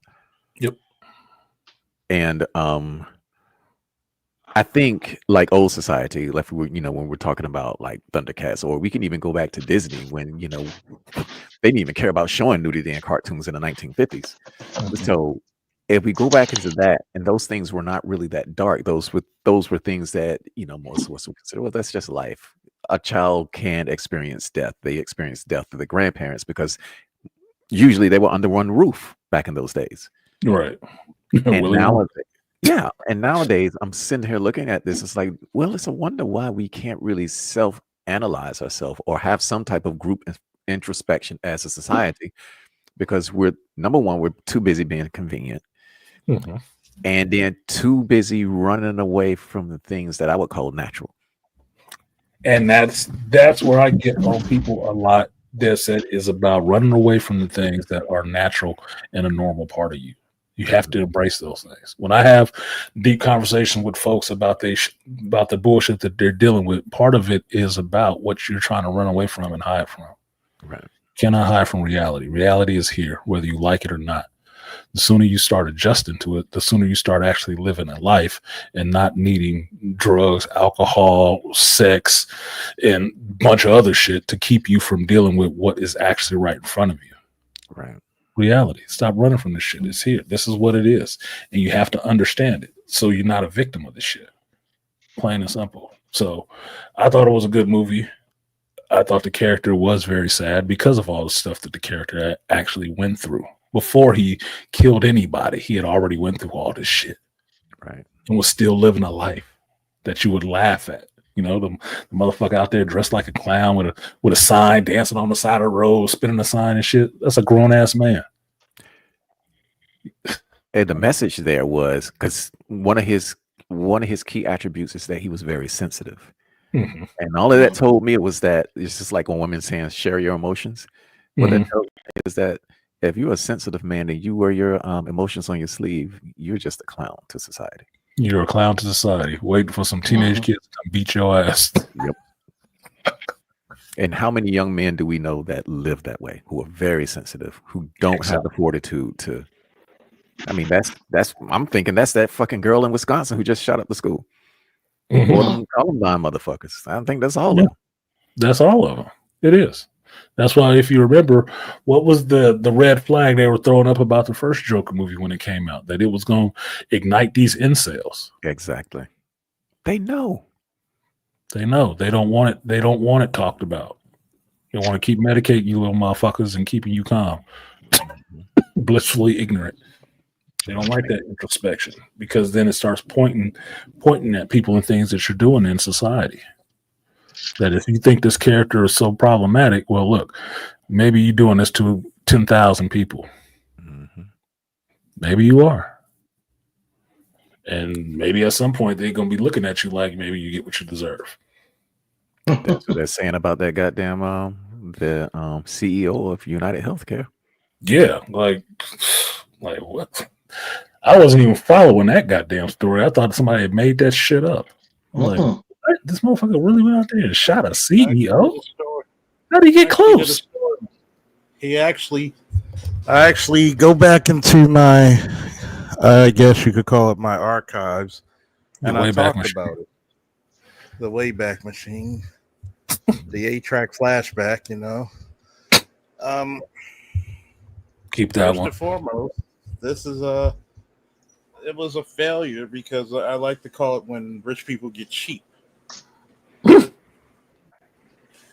You didn't have a security detail. You didn't have an advanced team. You're worth $10 to $20 million. Your company's worth, that you're the CEO of, $500 billion. Damn. I think that's a failure that you could have paid. You could have paid Black Lion Security $1 million, which would have been cheap. Right. Charles, I said the same thing, bro. I was watching with my aunt. I was like, well, first off, where the fuck is his security at? You're a billionaire CEO. I mean, and you're walking around New York City at night with no fucking security. It's called being cheap. Matter of fact, I even did a live stream about the shooting in Wisconsin. Guess what the biggest flaw was? Because it's a private school, no school police, no resource officers. But think about it. I'm gonna start talking to a lot of the people there. Matter of fact, the shooter, he went to school at my in my district, which is Gilman. That school cost about $37,000 a year. Mm-hmm. But the thing about it is like with the United Healthcare guy. I mean, because they're not addressing the symptoms, because the shit that people were pissed off about that United Healthcare was doing, those are things that should have been regulated by the government anyway. Mm-hmm. So the shit that I read that they were doing about, like my brother-in-law, he was under United Healthcare, and they didn't want to pay for his anesthesia for his knee surgery. And when my sister told me that shit, I was like, really? There was a cap on it? That's basic. Yes, they were putting. The story goes deep, and I'm sitting back like, okay, this shit has been going on long enough for Congress or the Department of Justice to know about it. What happened? Because that whole thing, based on what the story is, could have been avoided had the law enforcement branch of the federal government done its job, which is what it's supposed to do to ensure that things like this don't happen. That's what the federal government, one of the jobs they're supposed to actually do. Exactly. Outside of telling you how to call people and what your kids can do. That's one of the things they're actually supposed to do, which is to regulate these motherfuckers a little bit. So stuff like that will not happen. I don't even know the story about why this guy got killed, because he just got topped off. So by what they do. So I don't know the reasoning behind why he was killed. I just know he got killed because I wasn't watching the news. Yeah, that's what a lot of the talk is about. So you know why they ain't been doing their job? Because for the last 10 years they've been telling you the Orange Man was bad. And so they spent more time doing that bullshit than actually doing shit that would actually save people's lives and keep stuff like this from happening. But that's not why. He wasn't actually doing their goddamn job. Right. The reason why they didn't do it is because they were all getting paid off of it. They were all getting paid off of it. I was gonna say that too. They in on the take. Yeah. They in on the take. Everybody getting a piece of the pie.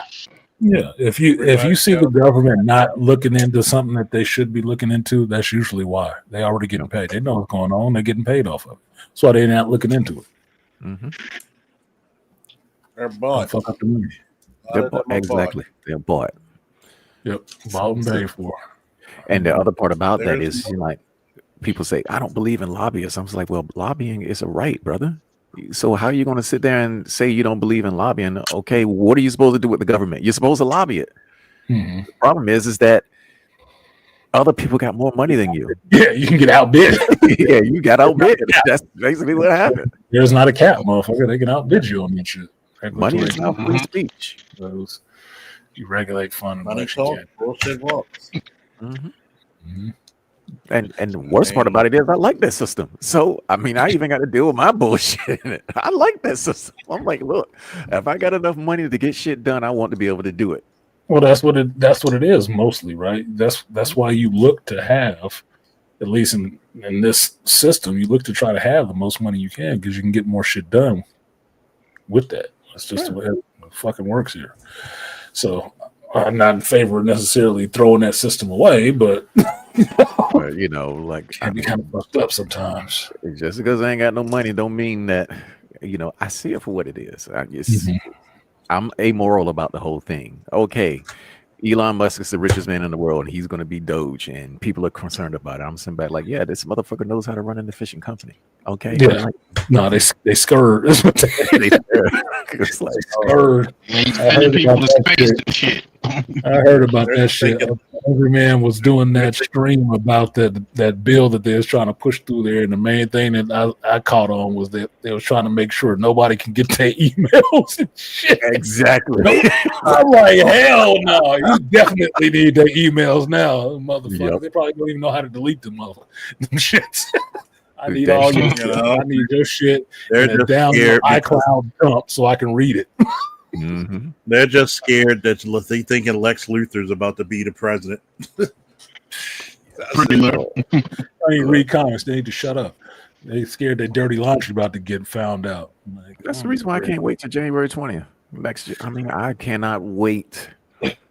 Everybody clenching their butt cheeks. I'm thinking it's funny as hell after this whole election thing, how much these motherfuckers have gone after each other, running for cover, trying to slide in a last little bit of bullshit they can, and it's all getting exposed. And I'm like, you still believe these motherfuckers was on the up and up?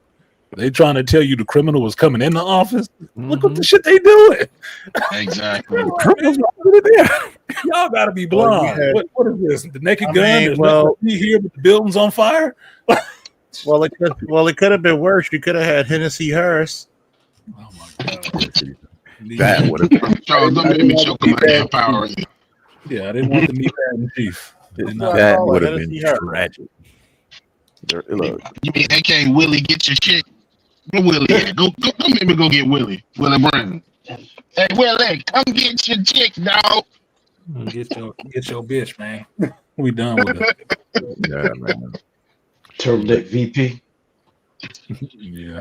Yeah, but we, you know, I know you don't like talking about politics. I'm just gonna leave it there. I don't talk about politics too often because it's fine. I mean, if you had a point that you wanted to make on it, it's fine. I'm just not going. I'm not going to argue about politics with nobody. I know that much. Yeah, I try to tie it to what we're talking about, the geek Obviously. stuff. Yeah. And basically what we're seeing. I mean, the unaffordability, the male crisis, and all this other shit. Yeah, we headed into Arthur Fleck. Lots of these young dudes who are out here complaining instead of sitting there, saying, "Oh man, the Zennials aren't doing anything, or the A's aren't doing anything," and then you sit there and you listen to their arguments, and then they start talking about, "Man, I work 60 hours a week and I can't afford an apartment." Okay, the mortgage on my house. Now, mind you, I got 3,300 square feet. The mortgage on my house is $1,350, and that was because I had credit and I had put a sizable down payment, the whole 9 yards. Okay. Right around the corner. You live in Charles Village, right? No, I live on Marble Hill. Oh, you rich bitch. I ain't rich. I'm broke as a motherfucker. House poor, they call it in California. Yeah. I was semi-rich when I bought my house. But I go right around the corner.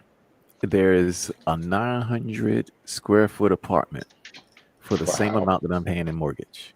Wow. Yep. Yeah. Hell no. Damn. It's that's ridiculous in bottom, man. Yeah. It's crazy. So yeah, they pull shit like that here in Cali. That's why I said this California mind state of charging people that way.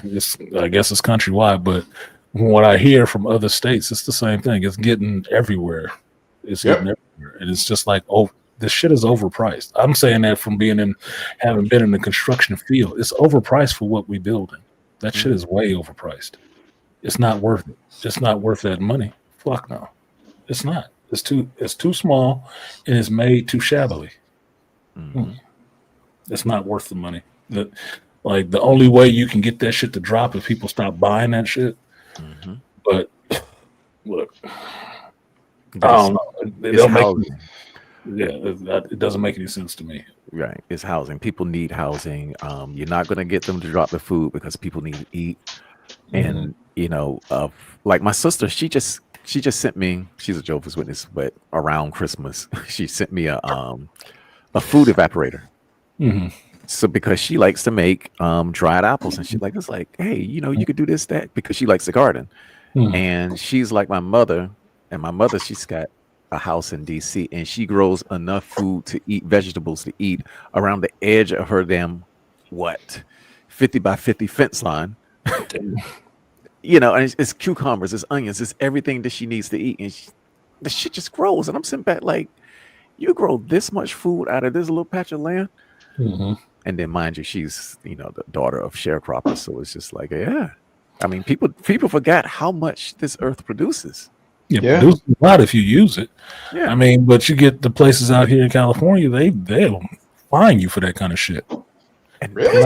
When I was in Concord, my neighbor in the back, I think he called the city on my landlord because they had grew some corn or something like that in the backyard. They came there and tried to threaten them with suing them for agriculture or some other shit for growing something in their own backyard. Like, get the fuck out of here. What? Yeah, you can't even collect the rainwater. They don't own that shit. Yep. They will try to charge you for all of that shit and regulate it to where you can't do it yourself. So yeah, they came down to the house and threatened her. I was like, you can't get these motherfuckers to stop shooting people in the street, but you're gonna show up here to try to tell me to pull up corn out my backyard because I'm trying to have a farm? Fuck the fuck. But what happened to that dude out in California? What do they call him? The gangster gardener? Because he was on the TED Talk about a decade ago. I didn't see that one. Okay, he was from Compton, and he was talking. He was a brother too. He talked about the food deserts in California and the Compton area. So basically, what he did, he took the easement in his whole front yard, and he turned that shit into a garden. And then when young brothers would walk past, it was like, "Yo, man, can I have some of this?" And he was like, "Just take it. It's there for people to just take." They call him. Look it up. It's a TED Talk. He's called himself the Gangster Gardener out of California. Let's see about the Gangster Gardener. Yeah. I only said he was a gangster because he was in Compton. Yeah, but he was a father with who wanted to feed his goddamn kids good food. I mean, did he wear house shoes with blue or red on? No, he was just. He didn't have on the slides in the socks. Nope. Here you go. Well, it wasn't the gangster. Ron Finley. The Gorilla Gardener. Gorilla Gardener. Ron Finley. Did you have a weight set next to the garden? Had a Joe Weider sitting Did he next. wear? Did he wear the sorted? Did he wear sorted wife beaters? Did he have a rusty barbecue pit? Hey, see, this is one of those brothers who inspired me because I was like, man, you on some next level shit. I like it. And it's not really next level. He's just No, it's just thinking. So, yeah. So how's he getting around all of BS when it comes to the gardening? You can't garden your own crap. Well, you got to watch the TED Talk because I can't play it on here. Right, you got to watch the TED Talk. But he basically what he said was, he told the city, he said, okay, if y'all want to come pull it up, then y'all come over here and pull it up. And the city said, so it stayed right there. Yeah, so they send some burly motherfuckers that look like Charles out there to try to pull his vegetables and shit. Tell that story while you pulling it, motherfucker. But here's the Give a knock on the door. Give a knock on the door. Who is it? Hired goons. Hired goons. Here's the kicker. How are you going to tell the people in that neighborhood who are walking, whose kids are walking through along that sidewalk and just picking fruit out just so they can eat? You're going to tell them that your kids can't do that no more. Yeah, you can't. No, you can't have that. We didn't approve that. You're not zoned. We didn't get a permit. Nope. Can't do that. And that dude was like, this is my land. I can do whatever the fuck I want to do. I knew the cities being the bullshit. Like when I was still teaching at the first school I was teaching martial arts at, when we changed buildings and we had to go in order to get a permit to put the sign up on a building, you gotta get a permit from the city. You gotta get an $800 permit. They got to come out, do an inspection, and then you have to pay an annual $700 each year to keep the sign up, or they can come and tell you to take the sign down off your business. I was like, what the fuck is that? Did somebody challenge that? Because you can't do that. Putting up signs is part of the First Amendment. Did somebody challenge that in court? I don't know if anybody challenged it, but you can have like a banner, but it's like the little light up glowy sign that you turn on and all this stuff. They said you had to get an inspection. You had to come out and have the city inspected, and then you can put it up. And I was like, and how is this? Because I was like, they want you to pay for it. That don't sound they right. Want because you to pay for it, or they paying for it. Yeah, right. I mean, it sounds like extortion to me. Yeah, no, that's what I thought. I was like, yo, this is some criminal. I was sitting there talking to my sister who was the owner. I said, yo, that's some criminal ass shit. How they get away with this? Because people let them get away with it. That's how men lost their goddamn children. Because the only reason why we're getting them back now is because of the amount of lawsuits. And like for stuff like that, just like I was telling you about the guy in Texas with that new tax law for small businesses, again, they started filing. This is the shit that the government's facing. And it's also one of the reasons why they're so afraid of the changes that's going on in politics. Because look, white boys, and when you start fucking around with white boys, they get scared. They've already reached critical mass. They're like, you know what? I can't afford shit. I can't get no woman. I can't get my kids. I can't do this. I can't do that. All the shit that I used to do. And y'all expect me to do what? These motherfuckers started filing in mass. And then, of course, they're going out there killing up and shooting up shit. Yep. And losing their goddamn mind. Yeah. All of this is a sign of a society that is beginning to fray and fail. And read the foundation. Read Foundation, read Quigley, read all of it shit. It's all there. And what's worse is that the politicians know it. Yep. They're just trying to stave it off so it don't blow up in their face. Yeah. It's like playing hot potato. They're trying to pass it to the other person so it blow up on them and not on them. But they already know it's happening because it's been happening. All right, fellas. I'm gonna see y'all later tonight. All right. Yeah. I'm gonna dip out too. It's time to go eat. Yeah, it's time for me to cook. I'm done. I'm going to eat and cook because I got some chicken in there I bought yesterday that I need to put on some flame and not leave in my refrigerator.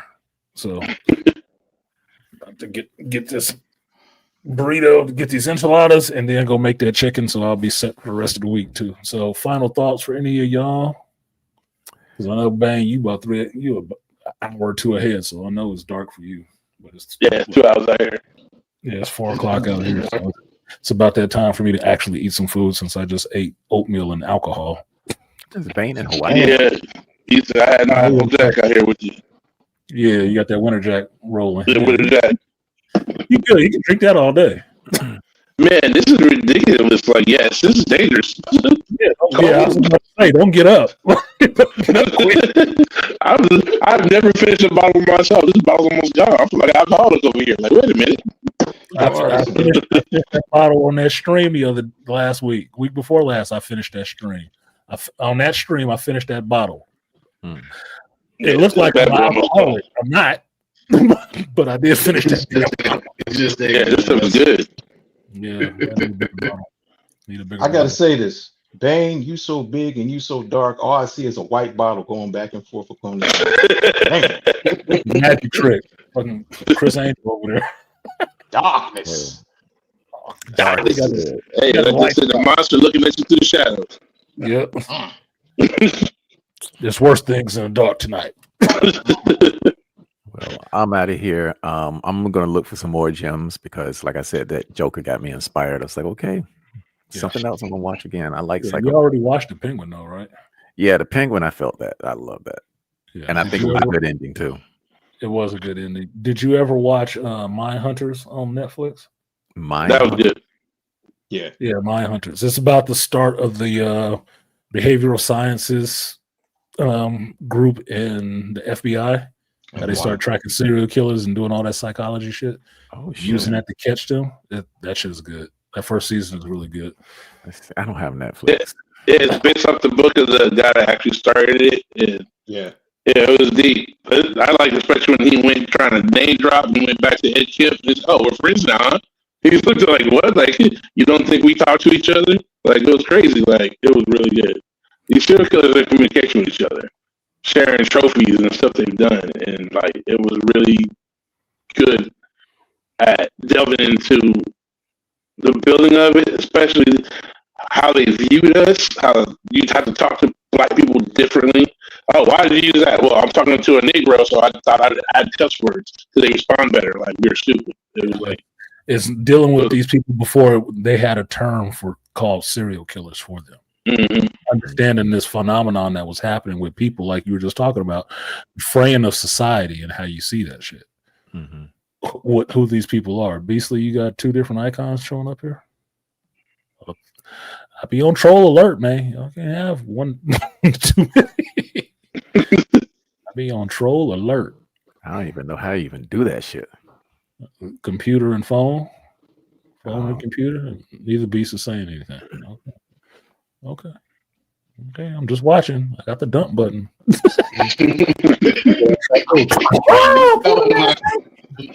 My damn signal dropped. It keep going. It keep jumping between 4 and 5G, so that's messing me up. Yeah, you're fucking up the scale that way. Mm-hmm. But final thoughts so we can close this out because I do got chicken to cook, and then I got this last episode of the prophecy to watch. Thank God. Yeah. My thing is, I am going to do my reviews. Most of my reviews going to be on Rumble. It's Rumble by the same name, Dead Set Anime. Okay. I got 3 videos up, right?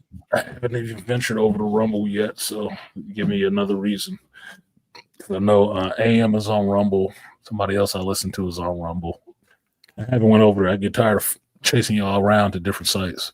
Well, that's the reason why I haven't been putting anything up, because this is just like, well, number one, I'm doing mostly not safe for work shit. And my Patreon is up, but my Patreon is for people who do that freaky type of shit. So I don't even advertise it. Yeah, specific audience. Specific audience. That's what I didn't do today. I didn't actually. Well, I didn't put it up, but there is. I did it on one of my reviews. I didn't do it over here because I haven't changed it yet. I can overlap it. There's a QR for the Patreon up at the top right now. This is not a free gift. Okay, if you fail for that, good on you. It was funny. But this is actually a link to the Patreon because I don't know what happens. Patreon is there, but people don't show up to that motherfucker. I don't know how that part works, but I do put content up on there, especially when I'm watching dumbass shows like this, Dune Prophecy. All those long form videos of me watching it, commenting on it, and then reviewing it. It's all on Patreon because that's where the unedited shit goes. So if you're on Patreon, you see it before I ever put it up on YouTube. And most times nowadays, it'll never hit YouTube. You'll only be able to see it there because they like, flagging shit too quick. Yeah. Do you do the synchronization? I don't think we're talking about the same thing, but what do you mean? Like as soon as I upload to like Rumble, it uploads to YouTube. No. What I do is I record it here on StreamYard. I just do a closed stream, just a recording. I do the recording, then I put the recording up on Patreon, and then I take that recording, edit it down, and edit out the Patreon portion of it, and just get the review, and then do my things that I do to the review, and then put the review up on YouTube. So it's never the same process. And I don't use the StreamYard editor because it can't do exactly what I want it to, because I might cut stuff out in the middle because I'm yawning. Right. It doesn't really work correctly enough to do that. It only wants to cut the ends. So download, upload takes a little bit more time, but that's why I get pissy when motherfuckers like, oh, well, you can't see it because, we don't want to monetize you. Like, motherfucker, you know how much time I took doing this shit? That's, you know what, man, that's what I'm like. I'm like, look, if YouTube ain't gonna stop this shit, it is ain't gonna go on YouTube. It'll stay right over there. It'll stay right here where it is then. Fuck it. Like, cause y'all be bullshitting. Like, I'm not making all right, gentlemen. All right. So next Sunday. I'll see y'all soon. Yes, sir. Yes, sir. Oh, and for everybody who's interested in comics, let me get a one shot here real quick. Let me get a one shot. Y'all still there? Just hold tight while I do this because they changed up the settings thing on here. All right. I went to a comic shop the other day. Flying Colors. Now I bought something I haven't bought in a while. Actual comic books. But I had to buy this one because if you know anything, Night Thrasher is one of them black characters. New Warriors. They got a new Night Thrasher comic. I had to buy that shit. Well, 3 issues of that shit so I can see how they changed his costume and see how Night Thrasher is rolling right now since they decided to bring him back. I guess they thinking they were going to lose a license or something. But fucking glare. That's Silhouette. She still got her crutches. So I'm interested to read that story. That's his old girlfriend, his old doings. He was fucking with a crippled chick. He's banging that shit out too. Oh, man, she got crutches. She got crutches. He didn't put her on the crutches. Man, look, that's one of my fantasies. Okay, a crippled bitch. Oh, one day. God. You got no sense. One day, I want to fuck a bitch with no legs. And oh my God. I mean, cut them off down to the knees. You got some fetishes, dude. You are the fetish king. Look, if you're gonna live, and it's all out there. So if the world is gonna be my oyster, I want a bitch with no arms and no legs, and I want to tear her ass up. She just got out. Peace to you, Malika. He said, peace. Have a happy holidays. Yeah, safe and happy holidays. You guys too. If you're going to drink, be safe. Where you at? Please don't drive. I'm in California. You can't be driving nowhere without being on alcohol, but the motherfuckers is going to be out and looking for you. Good. So, I just use Pat and Turner, so I ain't got to worry about that. Yeah, Pat and Turner. Yeah, just be safe. That's my whole thing. Just be safe, whatever you do. Because I was driving Friday and it was raining, and that was Death Race 2025. This shit was ridiculous out there. That shit was ridiculous. I was so happy to make it home alive. Like, oh my God. Whoa, man. that shit was nuts. If I don't drive on holidays, all the years driving trucks, many people not make it home. I don't drive on holidays. If I'm not there where I'm supposed to be the day before, I won't be there. If I didn't have to work, if I had more vacation time I wanted to use, because I still got time to use, but I have enough where it'll carry over to next year. If I wanted to use that shit, I'd take it this week off. I don't want to be driving around this time. Hell no. You drive the same streets I do. You know these motherfuckers out here is lost when it's dry outside. Yeah. It's gonna be wet. Lost when it's dry. Oh no, man. It's a death trap, dude. It is a death trap. It's like driving in the Matrix, nigga. Like we don't get on the freeway. Like crazy making. So no, if I wanted to use more of my vacation time, I'd have took this next week off too. So I wouldn't have to be driving nowhere. I don't feel like dealing with that shit. I went for a walk yesterday in the rain and felt safer than being in my car. Yeah. Hey, nothing more reliable than a set of strong legs. Shit. No shit. And some decent hearing, like. Yeah, that's crazy. Like, oh man. Cardio, all right, fellas, y'all take it easy. I'm out of here. All right. Me too. Peace, that's it.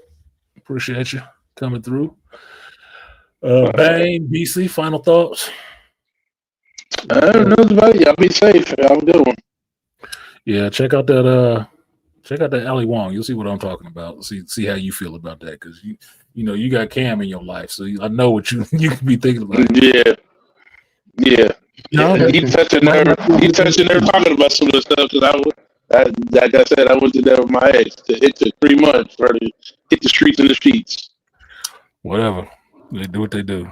I just told somebody else this because I challenged them on their date and stuff, and then they tried to challenge me back, and I relayed something to her saying, you know what it means that the person who was the most invested in the relationship is the one that stays single longest after the relationship is over.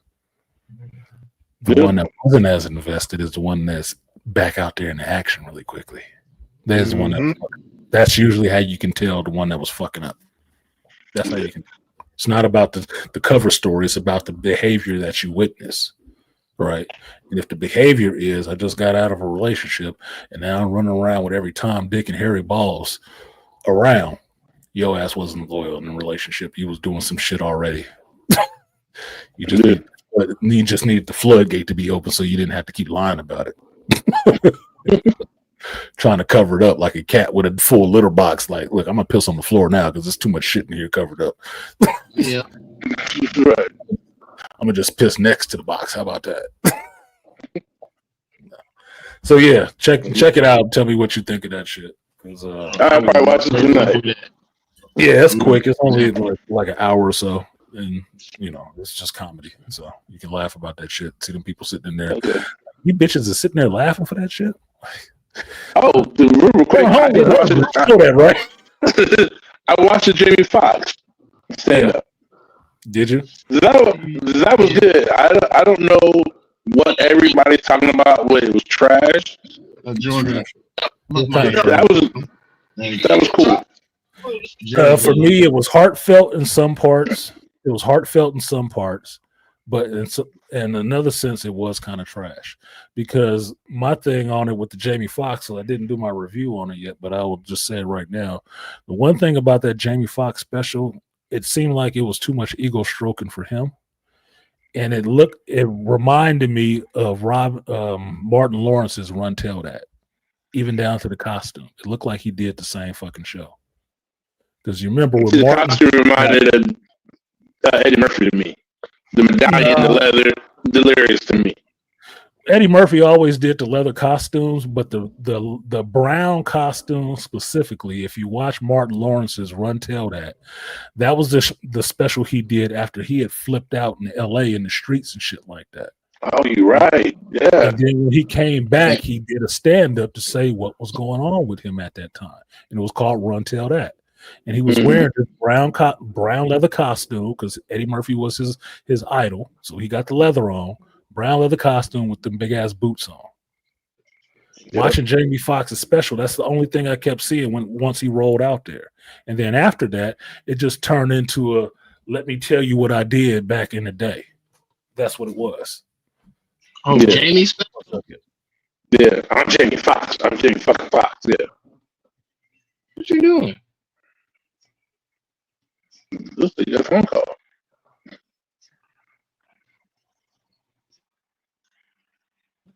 1 second, you guys. I need to go to the door. Got you. What's up?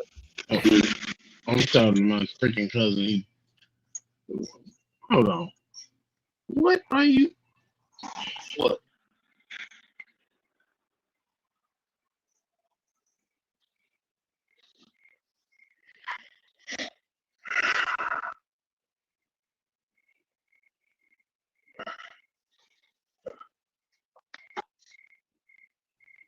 All right. But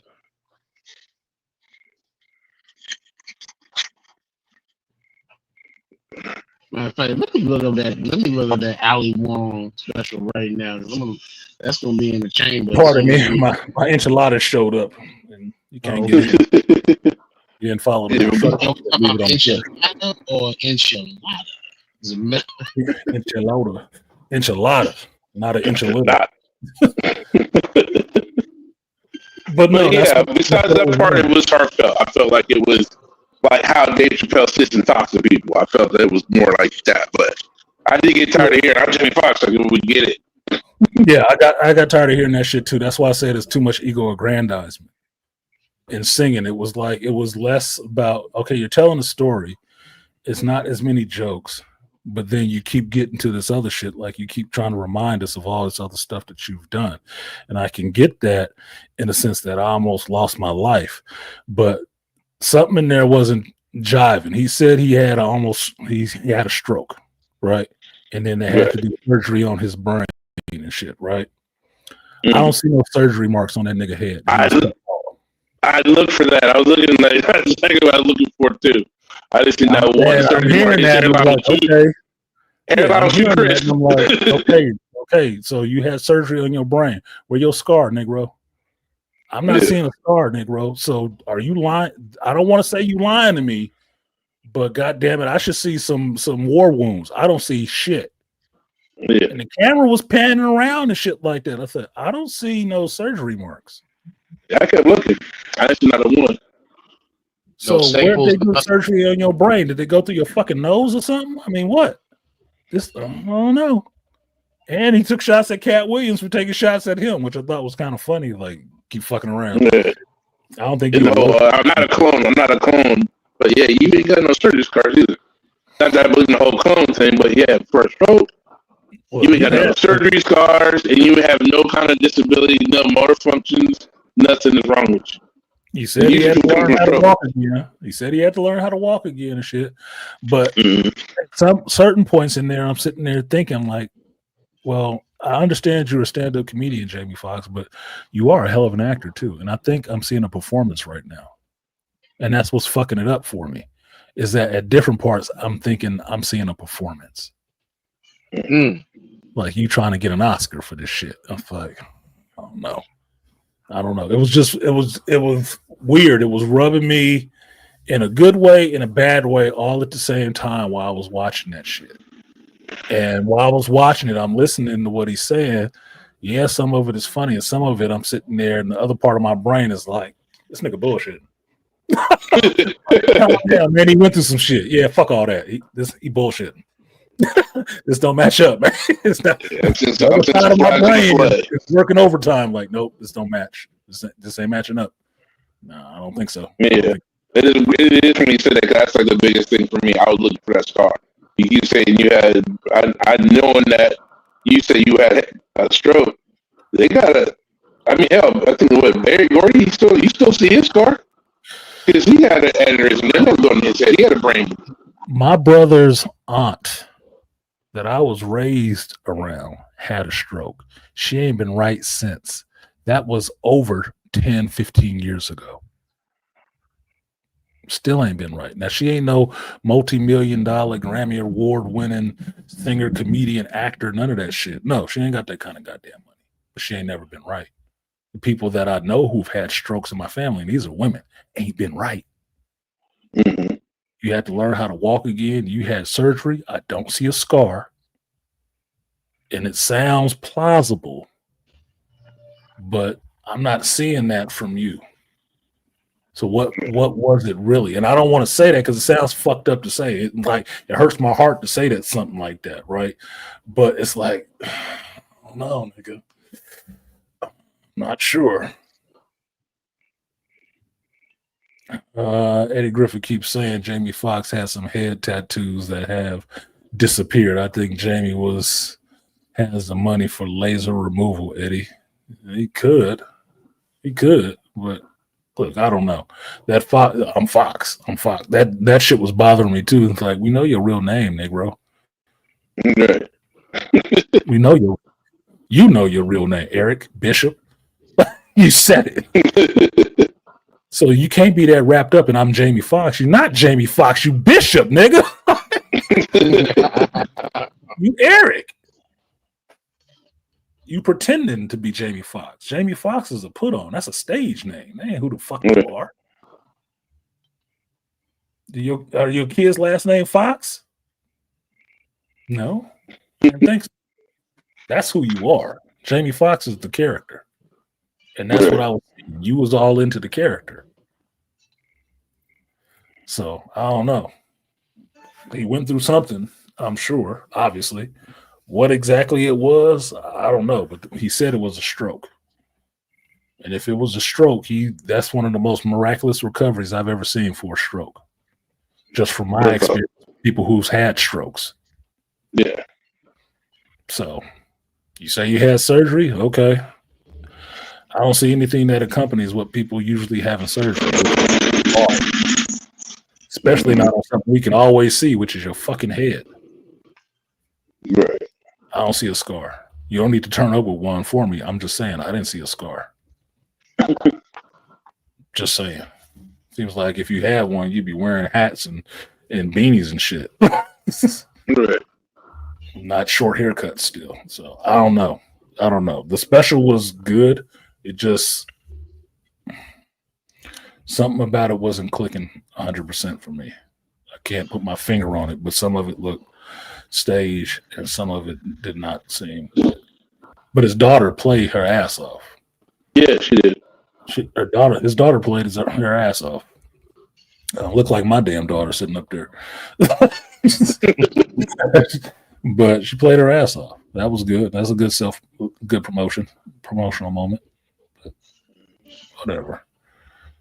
So anyway, eat my enchiladas. Yeah, I'm gonna eat. All right, guys. Peace, Bang. Peace out. Peace. Later. What you got, Beast? Same as always. Make good shit. Tell better stories. And subscribe to Beast and Nerds. Welcome to the Danger Room.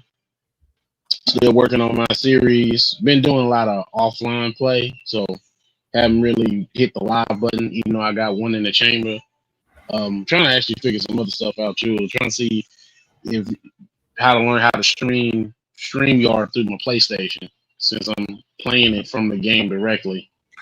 You don't have to stream StreamYard through your PlayStation to stream it. You got a PS4? No, PS5. PS5. You just link it to your YouTube account and it will stream to YouTube through your PlayStation. Yeah. So if you're playing a game, you hit the right home button and it'll say start, and if one of the options is to start streaming. You set that up, you can stream wherever you want to. So mine is set up. I could stream it straight to YouTube or I could stream it straight to Twitch. Just because I put in my Twitch and my YouTube information for that shit to happen. So that's the two places I can stream my video games. That's it. And I don't have to go to StreamYard to do it. And the voice chat comes up while you're playing. All that shit is coming up on the screen and talking to you, so you're responding to the people who are watching you. You can actually see how many people you got watching it, and it'll read you the comments while you're playing. So it's real easy to do it on PS5. Real easy. Well, I already have it set up to do that. I was trying to basically schedule it so people can be like, oh, okay, tune in at a certain time. You probably have to put an alert on your community or something like that. Yeah. Yeah. You could hook it into your StreamYard. You should be able to actually go to your StreamYard on your PS5. It's Yeah, StreamYard, YouTube said you can do that. You can stream.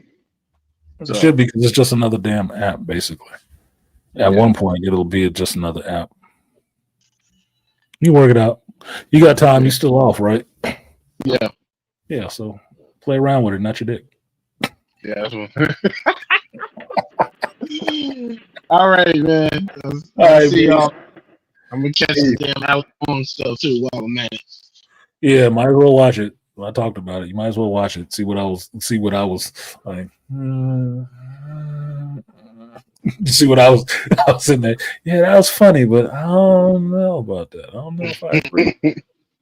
But now I know you in the streets and you like getting, face glazing. I'll look for you. I like it. There's a chance. So like Jim Carrey said. You out in the streets, huh? Okay. Well, let me catch you. All right, Beast. Appreciate you for coming up. All right. That was the Beastly Nerd. All right, y'all. I'm gonna go ahead and get out of here. We talked about Dune Prophecy. We talked about Creature Commandos. We talked a little bit about Skeleton Crew, but I just put up the review for Skeleton Crew, so you can go back and watch that. Did talk about the Superman 2025 trailer, and we did talk about Ali Wong. I just didn't talk about What If Season 3 because I ain't watching that shit, so that's why I didn't talk about it. So it's fine. Other than that, there's a lot of decent shows possibly out right now. I think it's time, since it's the holiday season, it's time for me to jump into some Taylor Sheridan stuff and some Christmas type or Christmas themed movies. They're not necessarily about Christmas. They might have happened at Christmas or around the holiday season. Might be time to delve into that. I get to go back to work Monday, and I'm working on call on Christmas, so that'll be loads of fun. But in the meantime, I do got tournaments played next week for 9-ball because I did well last week. So I get to run it back this week. Other than that, I'm debating on putting out a best and worst of 2025 video. I did one last year, which I liked. I don't relish the opportunity of doing one this year because there's been a lot of bad shit. I don't know if I want to relive it. I really don't. The easy pick would be the best of 2025, The Penguin. The worst of 2025, The Acolyte. See, easy as fuck. Like, Jesus Christ. It all goes up and down from there. That's it. It all goes up and down from there. And it's mostly been bad. Just saying. So, with that, I hope you guys have a happy holidays. Stay safe. And whatever you do, like I tell my kids, protect yourself and somebody else.